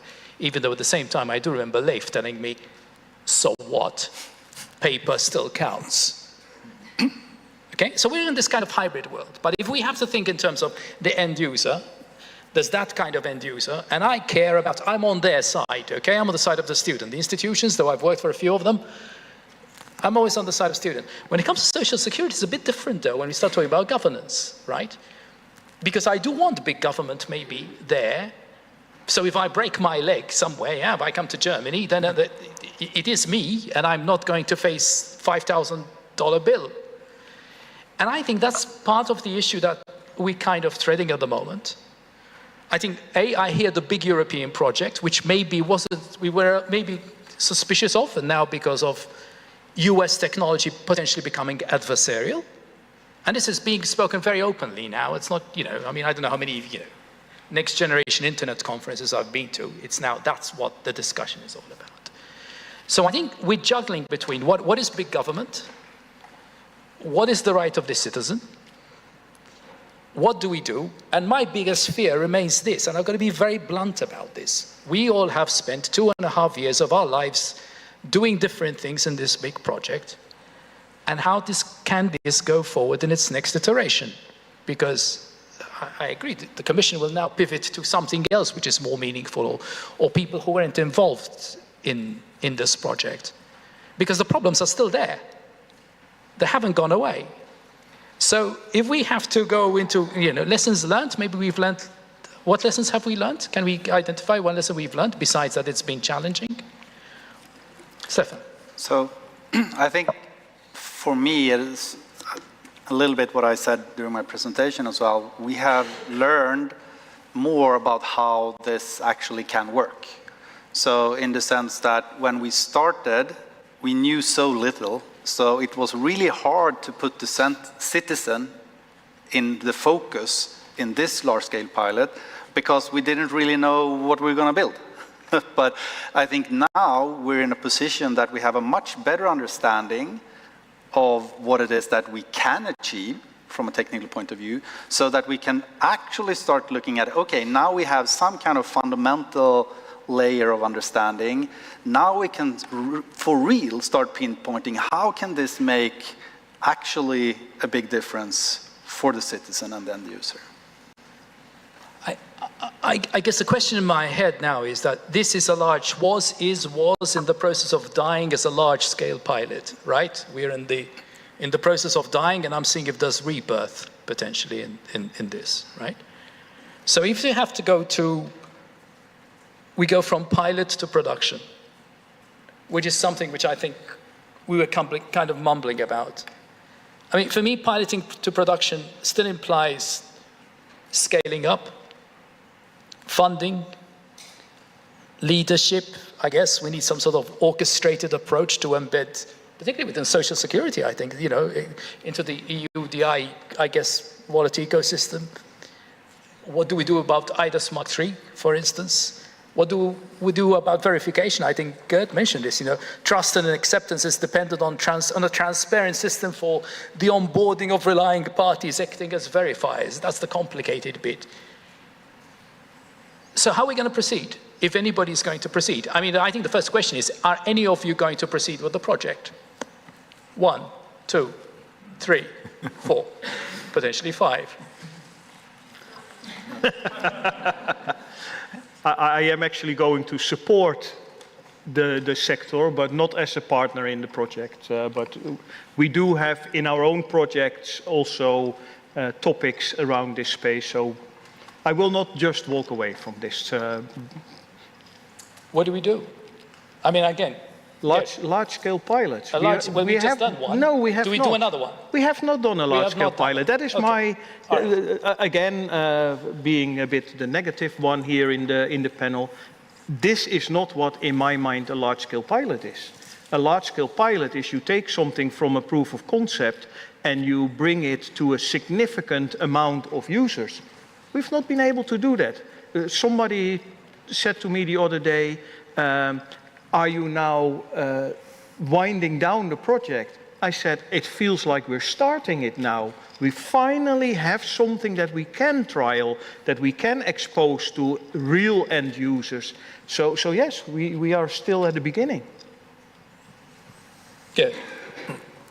To some extent, I agree with you, Klaus, on that, that we're at the beginning. Because we just, in our short or small community, I'm short, the community is small, we just learned how it worked. It could work, you know? Mm-hmm. Everything which goes beyond that community, they still do not understand the concept, most of them. I did like a lot of traveling in the last couple of months, had a lot of presentations everywhere, and I discovered always people still do not understand what we're doing. That's the reason for this is it's quite a complex topic. A lot of stakeholders involved, a lot of agendas involved, a lot of interests involved. Just to the wallet is something which is the new, I don't know, hype. You know, everybody's talking about wallets. There are a lot of wallet providers out there. They want to earn money. They move into the market. They knock on your door on a daily basis. This is creating quite, especially for the public sector, quite some problem. So, yes, I will be in a project, but none of these large-scale pilot projects. I will be in an implementation project. I hope I will be one. And I know that, like, if I look, and I've been traveling a lot throughout Europe, and a lot of member states, they discovered the wallet now, not the digital ministries, but also the business domains, and they're now working on their models now. They start to work on them. Yes. They ask how we did it. They know how the procedures are. We can provide them for DC4EU. We can provide them with a lot of instruments. Thanks to the work package we have open source projects on technology for the issuing part, for the verifying part. We can share experience. We can share knowledge, we can share technical components to facilitate the whole process and to reduce costs. I think this is the most benefits we achieved in our project.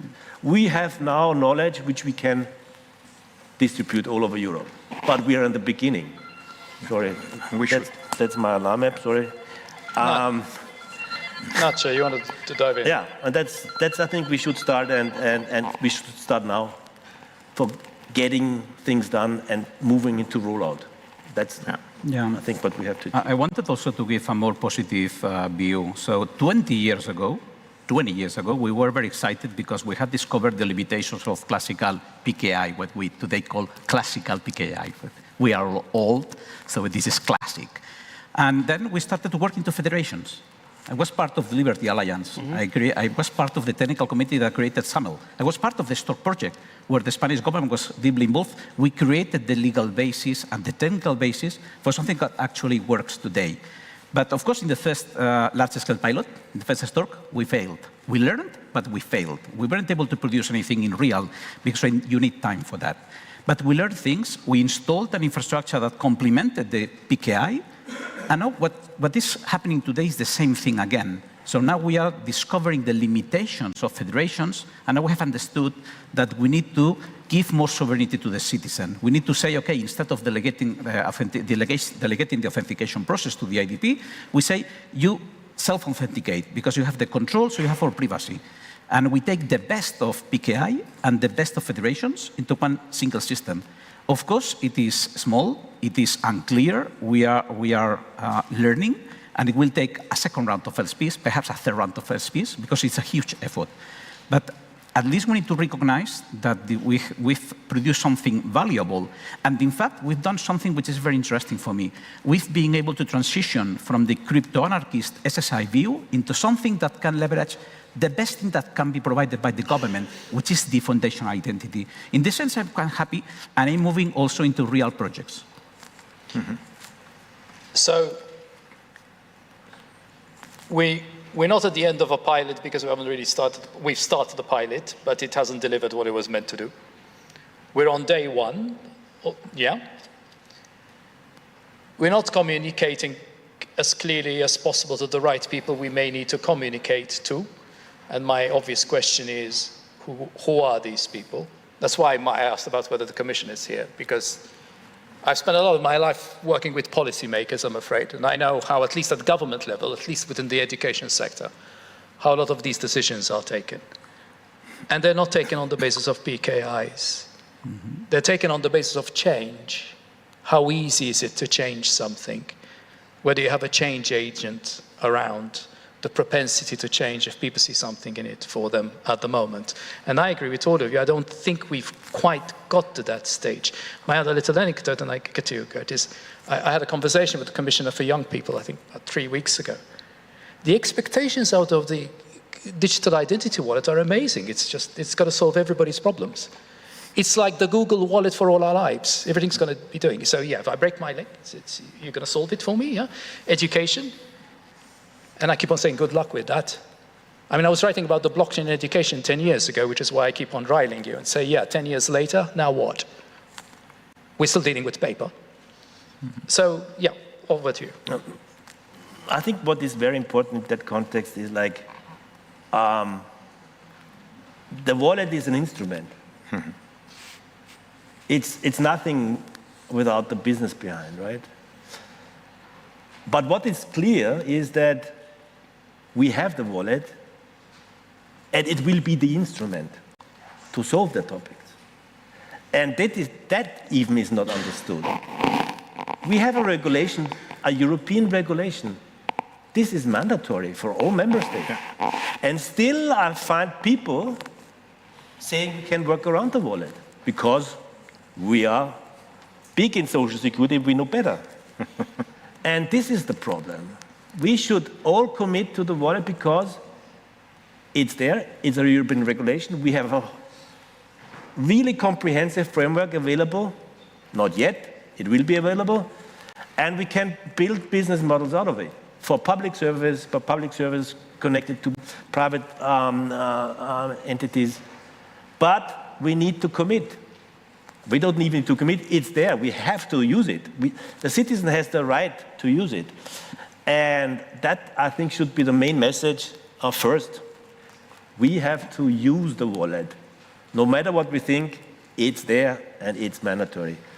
And for public service especially, it will be a foundation, a pillar for our public service with cross-border context, but also national-wide, because just as a last sentence, our ministries, they are thinking about also including the national attestations into the wallet. They're just valid in a national context. But because this is more than a single point of contact with the user, with the citizen, why don't we put also like national credentials in there? They may have a different quality, they may have different level of assurance, but we can put them in there. We can even put your fisher card in there if you want, you know, to go fishing somewhere. It's in one application. It does not necessarily mean that we need to have one application. We could have several applications with the same standards, but one single point of contact, it's easier for the citizen, it's easier for the business. Maybe the business wallet will also serve a lot of things in the future. This is an upcoming concept, but this is all about. It's there, it's mandatory, it's European law, use it. I have Stefan and then Luis. Yeah, so I just wanted to add on to what Gert is saying about the fact that this is regulation and we sort of have to do it.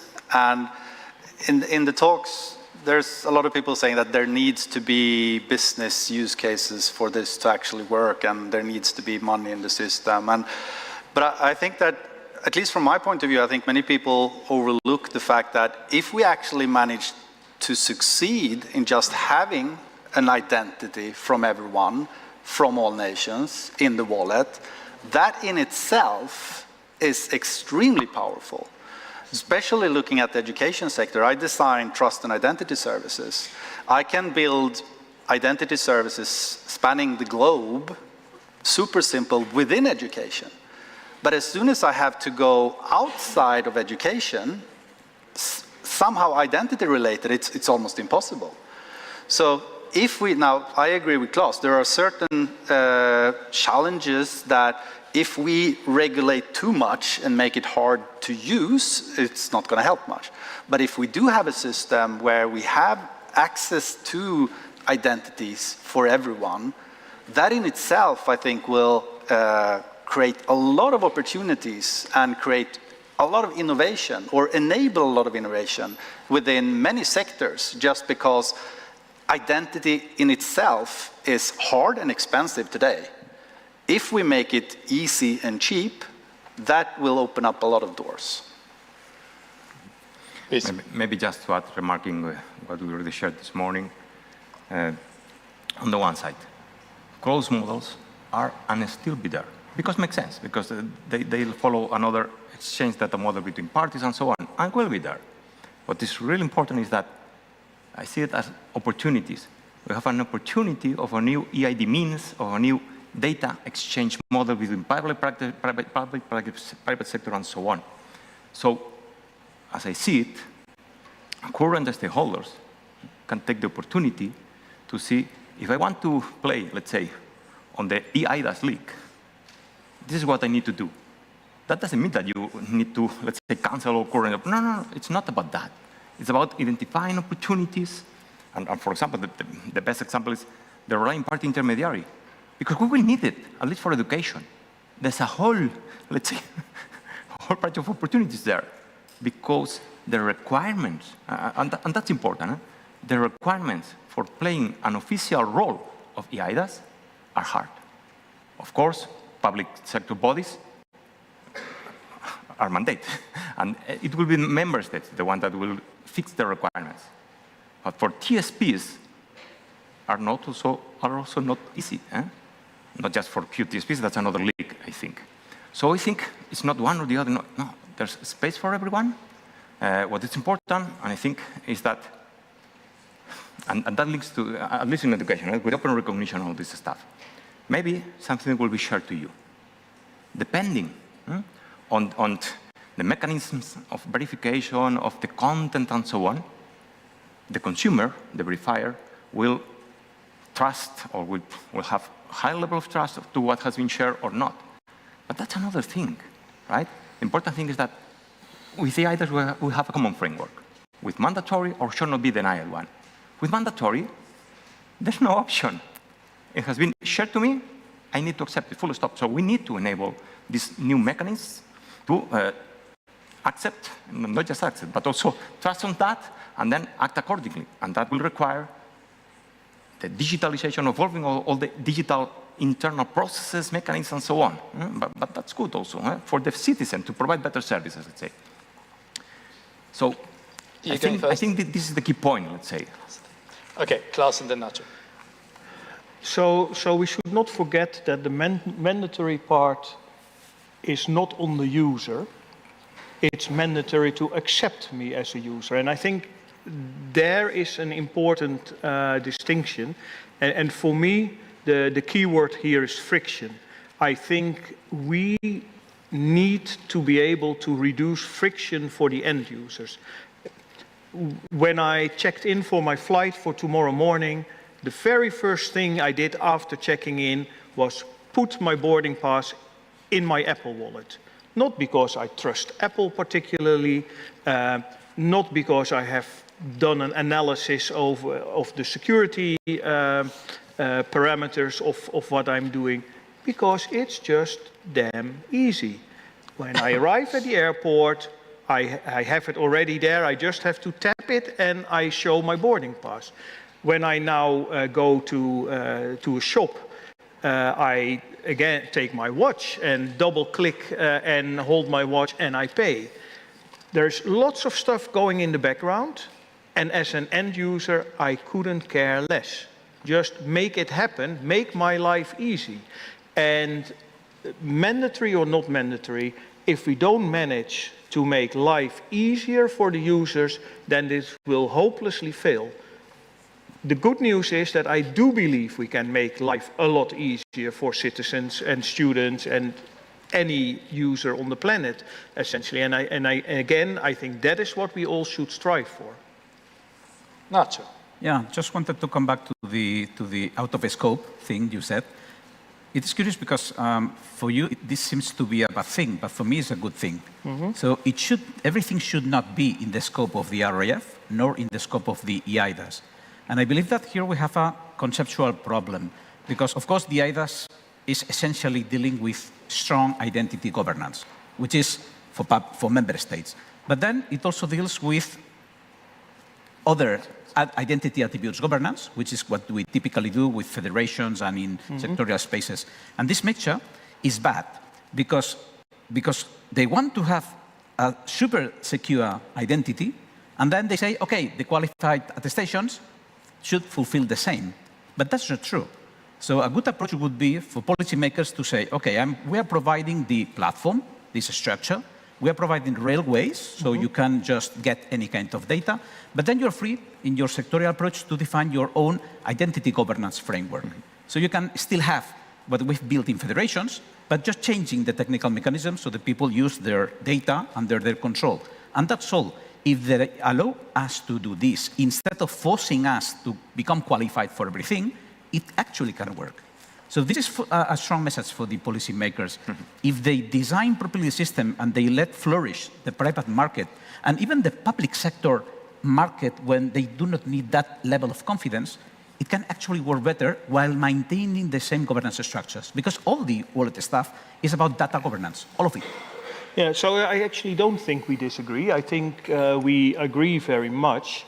What I was pointing to is I don't want the ARF, for example, to specify how we should do other things, but I want it to explain how you can bring in other trust schemes. And I think that is important, and that goes back to what I said about eIDAS 1. eIDAS 1 was also capable of conveying other attributes. It just never happened because it was impossible to get that going.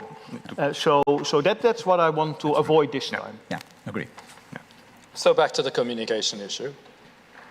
Back to the change issue, which in a very simplistic term, used to be either the carrot or the stick.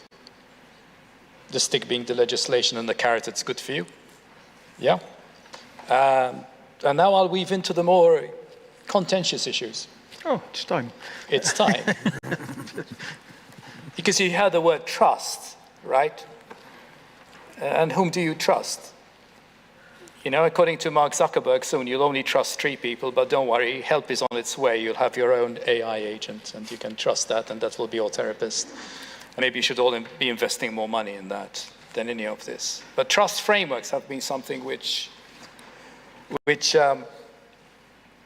have caused us concern, you know? So I think my first question is, you know, how do you see trust evolving in this brave new world we're in? And specifically, when we're delegating trust, I guess, to third parties, whoever these third parties might be. And being fully aware that the scenario, I think, is very different in terms of social security to education, which is always a mess. Because education is the fiefdom of people who have, I mean, you know that despite the best efforts of the DGEAC, no matter what comes out, the millions of papers that comes out, every single country does whatever it likes. Which is why education is such an amazing case study if we manage to get something done in education. And I was always more hopeful of doing something in social security. So back to trust. Yeah, so trust is always contextual. And so I trust all of you in this room to buy me a beer when we get out. No exception. Feel free to do so. Have you seen his, T-shirt first? Okay, so you owe him for EduRoam, okay? Okay, so. If some of you are standing outside there and say, can I borrow 1,000 euros from you, then that trust is eroding already a little bit. And I think it is really a matter of horses for courses. It is always depending on what you want to achieve. And pardon me for getting up on my other little pedestal. I think there needs to be a relation between the value that you perceive something and the measures you take to establish trust. And so I don't think higher trust is necessarily better, because it usually also means that you have to jump through more hoops to establish that trust. So I think it should always be contextual, behavioral, etc., and fit for purpose. And that today in the world I work in identity federations, in education, that is already the case. Believe me, the trust that is being established for the person that operates the Large Hadron Collider in Geneva is really not the same level of assurance than the person that accesses my personal wiki. So we have a way of creating a level of assurance so a quality of trust that is in line with the resources that we try to protect. And yes, if I want for my social security, I want to get my pension when I retire. I very much want that to be very strictly government regulated, and I don't want my pension fund to gamble away my pension. So yes, in that use case, absolutely, please do so. But if I want to join a tennis club, then we just need to agree that we have 16 courts and we don't want too many people on one court. So we need a minimum level of knowing who you are, and then it's probably okay. And let's please keep it that way. May I? Sure. Yeah, obviously I completely agree. And it is like this, and even when it comes to algorithms and technical mechanisms, it is still like this. But the fact is that the opportunity with the wallet is a different one. So if the government, the Spanish government, is going to provide me with a super secure wallet with my super secure identity, and I have the possibility of taking other documents to put them inside and share them with the same level of assurance because they are in the wallet and I can prove that they were issued to me, then this is nice because you don't need to provide that level of assurance, but I still get that level of assurance. This is one of the real opportunities, specifically if we want to solve problems like the COVID certificate, which is one of the use cases of the regulation. Yeah. So you want to prove that you have a valid document without actually showing the document. This is a use case where the trust is related to the cryptographic mechanism you have in your device. And the use the device and with the binding with the device and the keys. This is the major opportunity we have with the wallet, to put any type of document, irrespectively of a level of trust, which was issued under, into a super secure wallet to prove we have this document. So we should invest in that, clearly. Yeah. Stefan, first. The thing coming to the conclusion that it would be nice, it would be helpful, yes. The tricky part is actually getting there. Yes. And we're not there yet. And I think some of the things that we need to be extremely attentive on the coming time here is how can we actually make that happen? In the sense that the two issues, or one of the two challenges is, like Klaus said, contextuality. How can we actually digitally contextualize the trust? And also, how can we scale that trust? I mean, interpersonally, we don't necessarily need to scale trust that much because we don't have that many people we have to trust in our lives usually, especially with very high. But the technology allows us to interact with millions of people. And that is the challenge, to scale that trust as well as keep the contextuality. Good. Yeah, like I also like speaking from the perspective of the public service. Trust in public service is something quite different. I think like a citizen trusts the system if his service and benefits are guaranteed, right? This is a different story, you know. I think that they do not care too much about the data. They want to get service. But there are all those other stakeholders as well. The issuer, who's paying for the services, by the way, he wants to have trust in the system that the holder of the attestation gets the service somewhere else and not somebody else. He trusts that. And the verifier has to trust that it's issued by somebody who's paying for it, and that the one approaching the verifier is the one who's holding the thing. So there's a whole chain of trust relations which have to be covered in public service. They generate trust, and it will be there per design. And that creates something secure and trustworthy. And I think this is the big chance. Today, we do not have this. You know, if I issue an EHIC in Austria, I do not know who's using it somewhere. I have to trust that the one who's verifying the EHIC is checking the ID card. Maybe sometimes there's a photo on the other side of the EHIC and checks the photo on the other side of the EHIC and shows, that's that guy. It's not his brother, or not the whole family. This happens, you know, all over Europe. It costs a lot of money, and it's identity stealing, right? And that happens a lot, and that is happening with a lot of credentials. With the COVID-19 certificate, it happened thousands of times because we do not have this trust chain in place. And this is the real value of it. It's built on trust, and if the citizens throughout Europe get that feeling that this security and trust is built in per design, then we succeed. Yeah. But they do not care how it will be. They do not care about trust. If I explain trust infrastructure to somebody normal, they will not understand. They don't care. They do not care. Yeah. It should work. Yeah. And that's the message. We should not care about technology. We should say it's built in per design based on some strange technology Stefan and others invented, but it works.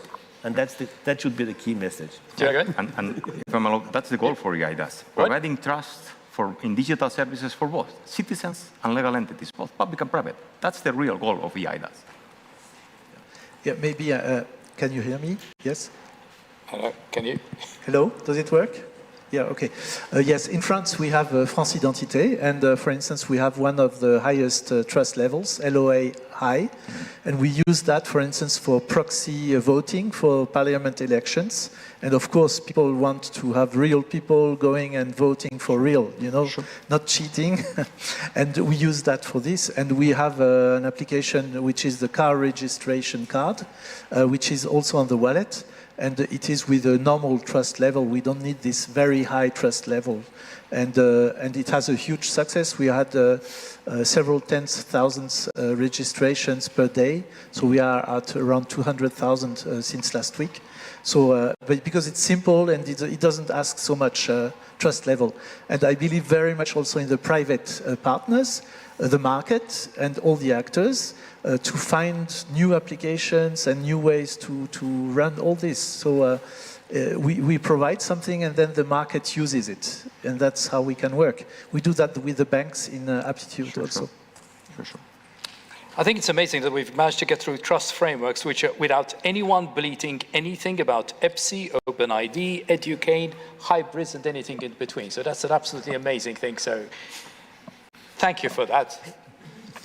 The future might be what? Hybrids? Or the future might be yellow? Or the future might be multiple trust frameworks?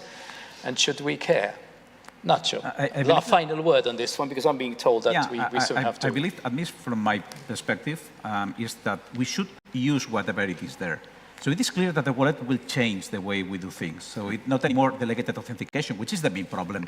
But still, we should be able to reuse everything else we have there if it is invisible for the citizen, and it does not generate any friction. So in this sense, I believe that what we've proven with the EPSI approach, with the OpenID approach, with all of it, might actually work, because you can reuse governance structures for identity, and if they do not generate problems because they work properly and they are invisible, then they are good. So that's the point. Okay, look, the final elephant in the room is my favorite one. You know, I always review about this, which is the future of interoperability. There are many organizations and in education, particularly focusing on interoperability for the last 10 years. They developed many papers, and then we're still at the stage that if somebody goes cross-border, the credentials are not recognized. And if you go to Canada or in the US, it gets even more interesting, right? Nacho, you're going to be my favorite victim on this one. On the basis of DC4EU now, I mean, do we have hope for interoperability? And especially on the basis, I've seen some case studies here that I thought, finally, something's starting to happen in terms of cross-border. No? Specifically, I was thinking of what Luis was sharing. Hope we do have, because we are standardizing everything.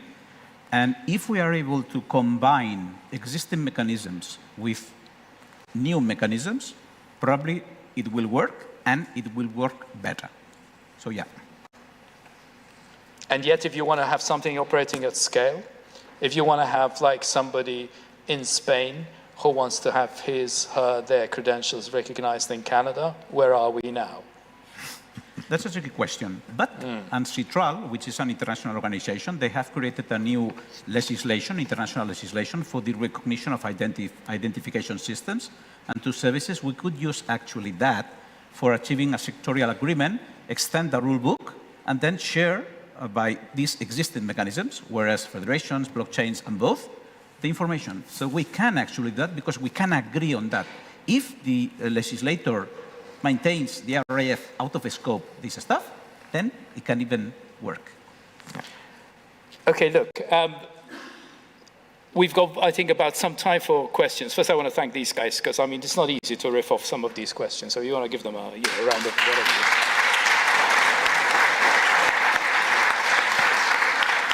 And I think if anybody has any questions, it's fine. If not, we'll all go to the bar or whatever else we do, and then we'll have some speeches at the end or whatever it is.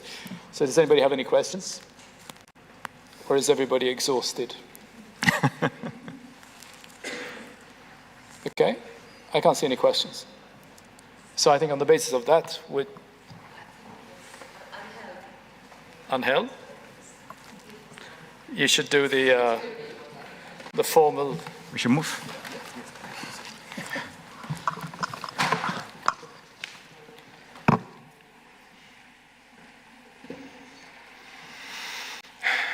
Thank you very much.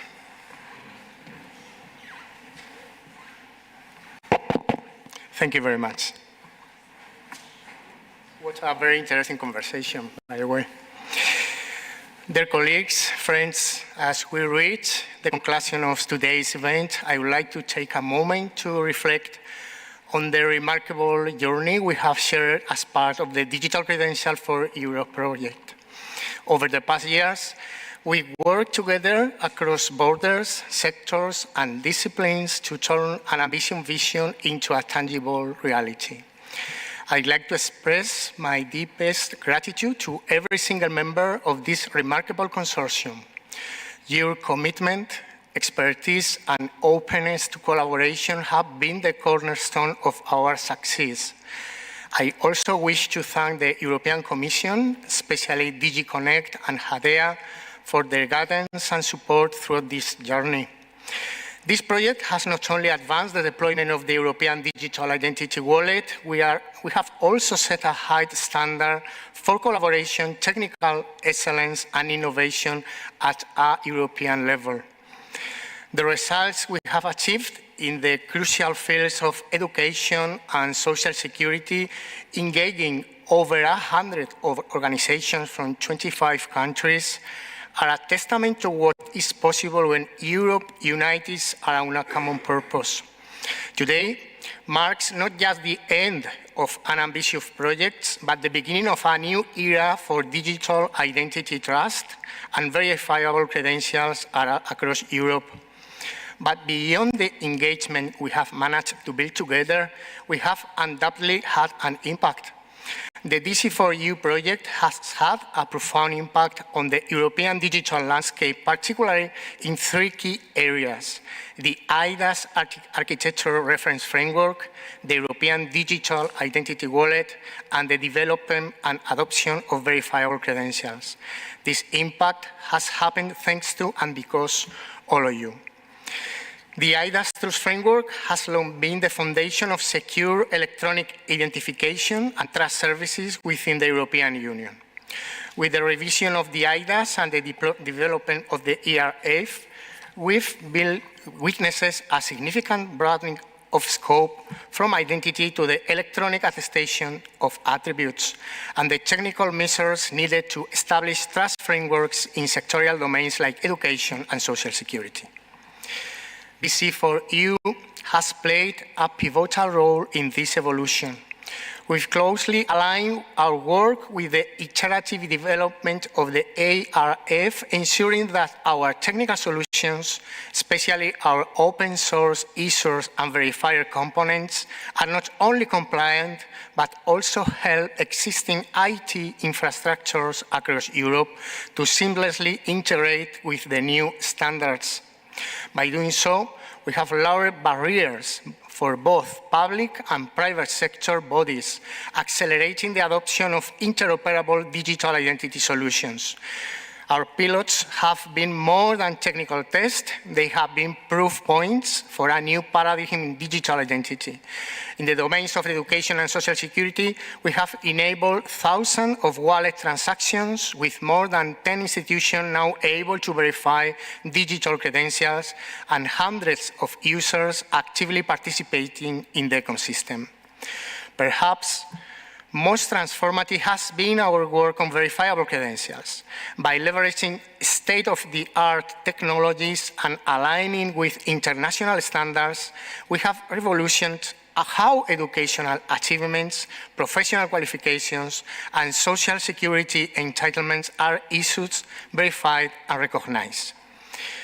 This empowers citizens with true control over their personal data and credentials, fostering trust, transparency, and efficiency in countless interactions from enrolling in university to accessing social benefits. Our efforts have set a new benchmark for technical excellence and interoperability, ensuring that Europe remains at the forefront of digital innovation. Our work, however, is far from over. As the world transitions further into the digital realm, the opportunity for change grows exponentially. So do the challenge that comes with it. But we have demonstrated that there is an enormous potential waiting to be further explored. The knowledge, networks, and solutions we have developed throughout will continue to shape the future of our European digital identity. The empowerment of citizens and the creation of a unified digital identity ecosystem are no longer distant aspirations, they are becoming reality thanks to your work. Thank you for your dedication and for making this project an inspiring success story. I encourage you to build on these foundations, to keep sharing your experience and to keep pursuing the dream of a digital Europe, one that never loses sight on its core values. Thank you very much.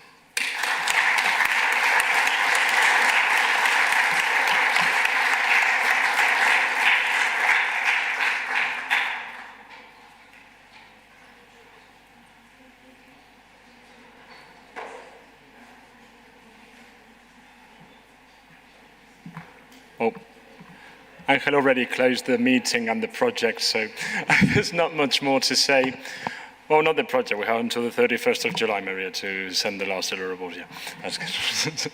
So thank you all for being here today. We'll see some of you tomorrow in the closure of the FC&E project, same venue.